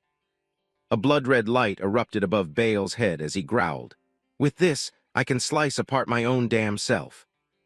Bale shattered his own body into a million fragments and declared, "We've split into countless alternate realities just to hardwire everything back into one." Bale's body morphed into tens of thousands of clones, his voice echoing everywhere. "Finally, we can lock onto every corner, every timeline in the 3 realms and 6 paths simultaneously. And right there, we found him." Shalomo's eyes suddenly went pitch black, shaking as he asked, "Him?" Bale whipped up a colossal vortex of pure power. "The only bastard who understands the one God's power, and the only one to get an answer from him." The image of a supreme entity flared up, the first and only one, the omniscient. Shalomo was rattled. The one God actually answered. Baal raised a covenant token high, his voice like iron. The clearest damn answer, the one God, is officially dropping in. Shalomo started casting an ancient, forbidden art, his hands glowing with blinding runes. I see. 108 total wipes have gone down, and those dead worlds turned into 108 layers of hell. A chaotic storm of power swirled around him, but his voice suddenly dropped. But the one God never showed up, and never once flexed his ultimate power. Shalomo's body suddenly mutated, twisting into a massive ancient tree, its branches bursting from the corpses of hideous monsters. He let out a triumphant laugh. Thanks, Trisha, because of you, I finally got the shot to hunt down the one God. Baal sneered, mocking him. You seriously buy that the kid who signed a pact with the void can actually take down the one God? Shalomo stayed quiet, muttering softly, No, Da'il is still way too green. A blinding pillar of light crashed straight down from the sky, carving out a gigantic magic circle. Shalomo stood tall, declaring with absolute arrogance, about hunting the one God. His hands clamped together, prepping for the killer blow. In front of him, razor-sharp teeth stacked up like a fortress wall as Shalomo roared, I'll do the job myself. Those rows of teeth locked together, forming a claustrophobic alley that completely shut down Trisha's path. They gnashed together violently, shooting off blinding sparks like a world-ending explosion. Instantly, those teeth shot forward like missiles, gunning straight for Baal with unstoppable speed. Baal instantly threw up a dense wall of needles for defense. You're no different from us, even after leeching all my brother's power dry. Shalomo replied coolly, hijacking the power of non-existent demon kings. In the real world, yeah, that's impossible. He spilled his raw ambition. But this is the realm of taboos, I really want to push its limits and see what snaps. Shalomo started muttering ancient runes, dropping a long, heavy, suffocating incantation. He poured his entire mind into the chant, while Baal just stood there, listening on red alert. Baal's body started glowing with a bizarre light as he mused. Didn't think you had the guts to go this far. You never change. Shalomo suddenly mutated into a colossal plant monster, roaring, Even if I don't bag the one God, I've got more than enough juice to catch your ass. Facing down the massive entity, the tiny Baal stayed completely chill. You're still as easy to bait as ever. Baal spawned countless tiny spatial cubes all around. My job isn't a death match with you. The target the Omniscient set for me is just one thing. And that's shutting you down. Shalomo suddenly caught onto something and screamed in absolute despair. Oh, hell no. Shalomo was completely boxed in by the spatial cubes as Baal mocked. Forgot what I can do? You walked right into your own grave. Baal reached out, ready to pull the plug, and Shalomo could only spit out bitterly. Unbelievable. Finally, Shalomo's entire massive form was shrunk down and stuffed into a glass jar. Thanks for keeping that same arrogant attitude. Staring at Shalomo's head resting in the jar, Baal said coldly, With this, I've scrubbed the biggest wildcard from the op. Ren stepped up and asked, Trisha, is that really what you look like? Baal muttered. Still a few minor bugs left, but nothing we can't handle. Baal looked into the mirror, asking respectfully, How should we handle this wildcard? From the other side, the guy blurted, Wildcard. The Omniscient ordered with dead calm. The headwind hasn't kicked up yet, squeeze every drop of use out of him. Hearing that, Ren squeezed his eyes shut, thinking, He'll definitely be a solid asset. Q was glued to the monitor, announcing, I've set up a backup comms line. We're green to hook up with the eastern base now. Hannah checked her mechanical arm, whispering, Looks like it's still running smooth. Hey. Then she asked, stressed out, Da'il, Simon Caddy, you think they're okay? He instantly backed her up. Chill, Da'il's still breathing. Hannah flinched, shocked. What, how are you so sure? Q pulled out a biometric tracker, explaining, You forgot. When I rigged the bombs, I slip-planted biometric sensors on them. Q kept his voice ice cold. But wouldn't it be better if Da'il just died? Hannah instantly snapped back. Seriously, even so. He sighed and came clean. I should have slapped one on Caddy too. She's the one most likely to get flatlined right now. Hannah went quiet, her voice heavy. After summoning and getting possessed by a demon of that tier, I seriously hope she's still alive. Suddenly, a voice cracked the silence. The brat's still breathing. Shalomo spoke up from inside the jar. I'm not the kind of demon that snacks on human souls. Honestly, even without me, that kid ain't dying. The jar rattled as Shalomo whined.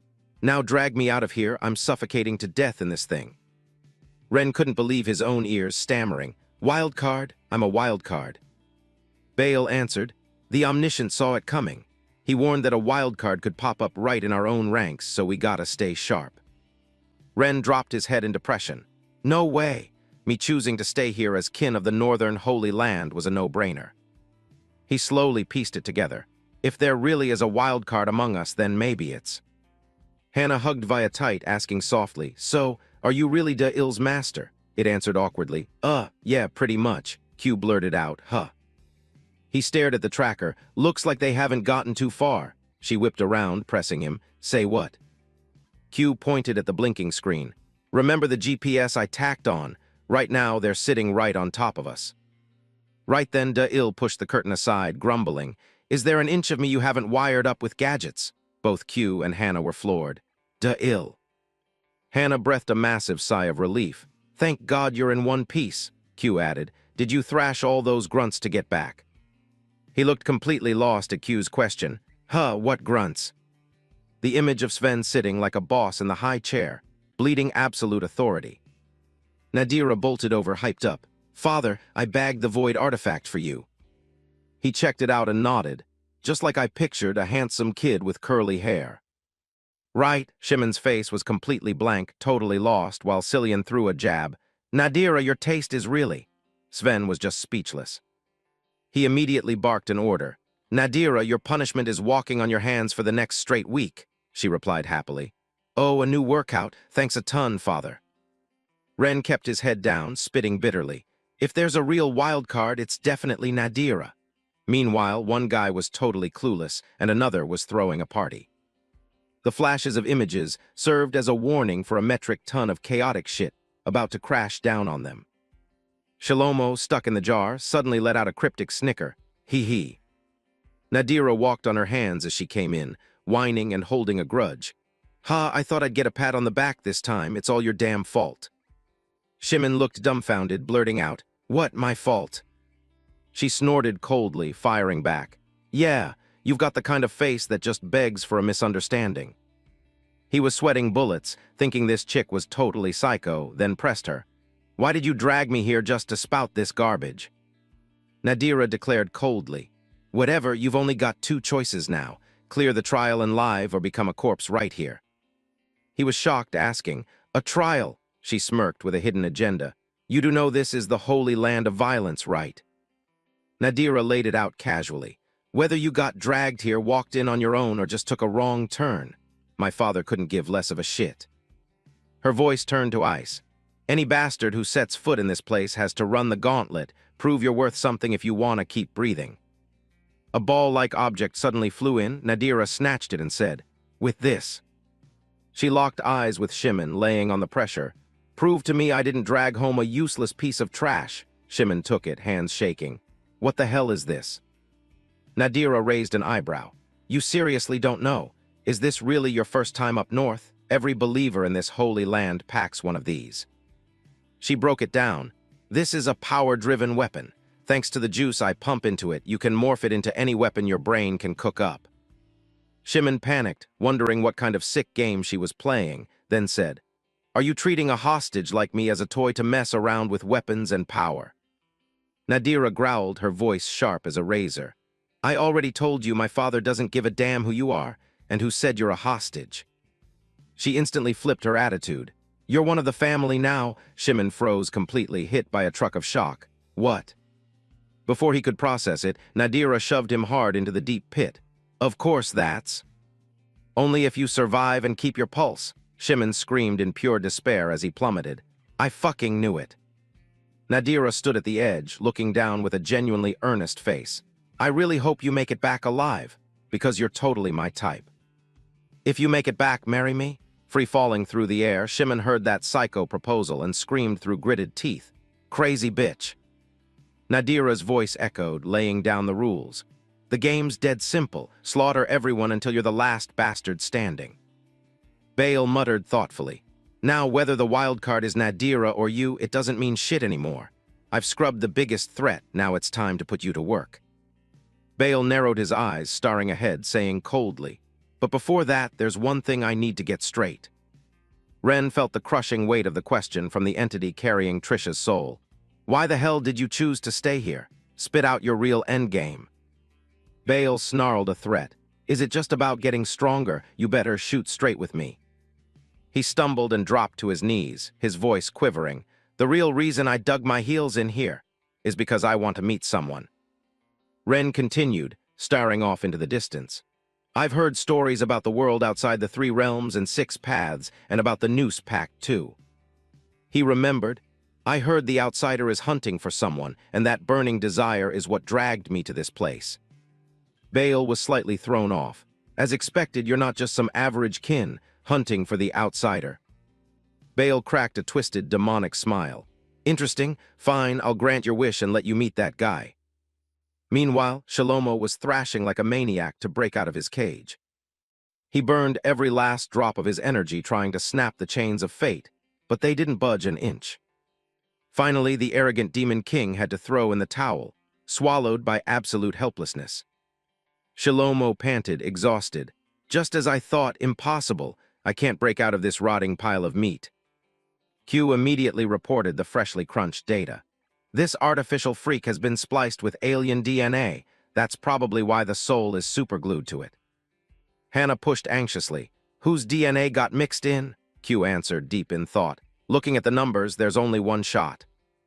The Omniscient stepped close to the confined man, whispering, "The absolute highest priority mission the one God handed you is." He leaned right into his ear, his voice strung tight. "The kid who inked a pact with the Void can control even non-existent demon kings.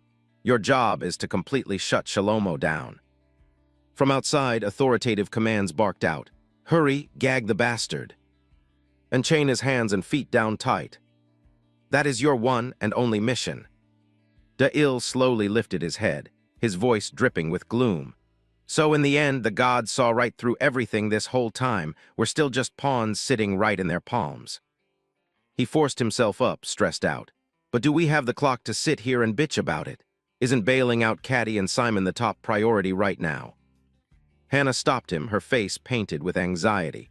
"We can't just fly off the handle. If the prophecy isn't over, it means the gods already know our next move." Hearing that, Shalomo blew a fuse, his voice grinding out. "Prophecy? What kind of garbage are you spewing?" Hannah decisively held up the phone. "The descent of the gods, Da'il showing up. Every single event has been carved out crystal clear in this prophecy." He grabbed the phone, his eyes leaking suspicion. "A prophecy." Shalomo tossed the phone back to Hannah, looking completely done. "But this isn't a prophecy at all." Hannah was floored. What the hell do you mean by that?" Walter suddenly popped up out of nowhere, making everyone shout in sync. "Captain," he dropped a heavy question, "why wouldn't it be a prophecy?" Shalomo leaped right onto Da'il's arm, pointing dead at Walter. "This gotta be the fat geezer Da'il was talking about." He frantically denied it. "I never called him that. I just called him the bearded guy." Shalomo snorted. "Same damn thing." The man sweat bullets, asking politely, "So you're the legendary Shalom. But what did you mean by that? Why isn't it a prophecy?" Shalomo scowled with pure disgust. "You're a bunch of idiots just like Da'il. There's no such thing as a hard-coded future in this world." He hammered every word home. "This isn't a prophecy, it's a message." Hearing that, the color drained from everyone's faces as they gasped. "A message." Shalomo kept schooling them. The future was never locked onto a single track. It splits into tens of thousands of different routes. Under his feet, vibrant plant shoots burst up. The life forms that lock in a path are called the noose of cognition. The future gets hammered out based on the route the noose buys into the most. When the noose of cognition shatters into different avatars, that's what you lot call souls. If someone can chain these souls down and force-feed them a single belief, that bastard can manipulate the future on a whim. And that chained-up mass of souls is exactly what we call power. Shalomo stared dead at the phone screen. Looking at this so-called prophecy, something reeks. The events are slapped down raw, but there's absolutely zero cause. It's just a string of divine interventions with no rhyme or reason. Feels like it was engineered to roadblock every personal choice you could make. Shalomo warned them, his tone dead serious. This is actually a broadcast sent to life forms packing power, a brute force brainwashing job to steer belief in favor of the gods. He wrapped it up. Bottom line, even the gods can't micromanage every individual's choices, so drop the paranoia and go bail that girl out. Q suddenly remembered something. There's one more thing, Caddy surviving even after a mid-tier demon hijacked her body. Shalomo replied casually. Oh, that. Shalomo dropped a massive bombshell. That girl will never flatline even if her soul gets ripped out. Q was stunned. Huh, does that mean? Shalomo smirked. You seriously didn't catch on? That girl already had power wired into her from the start. Hearing that, the whole crew was shaken to the core. What? The scene cut to a pair of feet painted in blood, battered like they just went through a meat grinder and locked down tight in chains. A strange hand stroked Caddy's cheek and a voice, terrifyingly gentle, echoed, My sweet daughter, Caddy. Caddy woke up in a panic, finding herself locked in the dark, and screamed in terror. What? What the hell is this? Where am I? Sven slowly said, I accidentally let you suffer so much pain. What if you got hurt? He coldly tilted Caddy's chin up, flashing a savage, blood-chilling grin. What if you got exposed? But lucky for us, you successfully dragged that thing back. I'm seriously looking forward to it. Caddy trembled, gasping in sheer horror. The true form of the strongest kin under the god of violence. The bastard who can hijack both divine and demonic power at the same time. Simon's body free-fell aimlessly through the void. A sickening wave of depression washed over him. Am I really gonna bite the dust in this shithole? His eyes cracked open, flashing a fierce, desperate resistance. No way, it ain't over yet. Memories crashed into him like a movie reel, Caddy's silhouette popping up along with all the apologies he never got to spit out. All the raw ambition, all the dreams, and the unfinished business were still burning, kicking him to stay alive. He remembered burning the midnight oil-building gear with Hannah, all the half-baked projects, all the massive jobs still on standby. Suddenly, a blindingly bright object ripped through the dark, shooting straight at him, knocking the wind out of Simon. Nadira's voice echoed, With the juice I feed you, you can forge any weapon your brain can dream up. Simon chewed on that offer, forging weapons just by thinking about them. He squeezed his eyes shut, pouring his entire mind into the clutch. All right, let's give it a shot. Imagine something packing serious firepower. Simon hyped himself up, rummaging through every blueprint in his head. Lock in, I'm the top-tier weapons engineer of the East. A foothold suddenly popped up and caught Simon, and he cheered like a maniac. Nailed it. But the second he stopped focusing, the thing shattered to dust, slamming him hard into the dirt, pain flaring everywhere. Simon gasped for air, assessing the damage. Doesn't stick around long, huh? Guess I need to detail the hell out of it. He swallowed the pain and slowly dragged himself up, staring at the rubble. Thanks anyway, you saved my neck. Leo flashed a twisted, freaky smile. All right, time for the main event to kick off, yeah. The guy threw his arms wide, his voice booming with pure arrogance. Really? Then who's got the chops to be the new kin of the Northern Holy Land? Simon didn't hide his pissed-off vibe. Even a godless bastard like me gets dragged into this bullshit kin exam? What kind of game are these freaks playing? Leo clapped his hands in mock prayer. Father Sven, our supreme god, has decreed, only the baddest survive. He leaned in, locking eyes with Simon, cranking up the pressure. Your job is dead simple, just prove you're worth keeping alive, got it? The chains on Simon's wrists suddenly blew apart. The guy narrowed his eyes like he was sizing up a pathetic prey. Game on, from this second, fight to keep your pulse till your very last breath. A mob of bloodthirsty killers boxed him in. Your opponents are 100 death row scumbags. Simon stood dead still, sweating buckets, muttering to himself. It's cool, just one last hurdle to become kin of the Northern Holy Land. I've been grinding my ass off for years, the fate of my life, my family, and the whole village is riding on this blade. The power of violence is already baked into my cells, nothing's stopping me now. I gotta win today for the people I give a shit about. Everyone wait for me, I'll be back soon. A ghostly white smoke started drifting out from between his lips. He took a massive drag, sucking that raw energy deep into his lungs. In a split second, Simon mutated, gripping a monstrous heavy sword. He gently ran his hand over the freshly forged weapon. Every fingertip, Every damn cell in his body felt the insane, violent power pumping through him. Simon's eyes flared with a razor-sharp glare. The fear was completely scrubbed from his eyes, leaving only a hardcore, ironclad will. He stared straight up at the massive sky, packing an absolute thirst for conquest. Simon hoisted his weapon high, pulling in a sickeningly massive, overwhelming energy.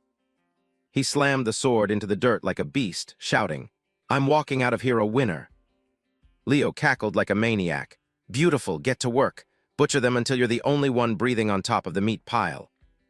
Simon dropped into the zone, hyper-focused, his muscles coiled tight like springs. The hazy smoke started wrapping around his silhouette. He squinted at the mob of enemies, itching to tear him apart. His stance was rock solid, standing tall without a single flinch. His thick hands strangled the hilt, ready to kick off a bloodbath. Simon leveled the blade at his chest, all his senses dialed to the absolute max. His face was wiped clean of everything except an immortal urge to kill. The thick white smoke slowly swallowed Simon's figure in the middle of the war zone. He abruptly launched himself into the air, dodging lethal strikes by a hair. The gigantic gorilla monster suddenly completely lost its shit, panicking hard. Leo pointed dead ahead, shouting, "Burn this into your brain, that fake-ass hope doesn't mean jack shit here." He scowled, dripping with pure contempt. "Your tragic backstory never spawned real power." The gorilla snarled in absolute despair inside the test tube. "Where you freaks crawled out of doesn't matter." It squeezed its eyes shut, its mind slowly decaying into nothing. "It also doesn't matter what kind of mutant trash you are." The lab coats were running around like headless chickens. "Scrap the pointless process, what we need are results, prove it." The gorilla monster went berserk, trashing everything in sight with a twisted, freaky face. It turned the whole zone upside down, bricks and concrete exploding with every step. One of its steel-crushing punches made the earth quake, feeling like space itself was shattering. It rolled its bloodshot eyes, hunting for the next poor bastard to rip apart. The monster's massive bulk moved fast as a hurricane. It threw a haymaker, launching its heavy body into the air with insane force. Its wide-open jaw constantly ripped out gut-churning roars. Out of nowhere, a razor-sharp beam punched clean through its ear, making fresh blood explode everywhere. It crashed down, dead before hitting the floor. Leo analyzed it like a cold machine. Muscle mass might give you a head start, but it never guarantees you're the last one breathing. He started forging another entity. Learned to use tools. Humans clawed their way to the top of the food chain because they picked up weapons. Deity took dead aim, trashing them with pure disgust. "You savage apes can stick to your knives and clubs." The bullet tore through the wind, burying itself straight into the enemy's meat without missing a beat. She dove into the meat grinder with twin energy blasters burning in her hands. Her slick legs kicked off the dirt with insane agility. She tucked tight midair, chillingly lining up shots like a total pro. Every time a gun popped, a hostile dropped dead with a slug straight between the eyes. Deity stuck the landing effortlessly, light as a feather. Her face was ice cold enough to give you goosebumps, tossing out a trash talk. "Dumbass." She stood up straight, her voice dripping with toxic sarcasm. "If you're gonna use weapons, at least know how to whip up a gun right." Leo dropped his voice, testing the waters. "Humans stomp animals because they pack heat, right? But hey, you're not fighting zoo animals." Something massive suddenly dropped like an anvil from behind. She whipped around fast, grinding her teeth in raw fury. Deity instantly dropped to a knee, holding the trigger down like a maniac. Still got one bastard left breathing. The slug blew up with a deafening bang, wrapping the whole place in smoke and fire. The barrel in her hand was still smoking white. Her face screams total burnout. This is a straight-up rigged game. Leo broke it down slow. What you're fighting are humans' packing gear, and to put those guys in the dirt, you only need one thing. A massive arsenal of heavy-duty hardware suddenly phased in right in front of Deity. And that's bringing a bigger, badder gun. Blinding, hardcore light flared out with crushing authority. The firepower was so insane, cracked the damn walls wide open. Simon was totally floored, watching the apocalyptic light show. He couldn't cap his hype. Does this thing actually hit that hard? Leo laughed, clapping his hands like a proud boss. The final candidate just walked in. Now you're gonna be reborn as the kin of the god of violence. Suddenly, an audio feed drilled straight into his earpiece. Leo's face, drained of color, completely rattled. What, father, right now? He faked a cough to get his shit together. For this draft, father just pulled rank and dropped a sudden death final exam. Leo stared at the intel in his hand, his voice going dead. And the final boss is... His eyes suddenly bulged in pure terror, his voice stuttering. This is... A blood-red spiritual pressure exploded alongside a shadow stepping out of the dark. Simon's legs turned to jelly, screaming in pure horror. Why the hell is it you? The girl's silhouette stepped into the light, and it was none other than Kin Zero of the Northern Holy Land, Katarina. Her face was cold as a corpse, radiating a sickeningly dark, demonic aura above her head. She was Katarina Svenstetir. Young Katarina was wrapped in her mother's arms, the woman who tagged her with that soft name, Katarina. Her drunk, deadbeat dad, chugging booze and glued to the TV, grumbled, "Just slap that name on it and ship it off." Her mom just bawled her eyes out, while the trash father muttered bitterly, "If we can't afford to feed it, why pop it out?" A freezing cold sign faded in, Hope's Nest Orphanage. She was ruthlessly dumped right at the front gate, when she was just a raw, newborn infant. A squeaky voice piped up, buzzing with curiosity. "What's that?" The nun smiled warmly. "Our Cillian's got a little sister now," he stuttered, totally mind-blown. "A sister." Cillian's eyes lit up like fireworks, flashing a smile of absolute pure joy. "A sister." The skyline popped up, packed with skyscrapers piercing the clouds. The sky was painted a sick, gloomy pinkish red, choked with heavy smog and the stench of death. Standing in front of the colossal castle, Cillian wondered if this was the Northern Holy Land, the place he dragged himself to for power. Cillian stepped up, full of swagger. "I'm Cillian and my sister is Katarina, our last name is..." But a cold voice cut him off. "Last names are garbage here." The commander smirked with pure arrogance. "Give yourselves a pat on the back for crawling here. From now on you get brand new tags." Cillian zoned out hearing his new title. "The son of Father Sven, Cillian Svensson." Caddy mindlessly parroted like a drone. "The daughter of Father Sven, Katarina Svenstetir." She mumbled, face completely blank. "Svenstetir." She flashed back to the scrap of paper with Katarina on it when she was dumped. "Humans get names when they're born, but we ain't human, we're the dogs of a god. You're only truly born after you get tagged. When they slap a new name on you, a brand new personality engineered just to serve the god wakes up. That's what makes you a god's pawn. From the first step, the first bite, the first hit, the first pat on the head, right down to your first death." Cillian stood frozen, watching Caddy shivering like a leaf in the dark corner. Her face was ghost white, practically bleeding panic and anxiety. Out of nowhere, Caddy's face started warping, taking on a completely freaky new shape. Her hair bleached out to a blinding silver, even though her face still screamed terror. She shook violently, staring at her own hands. Is this really my body?" The massive Sven boomed. "This is your very first birthday bash, stuff your face." He barked with absolute authority. "Go out there and drag the kids who'll be your siblings from outside the Holy Land right back here to me." He hyped her up, dripping with toxic pride. "That's my girl killer job." Caddy's body slowly sank deep into a freezing pool of thick, dark blood. The flashback snapped shut, and Caddy's eyes instantly went pitch black, radiating pure murder. Simon forced a laugh and said, "Hey, almost gave me a heart attack. You got dragged into this shithole too." A razor-sharp blade suddenly sliced right past his ear, but Simon kept joking. "Seeing you here actually makes my day."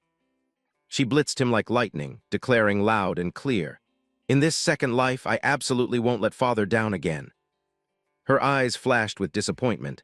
"I missed. The old me would have flatlined you on the spot." Simon reached up and touched the blood on his ear, totally shell-shocked. Looking at his hands smeared with fresh blood, he panicked. You were seriously trying to slice me." He scowled, seriously pissed off. Even a joke has a damn limit. Caddy suddenly ghosted right into his face, scaring the living shit out of Simon. Simon scrambled to block, screaming in pure panic, "Hold up." Caddy threw a savage haymaker, and blinding light exploded the second her fist smashed into Simon. A hardcore wave of energy blasted out, rocking the entire area. Caddy licked her lips, totally hyped. Nice, the killer instinct is rushing back. Simon screamed his lungs out in pure despair. My bad, save me, Caddy. In her memories, a young Caddy sat dead quiet, drenched head to toe in enemy blood. Walter and his crew moved in, one guy whispering, "Why the hell is a little girl in this hellhole?" He answered, "Look closer, that's the combat gear of the Northern Holy Land's kin." His squadmate gasped in horror, "Kin?" He frantically leveled his rifle. "Get back, Captain, I'll put it down." But Walter shut him down fast. "Drop the gun." He touched her head to run a check. If she's kin, she'll have a brand on her forehead even if they tried to scrub it. The scanner swept over her, but it didn't pick up a drop of juice. This kid ain't kin. He chewed on it, thinking out loud. There's talk going around that the Northern Holy Land goons are snatching kids to turn them into pawns. Looking at Caddy passed out from exhaustion, he said, "Could be a dumped kid or she busted out on her own." A heavy, suffocating silence dropped over the whole crew. She slowly cracked her eyes open, drained down to her very marrow. Walter snapped back to reality, quickly asking, "You awake, kid? Feeling any better?" Caddy looked totally lost, glancing around. "Where am I?"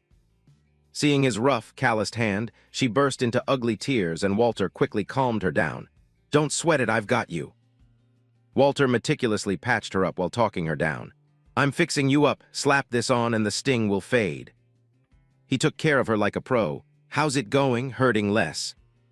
He flashed a warm, fatherly smile and introduced himself. "I'm Walter. I run this godless crew out east." Walter asked gently, "So what's your name?" She stuttered, "Name." He told the story with a heavy heart. Caddy, the second she saw me, she demanded a new tag, said she needed to make sure the old name never tracked her down. Vaya broke it down further. A name is everything to a kin. Just like a god spawns from meaning, a kin spawns from their name. It grimaced, stressing hard. It's insanely rare for the original consciousness to bounce back after a kin dies, but not impossible. The freaky part is why the juice is still there. De-Il flashed back to Caddy's hate-filled declaration of war. "I'll kill my brother," he muttered. So back then, she wanted to butcher the kin who hijacked her brother's meat suit. Hannah pushed back, but they said the scanner didn't pick up any juice. If it was a glitch, they would have caught it later, right? Q answered, "Could be it was completely off the radar," she asked, worried. "You mean she was masking her power?" He kept going. "Sometimes there's no need to hide it." His eyes turned lethal. That's when the power breaks the damn scale. If it's low-tier god juice or higher, machines are useless. Hannah's brain short-circuited. "So Caddy is," De-Il cut in, completely floored, "low-tier god or higher?" Via let out a tired sigh. "What a mess, either we save her or we put her down." It wiggled its tiny body. "Even if you flatline the kin, she ain't coming back this time. Coming back once is a miracle, twice? Unheard of in 1,000,000,000 years. De-Il laid out the game plan. "First things first, we get boots on the ground and scope it out." He muttered, calculating. "Get a solid read before pulling the trigger, if Caddy actually morphed into a kin." De-Il's question, "Save her or put her down?" made Walter freeze in his tracks. He flashed back to his younger days, his face lit up with a massive grin. "I've got a tag for you, basic." He held a tiny object, teasing her. "Kiddo, this is just a cheap hair tie," the little girl smiled back, sweet as sugar. "It's totally fine." Her voice was sweet as candy. "It's the first gift Father gave me, so it's precious. Everything that matters is my family." Walter once held that hair tie out to Caddy. She was shocked. "A hair tie," he said softly. "It's got a name, it's the basic hair tie." Walter's face was packed with warmth and hope. "Since my name is Walter Basic, if you're cool with it, take my last name." Snapping back to reality, Caddy was still relentlessly dropping bombs on Simon. Her punches were brutal and arrogant, boxing him into a corner while he desperately backed up. Caddy flashed a wicked, psychotic grin. "Almost there. I've fully rebooted my killer instinct." Simon was in agony, his face twisted to the absolute limit. "I'm tapped out. My brain's gonna fry." Suddenly a voice cut in. "Then take a breather." Hearing a familiar voice, Simon fought to crack his eyes open and find it. A hardcore silhouette dropped from the sky, sticking a flawless superhero landing right in front of them. Caddy suddenly froze. De-Il spoke up. Partner, I had 2 calls to make about you. Da-il casually fixed his sleeve, his joking tone turning to ice. Whether to put you down or save you. But after seeing you like this, I flipped my script. His towering frame slowly stepped towards her, his voice dropping to a bone-chilling freeze. Die. Da-il decisively pointed into the distance and roared, Run like hell, making Simon freeze in shock. Huh.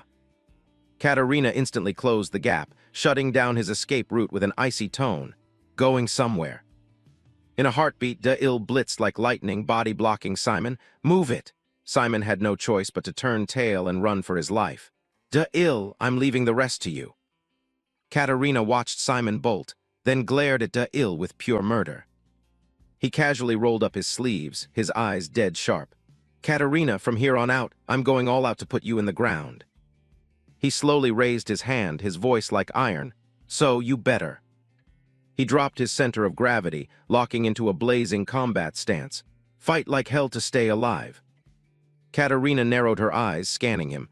The bastard crashing this sacred fight, who the hell are you? Da-il coldly threw it back. Who am I?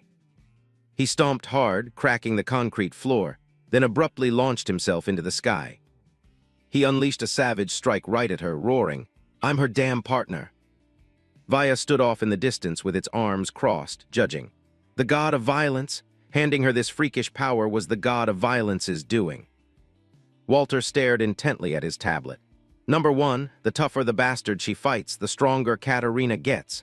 Number 2, she can forge weapons straight out of her imagination. That's the intel we've scraped together on the god of violence's juice. Vaya looked deep in thought. What the power does is secondary, the actual meaning of violence is the core. Da-il, this fight is gonna be a total meat grinder. Q instantly fired back. Da-il already put the golden god, blood god, and life god in the dirt. Even if the god of violence is a top 3 boss, no way Da-il loses to a damn kin. Vaya broke it down calmly. 2 things make or break power, the head count worshipping the god and the raw meaning of the power. It kept dropping knowledge. Gold, blood, and life, even with a massive cult following, they're still considered weak sauce. It muttered, digging deeper. The head count just dictates the quantity of the juice, but the quality is 100% on the meaning. It frowned slightly. The more specific the meaning, the trashier the power, but the more vague it is, the harder it hits. The whole crew tensed up. The more vague the meaning, the more insane the power. Walter nodded, backing it up. Exactly. Gold is just metal, blood and life are concepts you can put in a neat little box. He kept his eyes glued to Da-il's brutal dogfight. But violence is built different. It's massive and way harder to pin down. In the middle of the war zone, Da-il kept throwing ton-heavy haymakers at Katerina. His chaotic power exploded, locking down the entire area. Katerina was stunned, connecting the dots. You're the meat suit for the void. She jumped high with insane reflexes, dodging his lethal strike by an inch. She strangled her weapon, veins popping, and hoisted it above her head. Katerina dive-bombed straight at Da-il, dripping with killer intent. Showed up just to commit suicide. She unleashed a brutal wave, making the ground around them explode into a literal hellfire. She glared daggers at Da-il while he just smirked. Destructive power ain't bad. He closed the gap instantly, giving her 0 time to react. But your aim is absolute garbage. He stood tall right on Katerina's own weapon, taunting her. Why's that? You going easy on me? He spoke up suspicious, his eyes drilling right into her skull. Or maybe, just maybe. His words made her skin crawl. You still can't drive this meat suit like you own it, right? Once again, she desperately reached out to forge a brand new weapon. Katerina cleanly swung her blade straight at Da-il's arm. He looked bored, staring at the wound, sighing, going for the arm instead of the heart again. She ground her teeth in pure frustration, her mind a mess. Damn it, the backlash is kicking in again. Da-il saw right through her, muttering, just as I thought. He stared at her violently shaking arm. Katerina, you're still fighting a turf war in there, aren't you? She scowled, totally locked in. I absolutely will not fail father this time, so please. She grabbed her shaking arm with her free hand, screaming, listen. She gritted her teeth, her will refusing to bend to the old soul's rebellion. I said. Suddenly, she let go of the shaking arm with 0 hesitation. Katarina dumped everything into a lethal strike aimed at Da'il. He watched her on high alert. This fight, I'm dropping a message to her real soul. He smirked, hiding his cards. Hey, partner, you hear me? From here on out, I'm tapping into Demon number 23's juice, catch my drift. I'm leaving the rest to you. A thumbs-up shot up, cocky as hell, sealing the deal. Katarina stared at his raised arm, her face screaming confusion and panic. Da'il smirked, satisfied, and whispered the name, Gyula. Instantly, deafening thunder ripped through the dead air. Freaky, skin-crawling noises echoed from every corner.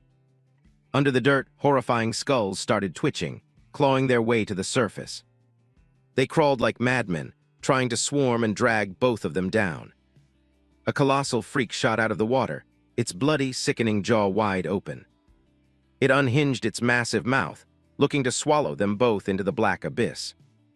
Da'il stood dead chill in the middle of the chaos, just watching it all play out. The monster thrashed violently, kicking up a dust storm that blacked out the sky. Katarina shivered, instinctively slamming her eyes shut against the crushing pressure. When she finally pulled herself together and opened her eyes, everything was dead silent.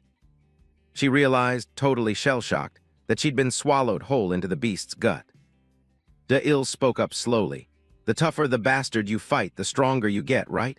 So I picked a way to put you down without throwing a single punch. Katarina snarled, irritated. What the hell is your end game? He replied coldly. Nothing major. He cleanly ripped his own shirt open, growling. I'm gonna slaughter this demonic copy and drag Catty back. He slammed his palm hard into his own chest, making fresh blood explode everywhere. Katarina eyed his freaky move with deep suspicion. What the hell kind of stunt are you pulling? Suddenly, a blinding, soul-shredding pain hit her before she could even blink. Da'il broke it down. In this zone, all senses are synced. This is the exact spot, Catty, and I used to grind to get used to the pain. Her arm shook violently as she listened to him keep talking. Only the pain is synced. Your real meat suit isn't taking damage. Everyone's got a different breaking point. So between you and Catty, who's gonna be the last one standing? Da'il took a deep drag of air and shouted, Catty, can you hear me? He locked in, his eyes blazing. From here on out, I'm dumping every ounce of energy into putting this copy in the dirt, so. He dropped his final order to the girl's soul. You better fight like hell to stay alive, too. Katarina ground her teeth, dripping with hate, and roared. You plan on killing me to bail out the real owner of this body. She started revving up her juice for a strike, spitting trash. Bullshit like that. But Da'il just casually replied, Huh. Instantly, she blitzed him like a missile, incredibly lethal. Katarina threw a clean strike, convinced that just shoving this roadblock aside would end the game. She went full psycho beast, gunning straight for the target with sky-high killer intent. But she suddenly hit the brakes, panicking. What the hell is happening? Da'il easily completely stuffed her strike, his eyes ice cold. Going somewhere? Sorry, but you're not leaving this room without my say-so. He wiped the blood off his mouth, slowly adding, and like I said, every sense in this room is hard-synced. The massive monster seemed to feel it too, screaming its lungs out into the sky. Da'il spoke while Katarina curled up, hugging herself in agony. This sensory sync also links up to the demon that swallowed us. She shook, glaring at him, cursing through her teeth. You absolute bastard. He stepped up, getting right in her face and whispering, It's not like there's zero way out. He slowly held up 3 fingers, hammering it home, 3 times. Da'il dropped a cold-blooded deal. Just tank the pain 3 times and I'll cut you loose immediately. He flashed a sick, twisted smile. So just take your time and soak it in. The absolute peak of pure agony. Memories flooded back. He remembered as a kid asking a monster, I gotta train to take the pain. Why the hell do I have to do that? The monster explained with a deep, gritty voice. The 108 layers of hell you're about to walk into are packed with entirely different flavors of torture. If you don't train, you won't even keep your sanity to fight back. The old freak kept schooling him. Even me, a full-blooded demon, never wants to set foot in those hells again. Down there you gotta learn to drive demons and ink pacts with demon kings. The old man dropped a freezing line. The training method is actually dead simple. Da'il stared a hole into him, burning the advice into his brain. Tank the pain 3 times. He panicked back then, asking, 3 times? Just tank it 3 times and I'm good. The monster warned him dead seriously. Don't you dare brush it off. Those are the 3 most horrific flavors of pain extracted from the absolute worst layers of hell. Gyula. The monster howled in hype. All right, game on. Chaotic noise started blasting through the pitch-black space. The old man started the ritual deep in thought. The first round of pain is gonna be. Snapping back to reality, Da'il coldly dropped a name. Shabal. A massive winged insect, ugly as sin, suddenly popped up right behind his back. Katerina stared at the bugs swarming all over her arm, totally confused. What's with the cheap bugs? Suddenly, they went absolutely rabid, ripping into her arm, making blood spray everywhere. The flesh-tearing pain soaked into her body, drilling straight into her marrow like thousands of needles. Da'il explained dryly, that's the pain of death. He flashed back to when he had to put himself down in pure agony, that final dying breath. Every human staring down the barrel of life and death figures out one truth. The pain was practically choking him out, the physical torture going totally psycho. He thought to himself, deep in the zone, compared to the pain coming from the bottom of your soul. He watched Katerina desperately clutching her throat and sneered, they're just specks of dust. Da'il stared dead at the bug on his hand, stressing. Even if it's just a pathetic little bug, when it dies, everyone gets hit with the exact same flavor of pain. Katerina mumbled in a delirium, the pain of death. You think you can break me with this cheap trick? She stuck her neck out, talking big. I've already tasted death once, but Da'il instantly cut her off. I know. He casually shot back, totally unfazed. I didn't think the show would wrap up this early either. He snapped his fingers clean, declaring, Round 2. Katerina shrieked in agony and collapsed backward. She scrambled in the air, totally lost. What the hell is this? What is this? Da'il watched her like she was wandering in the void. Euphoria, ecstasy, ego death. Nah, there's no word that can actually nail it. He muttered in his own head, pleasure. She shrank down, weak and pathetic, totally locked down in the palm of his hand, as Da'il explained. Ironically, the exact second of death serves up the ultimate high. You just tank the death of thousands of bugs at once. A high that blows past anything you can imagine is strangling you right now. He chillingly watched the girl slowly losing her mind. But that massive void left behind when that psycho high fades is always filled by. She flinched hearing him drop the final keyword, pain. Katerina felt like she was free-falling into nothingness, Da'il's voice echoing in her skull. That's the post-euphoria hangover. She lost gravity, dropping into a pitch-black, bottomless pit. Katerina hit the absolute rock bottom of pure despair. Da'il stared straight into her wide-open eyes, the pain of corruption. She screamed her lungs out while Psycho scratching her own face, desperate to wake up. She hopelessly hugged her face, completely warped by the pain. Suddenly, Caddy's soul popped up right behind her, whispering, just tap out, even I don't want to go through this again. Katerina panicked, sweating buckets. You, why the hell are you here? Caddy casually looked at the copy hijacking her meat suit. Give it up and hand the body back. I won't flatline you, since you're a piece of me anyway. She shrieked in absolute madness. Shut your damn mouth, a low-life human daring to pity me. Caddy stared her down with ironclad resolve. If you're gonna be this stubborn, then. Seeing Katerina's sky-high hatred, Caddy let out a soft sigh. Can't be helped. She looked at the fake with pure contempt. For this third round, I'm personally handing it to you. Da'il flashed back, remembering the monster telling him, all right, just one last round. The kid version of him struggled to crawl up, begging, please, please stop, I'm begging you. The monster mocked him, pure evil. You pathetic weakling, you gonna drop the revenge for your family over a little pain. Da'il ground his teeth till they bled, his eyes burning with toxic grudge. He fought to stand on his shaky legs. I'll do it, the monster laughed, hyped. Hell yeah, that's what I'm talking about. He leaked the secret. Truth is, the demon that swallowed us, it's a bastard from the absolute worst layer of hell. He looked at the old freak, shocked. Huh. The old man's voice echoed, creepy as hell. The flavor of pain you gotta eat in that demon's hell is. Katerina couldn't believe her own ears, stammering. What? The third round is? What the hell is it? Caddy spoke up dead calm, every word nailing down destiny. Empathy. From here on out, you're forced to accept me as a core piece of yourself, and you gotta understand me. She frowned, screaming into the void. And then you'll eat the pain of absolute despair. Caddy declared coldly, the third round of pain is empathy. Katerina grimaced on high alert. Empathy? What kind of cheap trick are you pulling? She frowned, her voice like steel. From right now, you're forced to accept me as a core piece, and you gotta understand me. The fake was stunned, questioning, a core piece. Caddy clapped her hands in the air, signaling the start. And then you'll taste it. Her voice boomed with authority but stayed elegant. Gyula, the pain of despair. Brutal waves crashed under a blood-red sunset. Katerina looked around like a lost tourist, a weird curiosity bubbling up. Where am I? Her hair whipped in the heavy wind. The beach. Suddenly an angry voice called out, Caddy! Little Cillian was standing there, hands on his hips, playing the bossy big brother. You ghosted again? The nuns and I busted our asses looking for you. Looking at the tiny, shivering furball in her hands, he was surprised. Huh, where'd this cat come from? Katerina's massive shadow ghosted in the background, quietly watching the flashback. Caddy proudly announced, I named him Mio.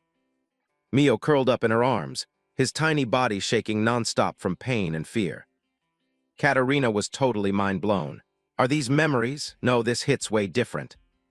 She reached out, touching the air, shocked. I can feel it. The softness and the warmth, the heavy stench of blood and the sound of the crashing waves. I get it, these aren't just blurry memory clips, this is insanely real. The relief from a tight grip, the anxiety watching a sick cat, the regret and the peace of mind. I'm feeling all of it. I'm literally test-driving this human's childhood. But where's the pain you were talking about? The kitten slowly drifted off to sleep under the warm petting. Caddy took a deep breath, soaking in the heavy, salty ocean breeze.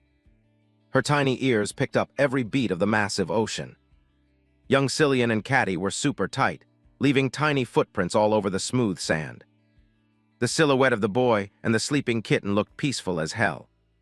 The crashing waves played like a smooth track straight into her ears. Every tight handhold packed the hardcore warmth of family. The pure cuteness of the tiny cat spread out, making you feel light and fuzzy inside. Cillian held Caddy's hand, walking through all the absolute highs and lows of life together. Katerina instinctively clutched her chest, feeling her heart physically throbbing. Young Caddy looked cute, totally clueless and pure as hell. But then the kid totally broke down, crying her eyes out in pure misery. She wiped the tears away, screaming at the top of her lungs to dump all the depression. Katerina just stood there like a ghost, getting a front row seat to the tragedy. She still didn't buy it. What's the big deal? It's just a dead cat. But why does this feel so damn depressing? A gentle hand patted Caddy to calm her down. Everything born gotta die someday, but death doesn't just delete this life, kiddo. The nun patted her softly. Actually, a life without death is just like never being born at all. The kid asked innocently. Isn't dying a bad thing, sister? The nun flashed a warm, motherly smile. Because death exists, the ones still breathing become more precious than ever. That's exactly why Caddy could love Mio so much, and Mio's life was definitely packed with the love you gave him. Tears were still hanging in her pure eyes. So Mio didn't just get deleted forever, the nun answered warmly. Right, one day we'll all meet up again. Katerina held her face, feeling the heavy depression. This pain, I can still tank this. A tiny house sat completely peaceful next to endless green fields. When winter hit, the whole zone was buried under pure, bright white snow. Night dropped, bringing dead silence and total peace to the little house. But then a mob of strangers rolled up, violently smashing that peace to pieces. The nun was brutally shoved into the freezing dirt. The masked thugs threatened her. Listen, sister, we told you we ain't looking to hurt nobody. They growled, laying down the threat. You're a priest, you gotta get it right. We're bringing salvation, actual real salvation. The masked creep tore the house apart, asking suspiciously, an orphanage without a single brat in sight. Ain't that totally bullshit? Looking at the photo of the nun and the kids, she thought, this world is too damn brutal. War trashed everything, and now these godless scumbags are ganging up. The guy grumbled, totally faking it. These poor kids can't leave them in this ghost town. Where are the brats? The nun, totally burned out, answered slowly, those kids, They don't need your salvation. Watching the kids get abused, the nun asked, pissed off. You tied 'em up and dragged 'em like animals. What the hell is this? The masked guy answered casually. Just moving 'em to a safer zone, that's all. The nun kept her chin up, voice ironclad. It's too late anyway, God already took the kids. A flash of depression hit the nun's face. Those kids, they all died in that meat grinder of a war. She pointed at the memorial photos. 2 starved to death, 2 got taken by sickness, 1 caught a stray bullet. They deserved an easier exit. She blamed herself, hurting deep. It's all my fault. My love wasn't enough to act as a shield for them. Out of nowhere, a haymaker smashed right into the nun's face, knocking her down. He roared, "Stop spewing bullshit. There's clearly 2 still breathing." The masked thug threatened her, cold as ice. Don't try to play me, I already know the whole truth. Cillian hugged Caddy tight, terrified, both kids shaking like leaves. He kicked open their hiding spot, laughing like a psycho. Peekaboo, found you little shits. The nun dragged her beaten body over, biting down hard on his leg in a suicide move. He screamed in pain, "Son of a bitch, this old hag." She burned her last drops of energy. "I won't let you drag the kids away." Caddy screamed, panicking hard, "Sister." She swallowed the pain, dropping her final order. "You kids, don't you dare come out." Caddy choked on her tears, "Sister." He went totally psycho and stabbed her with a killer blow. Trash. Cillian and Caddy's eyes bugged out, watching the horror show go down right in front of them. The thugs started baiting them, sounding like absolute creeps. "Come on, kids, come out to us. This old hag worshipping a fake god bites hard." Without even realizing it, Katerina completely lost grip on her emotions, tears slowly rolling down. Tears? Is this the pain of despair? Caddy suddenly ghosted up from behind, whispering, "Nope, we're not even close." She spun around in sheer horror, desperately hunting for the owner of that voice. The space around Katerina instantly turned blood red. This is... A heavy rain of thick, reeking blood poured over the 2 kids' faces. In a split second, the masked thugs' heads popped like cheap balloons. The commander stepped up, dripping with authority, barking, "Step aside, this is the path the Lord walks." Cillian watched the entity with his own eyes, swallowing the bitter truth. That day, the thing that bailaid us out wasn't God's mercy or salvation, it was just a bastard stronger than all the other bastards. A guy who stomped all over everything, a god who saved us just to drag us into absolute despair. The god of violence, Sven. Caddy stood frozen, shell-shocked by the apocalyptic scene. The others were floating midair, surrounded by headless, bloody corpses. A massive foot suddenly stomped down right in front of the 2 kids. Caddy's face was painted in blood, but those dead eyes suddenly sparked with one last hit of hope. Sven spawned in, radiating an overwhelming, heavy, absolute boss energy. Sven casually swept his dead eyes over the nun's corpse, then locked onto the 2 kids shaking in the basement. Cillian and Caddy stared blankly at the supreme entity, the boy blurting out, "God." The poor nun was already dead, a vicious knife still buried deep in her back. Sven's deep bass voice called out, "Andres." The grunt instantly bowed his head respectfully. "Yes, father," Sven ordered coldly. "Bring some food and water over here." He pointed right at Caddy and Cillian, adding, "For those 2 brats." Andres paused, confused. "For these kids." Sven lifted his chin, pure arrogance. The prophecy just hit. The prophet once threw out a claim. After he drops in on the road to the Holy Land, there will be 2 surviving kids. Cillian listened, completely lost. The firstborn of violence will stand on top of all the heavy hitters.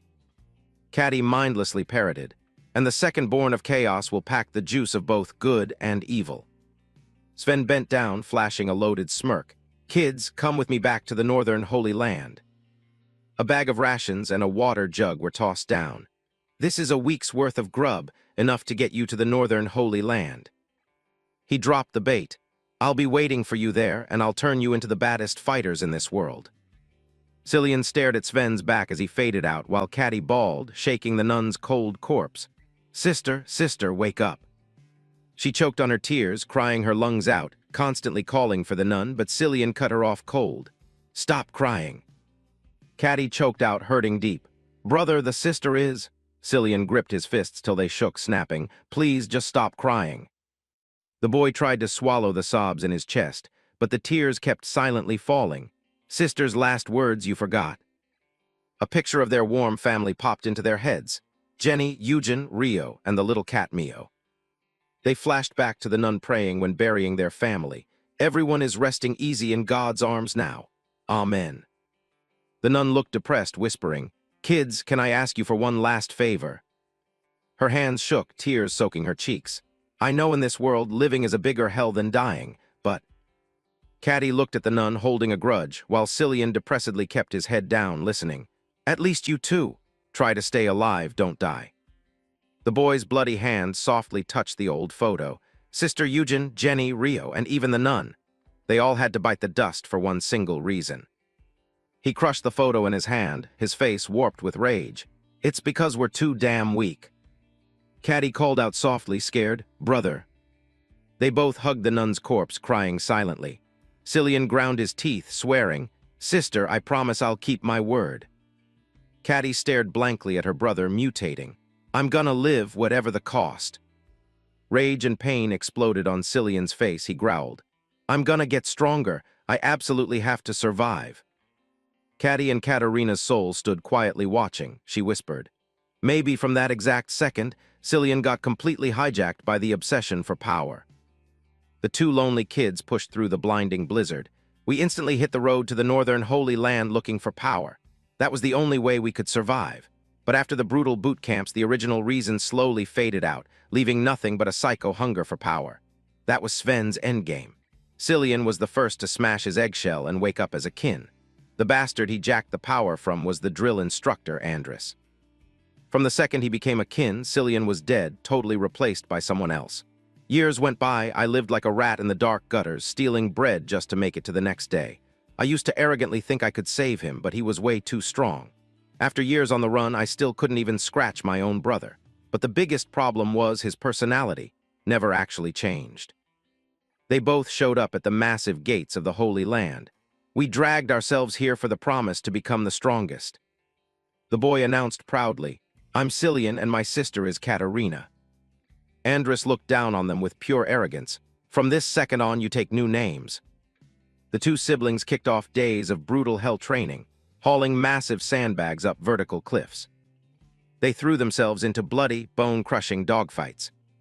They both clutched the win in absolute agony, bodies wrecked with injuries. And Sven was the mastermind, pulling the strings on all these pawns. They dropped to their knees, soaking in the blinding grace beamed down from above. Andris declared arrogantly, "Truth is, you haven't even been born yet. You're just a bunch of freaks locked inside eggs." His eyes went deep and heavy. "You gotta smash that shell yourself and step out. That's the only way you truly become a kin." The mob stood at attention, listening to the orders. The trick to breaking that egg is actually dead simple. A bunch of kids answered in sync, "It is steal." Cillian stood in silence, soaking in the sick rules. Threaten, steal, backstab, and rob. Caddy frowned in horror. Beat, butcher, steal the juice right from your own kind. He threw his hands up and roared, "Steal, that's the pure, unfiltered core of violence." Cillian fought like a maniac, his whole body painted in dirt and dirty blood. The boy's body started soaking up a brand new, blinding energy. It was the magic juice he'd violently ripped straight from Andris. Watching Cillian's unrecognizable back, Caddy's heart bled with an indescribable, agonizing pain. Her eyes still had that dumb, innocent kid look, constantly asking herself, when you become a kin, your mind gets overwritten by a brand new personality.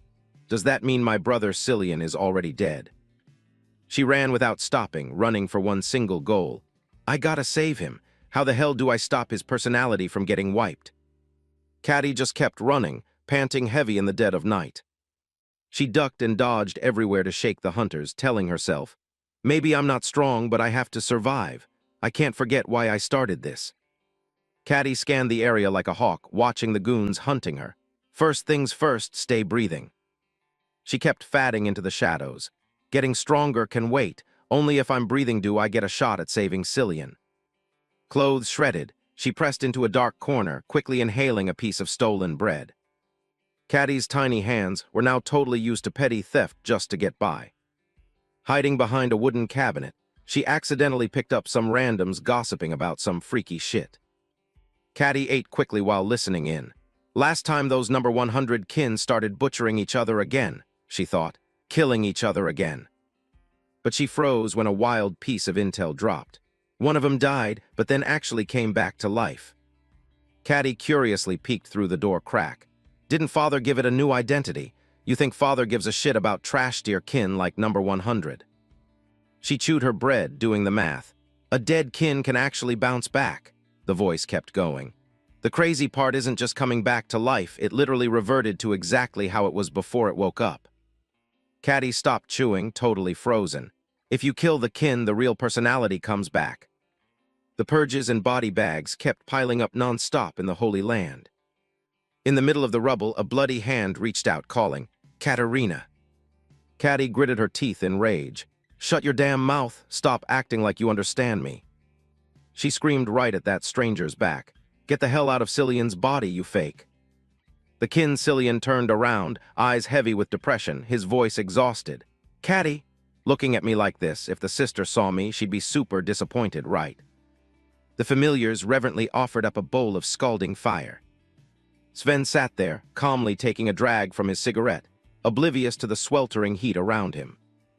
At the same time, a familiar rushed in frantically to report, "Father, the sacrifice is ready."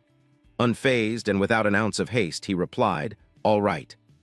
Sven cast a slight downward glance and coldly ordered, "Call Cillian here." A torrential downpour washed over the domain ruled by Sven, the god of violence, the northern Holy Land. Here, the sacrifices were divided into 3 brutal categories. The battlefield was intensely grim. The chaotic slaughter of the masses, leaving only a handful of survivors, was known as the Type 1 sacrifice. The remaining groups would form factions and engage in a deathmatch until one side was completely wiped out. This was the Type 2 sacrifice. Resting his chin on his hand, Sven casually asked, "Today is the Type 3 sacrifice, is it fully prepared?" Cillian, the number 1 familiar of the northern Holy Land, bowed respectfully and stated, "Father, the sacrifice is fully prepared." Upon hearing this, Sven coldly cut himself and murmured, "Then." He clenched his fist, letting the crimson blood flow down. "I shall bestow my blessing upon you." A waterfall of blood poured out along with his viciously sinister words, "Fight without fear." Cillian gently extended his hands, catching every drop of the boiling blood. Closing his eyes, he spoke with extreme gratitude, "Thanks to Father's blessing." Cillian smeared the blood across his face, whispering with pure killing intent, "I will not fear." As he spoke, his eyes revealed a sheer, unhinged madness, for the god of violence. The scratches on Cillian's face glowed radiantly as he roared, "I will fight." With those words, he leaped with explosive power, shooting straight up into the clouds. He finished with an earth-shattering, awe-inspiring superhero landing. Every single person present was left stunned and speechless by the sight. Standing before the horde of familiars, Cillian muttered, "The strongest facing off against all the rest combined is the Type 3 sacrifice." Hidden deep within the crowd was an enigmatic masked figure. She knew this was her only chance to become the strongest under the god of violence, and also Caddy's one and only chance to assassinate Cillian. The others started whispering among themselves, "Even if you're the strongest familiar, taking on all of us alone isn't going to be a walk in the park. Therefore," the leader of the familiars arrogantly declared, "Just our numbers alone are enough to send you straight to hell." Ha! Before he could even finish his sentence, 3 massive streaks of light erupted from the ground, tearing through space. Cillian's gaze turned chillingly sharp, even as blood continued to stream down his head. The horde rushed in like maniacs, teaming up to gang up on him. They unleashed shockwave-inducing punches that shattered the ground into pieces. But Cillian was fast as lightning, burying an iron fist straight into an opponent's face. With just a seemingly light strike, the bastard was sent flying 8 meters away, knocked out cold before he could even react. In a flash, Cillian vaulted into the air. From where he jumped, a terrifying surge of power detonated, violently crushing everything nearby. Now he hovered in midair, his body covered in a crisscross of gruesome wounds. Not giving Cillian a second to breathe, they relentlessly charged forward to attack. He calmly clasped his hands together, setting up his battle stance. Two colossal fingers formed from concentrated spiritual energy, crashed down from above like a thunderbolt. Almost everything was flattened to a pulp beneath that apocalyptic strike. Cillian stood firm as a mountain amidst a pool of blood. "Come at me all at once, I'll end this quickly." A slave struggled to get back up, either way. The others also braced themselves for the next round against the same opponent. I was planning on doing just that. But Cillian effortlessly caught the pathetic punch. A massive explosion rocked the sky, sending a thick cloud of dust and smoke into the air. Everyone collapsed, their bodies decimated in the face of absolute power. Only Catty and a rare few managed to stay on their feet. She gripped the hilt of her knife, her heart swelling with dread. "This is bad, he's way stronger than I anticipated." Suddenly Cillian's eyes shot open, sharp as a razor blade. He took slow, deliberate steps forward, completely ignoring the maniacs rushing at him. Cillian casually swatted away every attack like brushing off dust. Just like that, he marched imposingly forward, taking down every single obstacle in his path. He ruthlessly tossed his opponents aside like tossing out worthless trash. The only thing Cillian cared about right now was her. "You finally decided to show yourself." The remaining familiars stubbornly charged in for another gang attack. He simply flicked his hand behind him, not even bothering to look back. A devastating punch was unleashed, and just like that, the entire mob of lackeys was wiped off the face of the earth. A massive plume of smoke aggressively billowed up, blowing away everything in sight. Catty stared blankly, utterly mesmerized by the way Cillian fought. Right then I realized. She felt a profound despair watching corpses pile up in the blink of an eye. My plan to kill him to restore his old personality was the height of pure stupidity. Catty felt even more devastated and broken thinking about the past.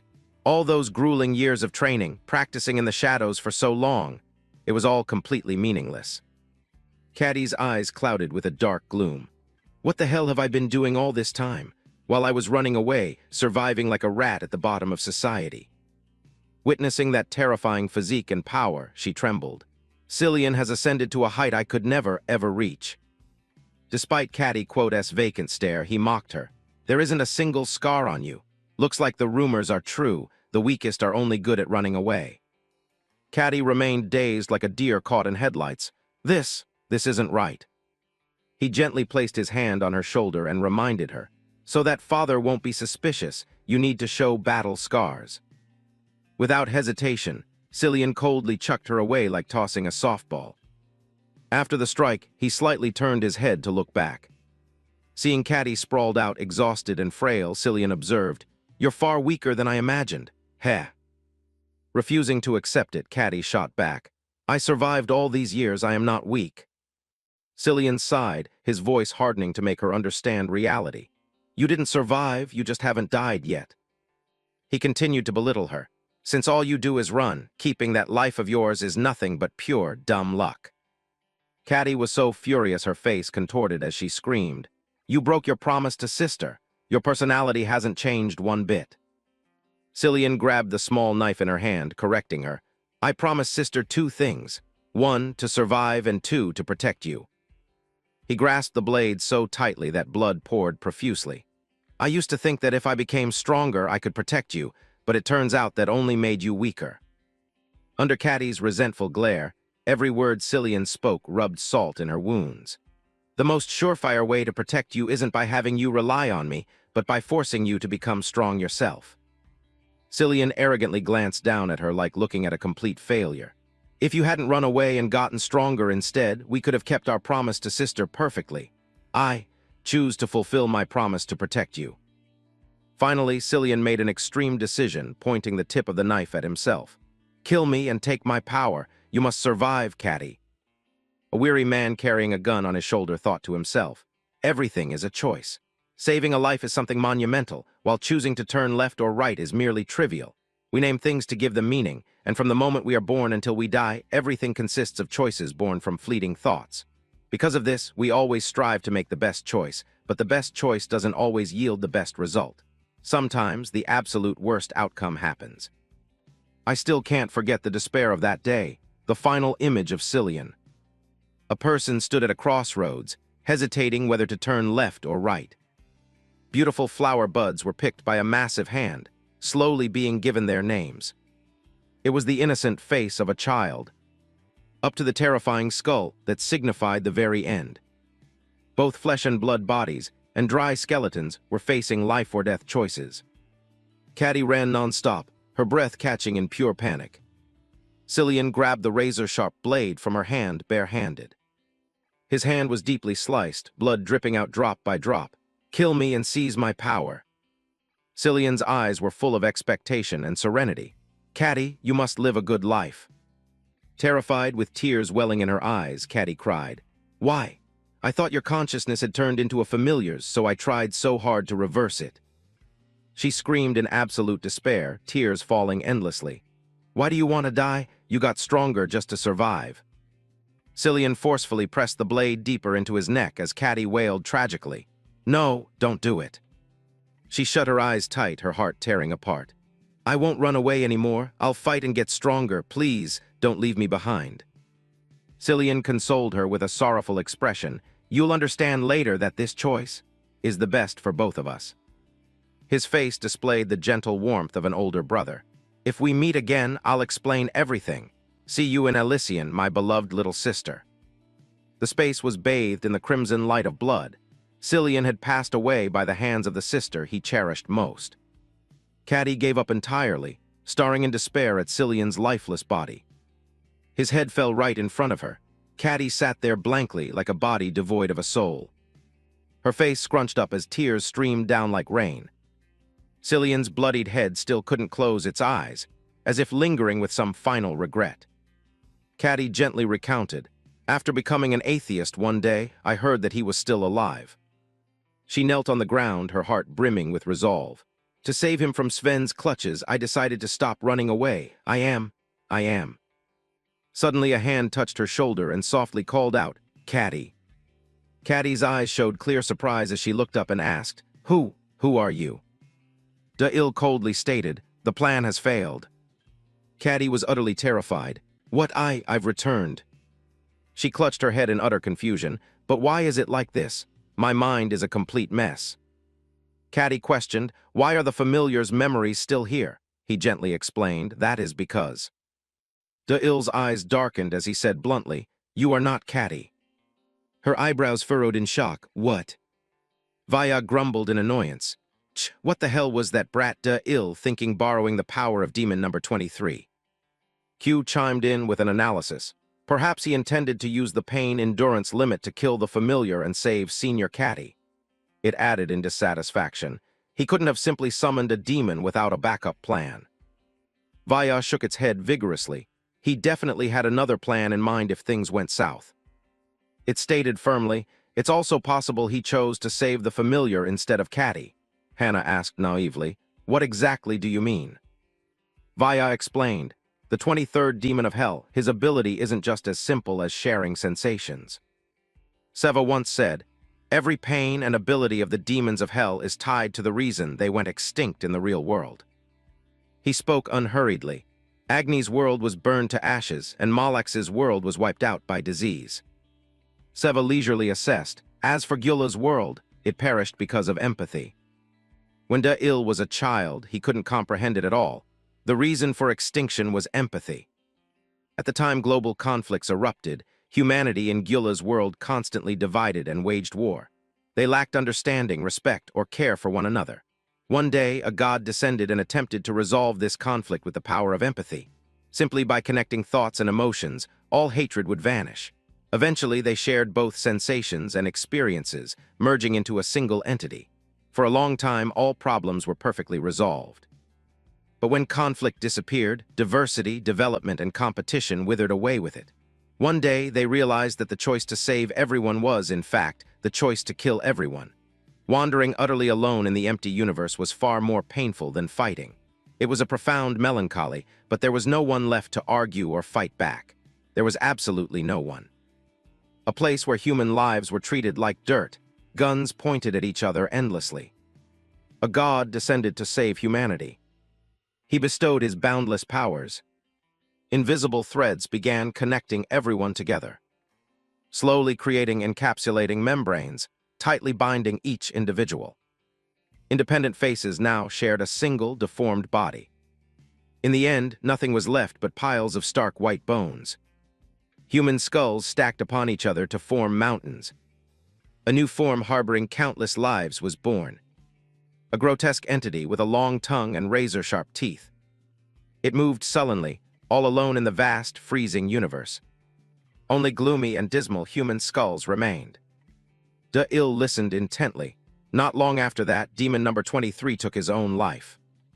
Back to the present, where he was conversing with Katarina's personality. Using this demon's power, I made you absorb all of Caddy's consciousness. He stated it nonchalantly while Caddy was fuming. If I transferred Caddy's memories to you, you'd become a clone no different from her. Fundamentally, you are a fragment split off from Caddy's personality. She pointed at herself, questioning, "What the hell are you talking about? Then who the fuck is the real me?" De-Il's voice dropped ice cold. "Probably dead a long time ago." Walter slammed the table in anger. Did De-Il really make that choice? Stop spouting such complete bullshit.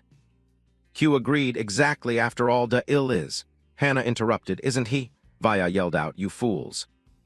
It grumbled. Why do you think De-Il was chosen? What's the real reason the Void picked him? Vaya turned to ask the silent Walter. You fatty, answer me. You gave the Void item to De-Il, didn't you? His eyebrows furrowed. Was it because of his hatred and desire for revenge against the gods? The question touched the deepest part that Hannah always hid. Or was it the emptiness of losing his family? Q's gaze deepened. Or was it simply a coincidence? It spoke words that shook their minds. The reason De-Il was chosen is because he can pick the best out of the absolute worst, instead of picking from the good. Since the very first world, there has been another name for those who contract with the Void. De-Il, the chosen one, told himself, I am the savior of the best out of the absolute worst. He made firm decisions. That is all I can choose. You should also choose what you can do. Those words struck hard at Caddy's reasoning. Continue living as Sven's familiar, or accept Caddy's consciousness to live on. He turned his back to leave. Whatever you choose, it's your freedom, Caddy called after him. Where are you going? His voice was freezing cold. There's a bastard waiting for me over there. De-Il narrowed his eyes with killing intent. Let's go greet him. Seva once warned, always remember the true nature of humanity. Those words were etched deep into De-Il's mind. They always crave the most perfect choices. That's why they are drawn to the gods, because gods guarantee the best outcomes. He emphasized, but in exchange they lose their freedom. That is the gods' way of salvation. De-Il worried. You must save them the human way. Human salvation is about preserving freedom. Sven approached with an eerie smile. O contractor of the Void, I finally meet you. He was massive, looking down at De-Il slyly. I want to ask, do you truly think opposing a god is the best thing for humanity? Vaya discussed elsewhere. Instead of having delusions about perfection, choose the best in the worst situation to push humanity forward. It growled, that is the true method of human salvation. De-Il borrowed the demon's power, dark energy overflowing his body as he recounted. My master once said there are no best choices in this world, because everything is merely a choice. Leo respectfully clasped his hands. Father. The contractor of the Void has crashed the sacrifice, and all communication with Katarina has been completely cut off. Sven immediately offered praise, baffling him. Good. Huh. He listed his orders to Leo. Gather all the familiars of the North, prepare for the final sacrifice.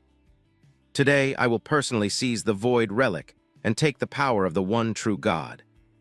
The drumstick slammed fiercely onto the drum, creating soul-shaking sounds.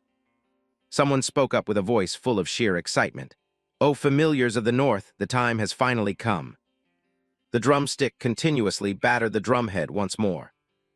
A giant hand was raised high. We will all go to a world where the protection of blood and violence reigns in glory.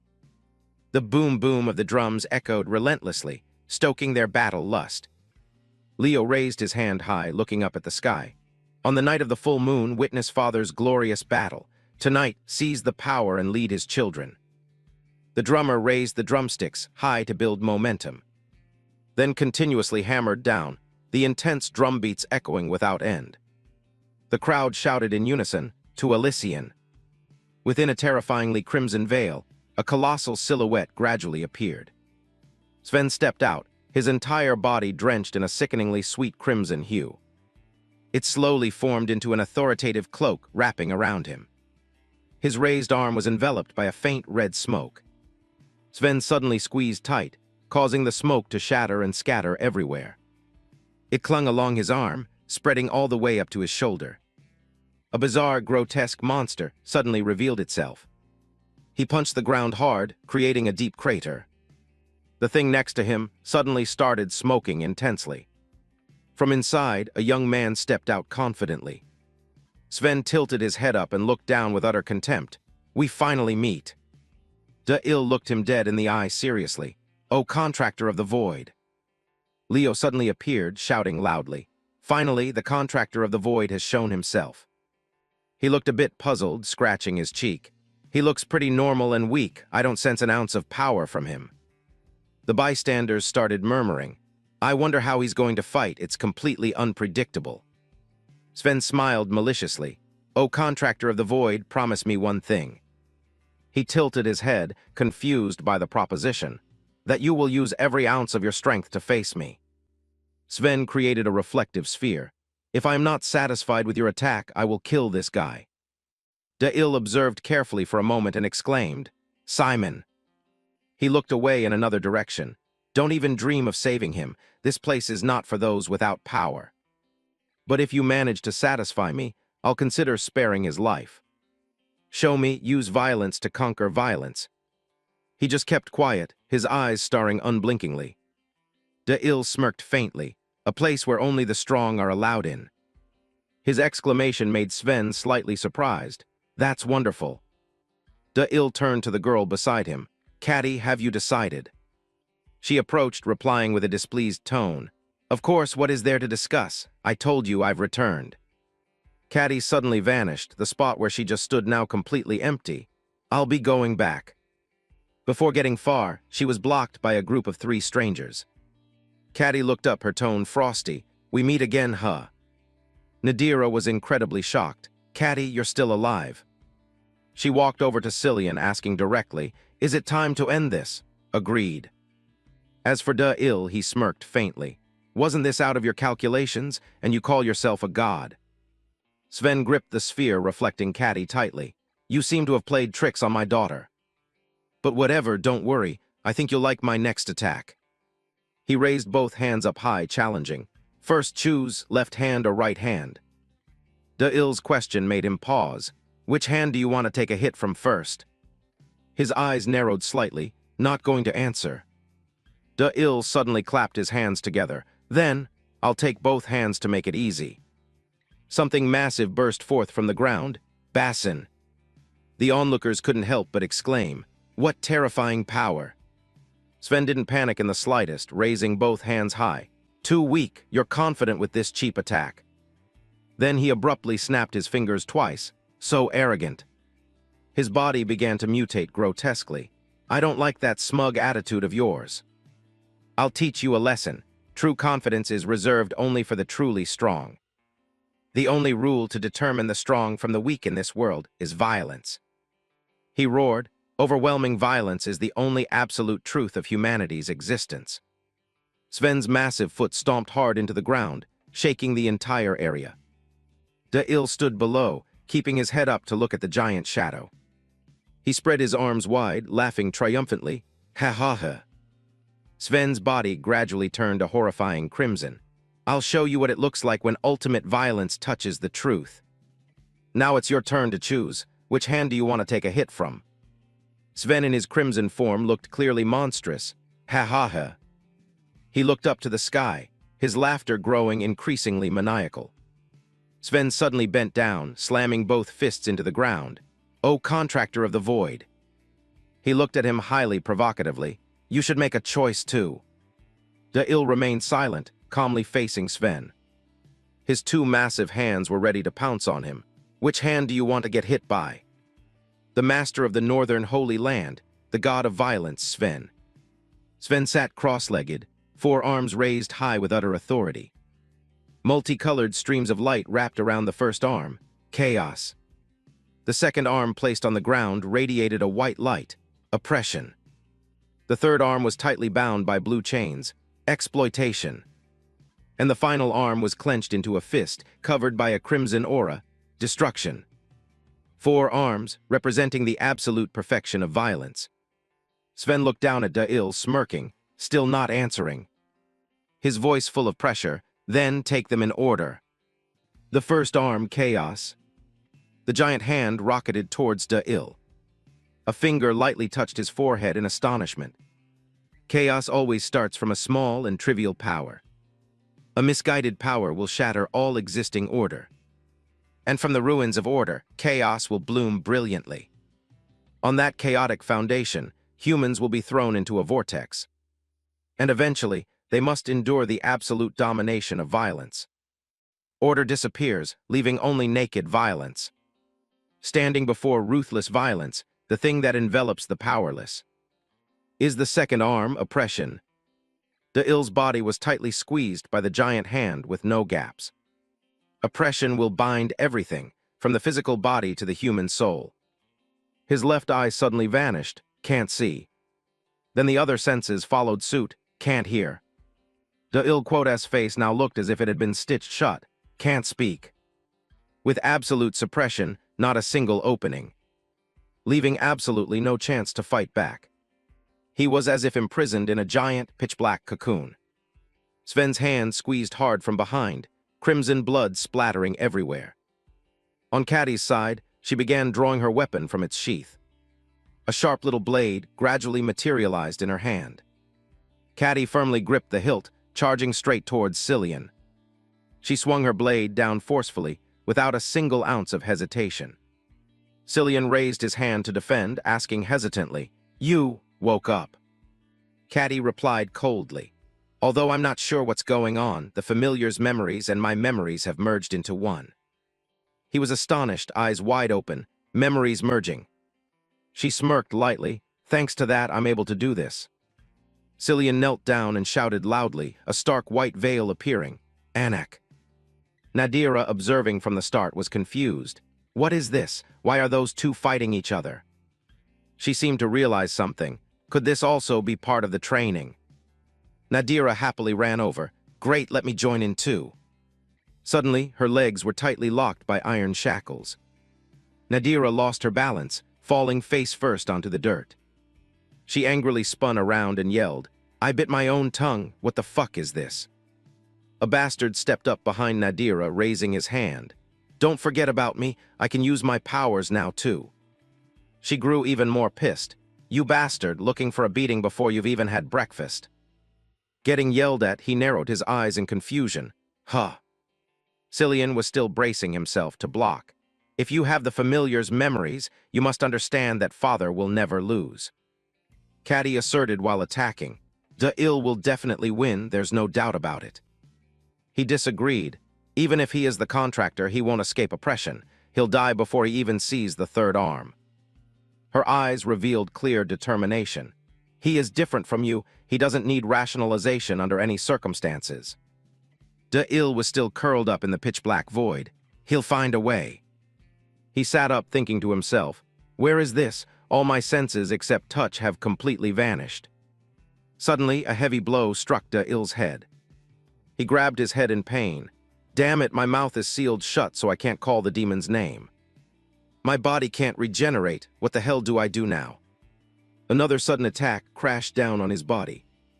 He tried to deduce, that bastard, he knows how to block the demon's power. This time, Da'il Quota's face was stretched to its absolute limit. He looked up in agony. "A way, there has to be a way." The punches from Sven's giant hand relentlessly rained down on him. Da'il lay flat on the ground, desperate. "There's no way, I messed up." A cane suddenly tapped hard against the ground. A stream of memories flashed through his mind. "What do you think this is?" Da'il stared intently at the person in front of him. Master." He stepped closer, asking again, "I'll ask again, what is this?" Da'il observed in silence. immersed in deep thought. He sat down neatly cross-legged, searching for the answer. More important than the name itself is the meaning that the name carries. So that's it. I don't need to borrow power by calling the name. The name is actually just a finger pointing toward the meaning. The most important thing is to evoke the very essence of that meaning. Once you have grasped the absolute truth of the demon or demon king, then whether it is a sound, a written word, or merely a thought in your head, none of it matters anymore. Outside, Sven dropped to his knees, roaring in shock. Huh. Caddy maintained her firm resolve, declaring boldly, Sven, you will never be able to win. Her declaration left Cillian utterly bewildered, because De-Il will summon a demon king that even absolute violence cannot conquer. Huh. Amidst the thick dust and smoke, an authoritative silhouette gradually emerged. The shadow hovered in midair, radiating a suffocating pressure that grew clearer by the second. Sven was stunned, his eyes brimming with sheer terror. What is that form, could it be? A deep, ancient voice echoed. From the year 1201, the War of Those Wearing the Cardinal Red, all the way to the year 2,125,245, when the beginning and the end collided. I have waited, and waited for you, those who dare to tear gods apart. The great demon king of the first hell of war, formless sword demon Noxus. I still remember the place where I was born perfectly. Noxus quietly picked up a dry branch by his feet and observed it. He raised the rotten stick high, and in the blink of an eye, it transformed into a razor-sharp spear. Holding the spear firmly, Noxus gathered momentum and hurled it with the force of a thunderbolt. The spear smashed into the shield, shattering it into pieces. The soldier then used the weapon in his hand to violently stab into the steel plate, making it splinter like a fountain pen nib. In the middle of the battlefield, the tank stood stubbornly still, while artillery shells were fired fiercely. Starting from the 1201 War of the Cardinals, until the collision between the origin and the end of the year 2,125,245. Noxus looked up high at the distant sky. I have waited far too long. Waiting for the moment to rip you gods to shreds. I am the invisible sword, the one who once cleaved stars in half. The very first god-slaying weapon left in this world. De-Il stood below, silently listening to the proudly spoken monologue, in a world withered by the war against the gods. This place was now nothing but barren, arid wasteland, a true hellish battlefield. He slightly furrowed his brow, his mind wavering.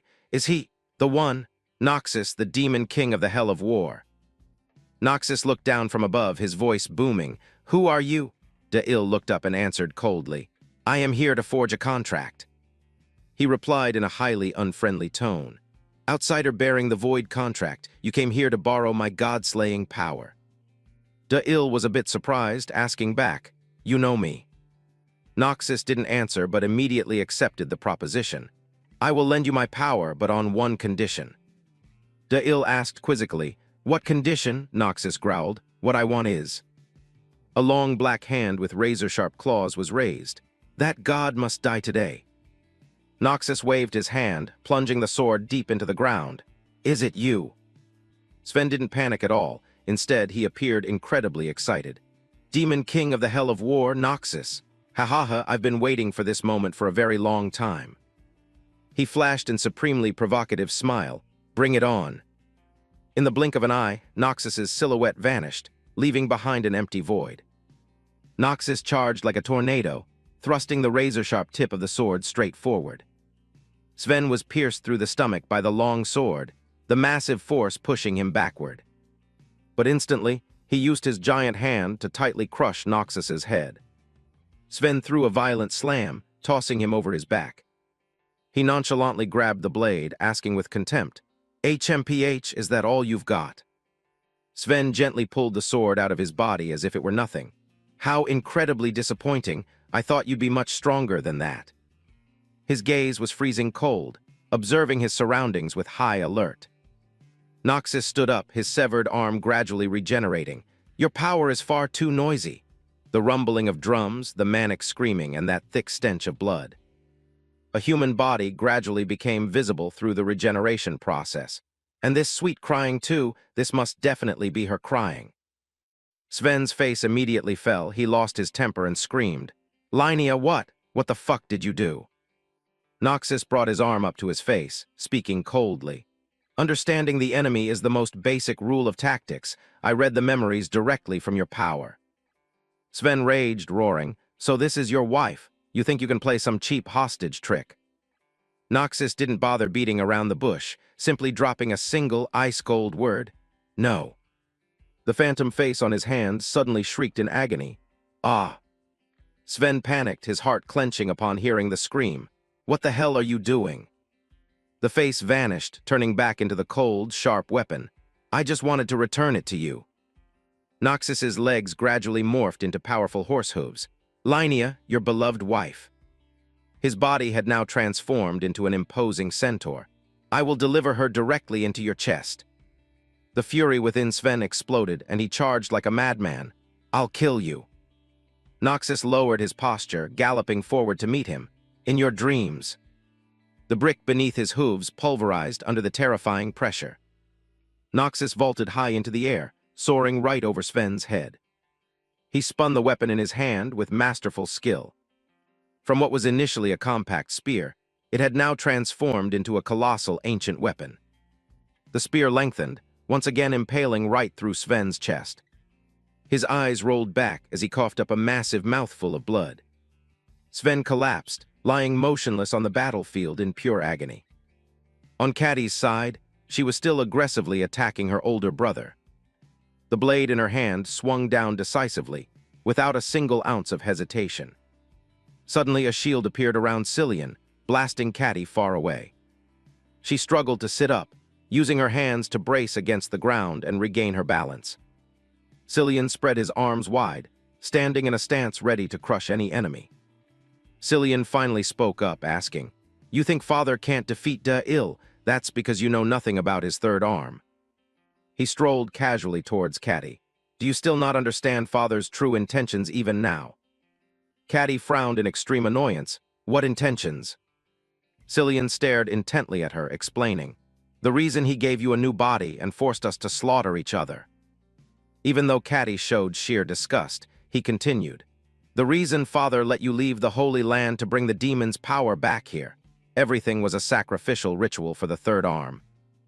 Every attack aimed at this Holy Land will be absorbed and converted into the power of violence. The stronger the opponent, the more invincible father will become. That is the arm named exploitation." Sven clenched his fist, roaring with authority. "Huh." He looked down at the tiny branch he was holding, wondering, "A stick." Caddy maintained her decisive expression as she emphasized, "Because of that, you will never be able to defeat Da-Il." Cillian was stunned, not believing his ears. "What?" "Going back to the moment Da-Il formed the contract. I will absorb everything to the very end. My only condition is rest." Noxus gripped the branch tightly, growling, "Let me fight someone stronger than me, so I can vanish completely and find eternal peace." Then Noxus handed that branch to him. "Return to the time before humanity bestowed the name weapon upon me. I will pass this curse on to the god who defeats me. Though I lose a battle, I will win this entire war." Da-Il observed the cane while listening to his instructions. "Whoever dares to accept me as a weapon." Back to reality, the one holding the cursed cane was Sven. "Will have to participate in an eternal war with no end. Starting from the 1201 War of the Cardinals." The man holding the spear gathered his strength, preparing for the fateful throw. The spear tore through the wind, slamming into the shield and shattering to pieces. The shaft snapped in half. The soldier once again used the broken weapon piece to violently stab the steel plate. The item splintered like a nib, the tank still standing stubbornly before the firepower. Stretching all the way to the collision between the origin and the end, in the year 2,125,245. In that brutal final war, the new master of the curse would have to face a cruel destiny. An unbeatable opponent, the two gods who wiped out the first human race with the flames of war. Drops of blood fell from the hand onto the ground, though one, yet two. 2 feet stood firmly planted in the middle of the arena, though 2, yet 1. The very first words spoken by humanity in all. "Ah." and the final word humanity left behind before fatting away. Hiem. The strongest demon kings of the lower realm, the demon kings of the origin and the end. Ar and Hiem. Boiling blood continuously flowed down along the fingers. Legs stood as solid as mountains, smoke drifting lightly across the brutal battlefield. Two colossal entities bearing divine titles, Ar and Hiem. Sven stood below looking up high, his memories rushing back. I remember now. His face flashed with absolute bewilderment. The reason. Sven's eyes wavered violently. The reason I chose to become the god of violence. That was the day I decided to give up, abandoning everything. A blinding patch of red suddenly flashed in his mind. The day I was at my weakest and most pathetic in my entire life. Suddenly, the cold, hard sound of high heels clicking on the tiled floor echoed. A woman holding an umbrella, dressed completely covered, approached. I've been looking everywhere for you. That person walked close to where Sven was lying and said, I have been looking everywhere for you. How incredibly pathetic, a god of the future. Sven narrowed his eyes at the stranger, asking back, a god. She opened the mysterious box, whispering, let me show you true ecstasy. You will achieve enlightenment through this very ecstasy. The ecstasy that I had once witnessed. Sven's eyes suddenly blew wide open in sheer shock. That is the form of. He looked up, his eyes sparkling with worship. The true gods. A power far beyond the trivial comprehension of humanity. Just one glance was enough to understand what a true god really was. Sven's hands subconsciously clasped together in pure reverence. The awe. He groveled on the ground, trembling, a feeling of absolute powerlessness. Sven's posture right now was like a zealot looking at the savior he admired most. And before his eyes were colossal silhouettes, radiating a terror that overwhelmed all senses. Back to the harsh reality, gods are the very embodiment of ultimate terror. Even dead gods still emit an aura that strikes fear into people. Exactly, it's terror. It has to be a terror far greater than the present to be enough. The onlookers suddenly felt the power within their bodies evaporating. What? What the hell is this? What the fuck is going on? Leo's body was no exception, he panicked. My power, where did my power go? Nadira leaped high into the air, yelling out, brother, damn it, wrong person. A white light was gradually slipping out of her body. Nadira unexpectedly fell to her knees, making the person across from her flinch as well. He was bewildered, asking himself, what's this? Why did it suddenly turn out like this? Are you trying to pull another trick? She lay flat on the ground, her body shivering violently. My strength. My strength is completely drained. Is this also part of the training? Cillian brought his hand up to look, dumbfounded. The power is being retracted. I can't keep fighting anymore. Caddy stared blankly in a specific direction before speaking up. The priest. He turned to her and asked, what the hell is the priest? Cillian's eyes suddenly widened in pure dread. Massive boulders shattered to pieces. People were tossed into the air like ragdolls. A giant hand tightly gripped the tiny beam of light. The muscular arm with bulging blue veins exuded supreme authority. The muscles grew increasingly defined, radiating a terrifying pressure. That hand clenched into a colossal iron fist. Sven had now grown 2 additional arms, and he roared, "Oh, dead gods!" His appearance was now incredibly savage and terrifying. Learn to feel terror. Sven emphasized every word, brimming with killing intent. In the name of violence, I will destroy every last one of you. The tiny Sven stood imposingly between the 2 colossal entities, Ah and Hiem. He growled his command, the 4th arm, destruction. His 2 hands smashed together, flashing a blinding light. All 6 arms clapped simultaneously, creating a terrifying shockwave.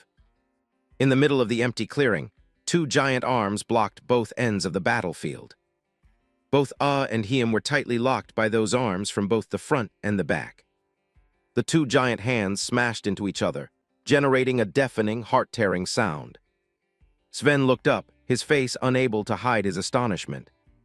Ah and Hiem had now turned giant, both using their hands to block the destructive attack.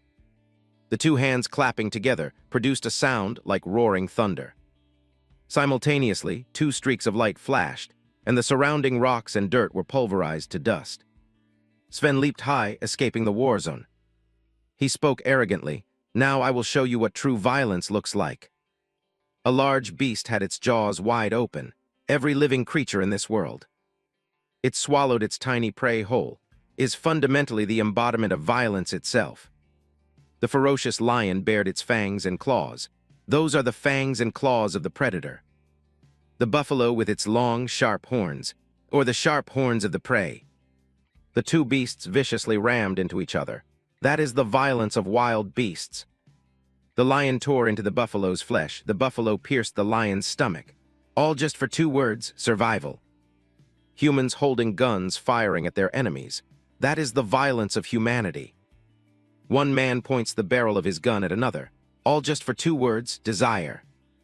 Sven spread his arms wide, roaring, and the most ultimate violence. Underground, something evil was surfacing, is that which exists for no purpose whatsoever. He brought his giant hand close to Ar and Hiem. Witness the violence of the gods with your own eyes. Sven hovered in midair, all 6 arms spread wide. Behold! The ground shook violently as a colossal object emerged from the earth. His eyes were savage as he slammed his hand down. The violence of the gods. The giant arm crashed into the ground, causing the entire battlefield to quake. Dust and smoke obscured all vision, every gesture, breath, and movement in this world. Ar and Hiem looked up towards the earth-shattering sound. Everything is violence bestowed upon you by the gods. Sven snapped his fingers with an arrogant click. From the very first movement, this world was born. A tiny yellow beam of light flashed amidst the dark night. That beam grew larger, pulling other small specks of light around it. It morphed into a glowing circle, so radiant it was blinding.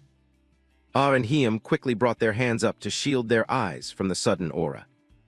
The dust and smoke cleared, revealing clothes that were more torn and battered than ever. Both guys were heavily injured, neither of them was unscathed. Sven used his hand to tightly crush space, the pressure warping gravity itself. Gravity. And the movement of even the tiniest speck of dust. In the palm of his hand was a small speck of light, are all proof of your existence. A fierce vortex swept through, slicing off a part of both their bodies. The 2 giant hands prepared to retrieve the orb of light, the birth and the collapse of. Sven aggressively hurled the sphere at Ar and Hiem, of the stars. His hand constructed colossal meteorites, the violence of things not yet born. The light and wrathful flames swallowed him whole. The boiling flow of magma tightly wrapped around Ar's body. Sven held the blazing sphere, slowly approaching. And the violence of the living. The smaller, the weaker the thing is, the more ruthless and painful the violence becomes. Inside the fireball was an image of small guns, among which humans. Sven's gaze gradually softened with sheer melancholy. The violence humans inflict upon one another. The face of when he was just an ordinary human flashed back. That is. He pointed the gun straight at Ar and Hiem's heads. Pain. Bang, the gunshot was fired with utter decisiveness. He transformed into an ordinary man, the bullet piercing his head, blood pouring out like a river. Another gunshot. The body of the other also reverted to its true form as a frail human. He continuously unloaded the gun relentlessly, the opponent's forms constantly shifting. This time, the bullet hitting them only left behind dark crimson bloodstains. By the final bullet, the stream of blood had gradually dried up. Sven's shadow cast over an old photograph of him and his wife. Sven stared intently at the photo, a pained smile flashing across his face. Suddenly a man walked up, speaking in a tone that startled him. If only death could be prevented, wouldn't that be wonderful? The person looked off into the distance, not bothering to look back at Sven. Sending our daughter ahead, that was my wife's catchphrase. She always dreamed of a world without death. He bowed his head, lost in a sea of somber thoughts. The scene of Sven and Linnea walking hand in hand on a small road returned. He hesitated, struggling to open his mouth. Actually. Linnea, in a hospital gown, smiled. I know very well what kind of work you do. She looked up at him with sheer understanding. An assassin. I know you can't quit that path because of me. Sven tried to explain, but she gently interrupted. Linnea, it's just, I have a favor to ask of you." Her face looked so incredibly haggard it broke his heart. "I just want to leave you with my best memories, therefore." Though her breathing hitched, she uttered her final request clearly. "Please, kill me." Sven reached out to touch the glass cabinet. "Everyone says death destroys life, but I think otherwise. A life without death is no different from never being born. Death is not the collapse of life." The person beside him listened quietly. "It is its absolute completion." Sven, with a blood-stained face, forced out every single word. "Death is the final completion of life." The person across from him cracked a wicked smile. "The excuses of an assassin. You're only trying to rationalize it." Those words made his eyes bulge out. "Because life is too painful, you consider death the only way out." Despite the agony, Sven still roared. "What the hell do you know? What if there wasn't any more suffering?" He suddenly froze, hesitating. "Huh." The person across from him casually replied, "Eternal life doesn't sound too bad either, right?" The cityscape was originally incredibly quiet. Suddenly, a bizarre white smoke appeared. Right after that, a horrifying explosion occurred right in the center of the city. The sky was completely swallowed by the light of the explosion. The white gradually turned into a strange, pinkish hue. The beautiful city was now nothing but ruins. Now all that remained was rubble. A little sacrifice must be made. "Back to reality," Sven exclaimed. "It is going to Elysian, a world with no more suffering." He laughed maniacally, shouting loudly, "I will become the sole god of Elysian. I will carve your sacrifices into history." At this moment, Ah finally spoke. "A life without suffering, how completely idiotic." Hiem, standing next to him, also chimed in with absolute contempt. "Death is merely an illusion. Life itself is inherently a pain." Hearing that, Sven was stunned, pausing for a moment. A hand from the void grabbed the brim of Ah's hat. "The beginning is the root that creates the present. Your power can never reach the beginning." On Ah's side, a similar hand also appeared. "And the end is the endpoint that creates the present. Your power can never reach the end." Both of their visions simultaneously flipped upside down. Their forms began to mutate. "You have been imprisoned in chains woven from the collision between the beginning and the end. I will grant you the eternity you so deeply desire, but you will forever be unable to escape the pain." The hand squeezed the trigger tight. A bullet exploded out, fire sparking from the dark barrel of the gun. Sven, with burning eyes, "The completion of human life, is it really death?" Sven took a bullet straight to the forehead, standing there blankly like a soulless husk. A voice shattered his disorientation. "Wrong." The noble god of creation explained. "Death is merely a link in the cycle, not a tool to complete life." The god of destruction added, "Life itself is suffering. A life devoid of suffering goes against the laws of nature." He arrogantly declared, "O impostor of gods, I will grant you the eternity you desire." He coldly added on, "An eternity inside the chains created by our own hands." The two touched hands, imprisoning the tiny Sven in the middle, speaking in unison. The god's prison woven from the beginning and the end. He was clueless, completely failing to understand the words the two gods had just spoken. Eov approached Sven. "Now it's your turn." He threw a straight punch right into Sven's face. Sven seethed with rage, clenching his fists and cursing, "You bastard." He violently grabbed his own hair and yanked hard, growling, "You dare." Sven transformed into his divine form, exuding a mysterious black aura. "You guys are just the corpses of gods." His body sprouted countless arms, declaring with sheer arrogance, "I am the god of violence, this torn-up prison of yours." Sven's face twisted with killing intent, gritting his teeth. "I will crush it all." A speck of light dove down from above at breakneck speed. Sven moved incredibly fast in a state of ultimate frenzy. He charged straight at the god of creation to vent his rage. He gently conjured a shield, reprimanding, "You still refuse to understand." The god of light analyzed, "I told you your power cannot touch us." Sven furiously bellowed, "Shut your mouth." He intended to pierce through the shield, while the other began casting a spell. Right as he was about to touch the boundary, his hand suddenly reverted to its normal human form. An aura from the boundary spread out, engulfing Sven. He stubbornly tried to find a way to push deeper inside. The shield suddenly expanded, blasting Sven backward. Sven's face was etched with absolute madness and indignation. He swung his arms continuously, creating streaks of smoke that tore through space. Sven's arms flashed with incredibly powerful red sparks. Sven roared his rebuttal in pure resentment. These cheap parlor tricks, those bullshit schemes won't work on me. The god of destruction suddenly closed in when Sven couldn't react in time. A massive crimson hand grabbed hold of him. A colossal source of magic from his hand slowly approached Sven's tiny body. The light of justice forced him to reveal his true human form. His muscles contracted, horrifying blue veins bulging on Sven's arms. Bit by bit, his arm was reduced to nothing but dry bones. Sven stared blankly as his divine arms vanished into the void. The god of light pointed a finger at the sky, birth. The god of destruction pointed a finger at the earth, and death. Both declared in unison, fundamentally they are one. He entirely enveloped his own finger, saying in unison, every living creature in the 3 realms and 6 paths cannot escape the cycle of reincarnation. The two merged into one, expounding, only the path leading to the void is the true escape. The darkness within Sven gradually faded, leaving him stunned. Freedom. He reverted back to his normal shape, confusedly looking around. Looking at the unfamiliar space before him, Sven asked himself, this place is... A voice rang out, pulling him back to reality.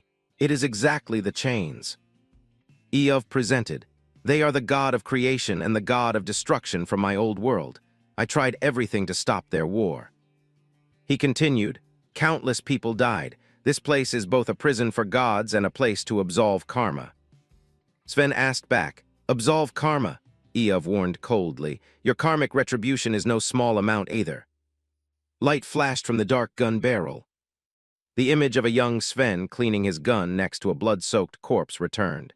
Justifying death as the completion of life was nothing but a lie. Is this the karmic retribution for the lives I have stolen? Sven witnessed tens of thousands of humanoid masks screaming right in front of him. Countless different faces materialized before Sven's eyes. This is... He looked up in absolute horror. The karmic retribution for the lives I've taken. The silhouette of a young Sven reappeared amidst the deaths. Those lives. At this moment he was panting heavily, his entire body drenched in fresh blood. Sven Quote's hands trembled non-stop over the pool of hot blood. Beneath the blood-stained wall was the man who had collapsed, his very first murder. He stood up to shield the woman behind him. That day, my junkie father tried to sell my mother to a gang. Sven smirked slightly, the thing I had imagined tens of thousands of times. His eyes bulged wide with killing intent, the reality around him seemingly shattering. His mother sat there soulless. My mother's mind is no longer intact, she has to go to an asylum. Armed police stormed in, and I have to bear the sin of murder for the rest of my life. The photo of the medal on the shelf, even the frailest of dreams. Sven let his blood-soaked hands hang loose, vanished the exact moment I lost everything. Those hands were tightly handcuffed yet. The iron cuffs suddenly snapped in half. How could this be? He flashed a maniacal smile. I finally feel truly free. Even with his hands bleeding, Sven persistently climbed to the peak of the mountain. What exactly was I climbing so high to find? He climbed with his bare hands while others leisurely walked up.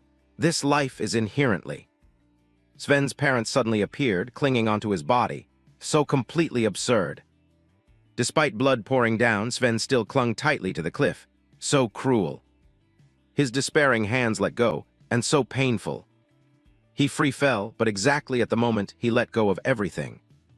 Sven's eyes looked as if he had achieved enlightenment. I finally truly understand. His body relaxed in the empty air. This world. Sven plummeted through midair, no longer caring about competing. He crashed into the ground, dust flying everywhere. Sven stood up after the fateful fall, the bottom of the abyss. He staggered forward. The very end is where true freedom lies. Sven's face was full of sheer intensity. For so long. He looked up, grabbing the iron bars of the prison. Where the hell have I been locked up? Sven tightly gripped the freezing iron bars. He used terrifying strength to bend them out of shape. Stepping out of the gap, he told himself, "When I shatter this confining iron cage." He dropped his jaw in awe, looking up. "I can finally see clearly." Sven spread his arms like a victor before the cliff. Those useless towers everyone tries so hard to climb. Back to reality, he was standing before the cell door. Sven's eyes flashed. "I want to destroy, crush all those meaningless towers to dust." His eyes burned with deep desire, leaving only the single purity, but how? A voice pulled him from his train of thought. "How does it feel?" The person behind him asked, after killing someone for the very first time. He answered in annoyance, "Who the fuck are you?" The other guy mocked, "Who am I? Your cellmate, that's who."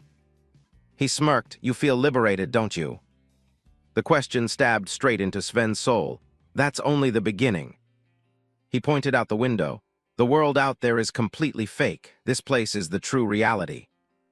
A crowd of inmates surrounded the brutal brawl. "Do you know what people call this place? Valhalla."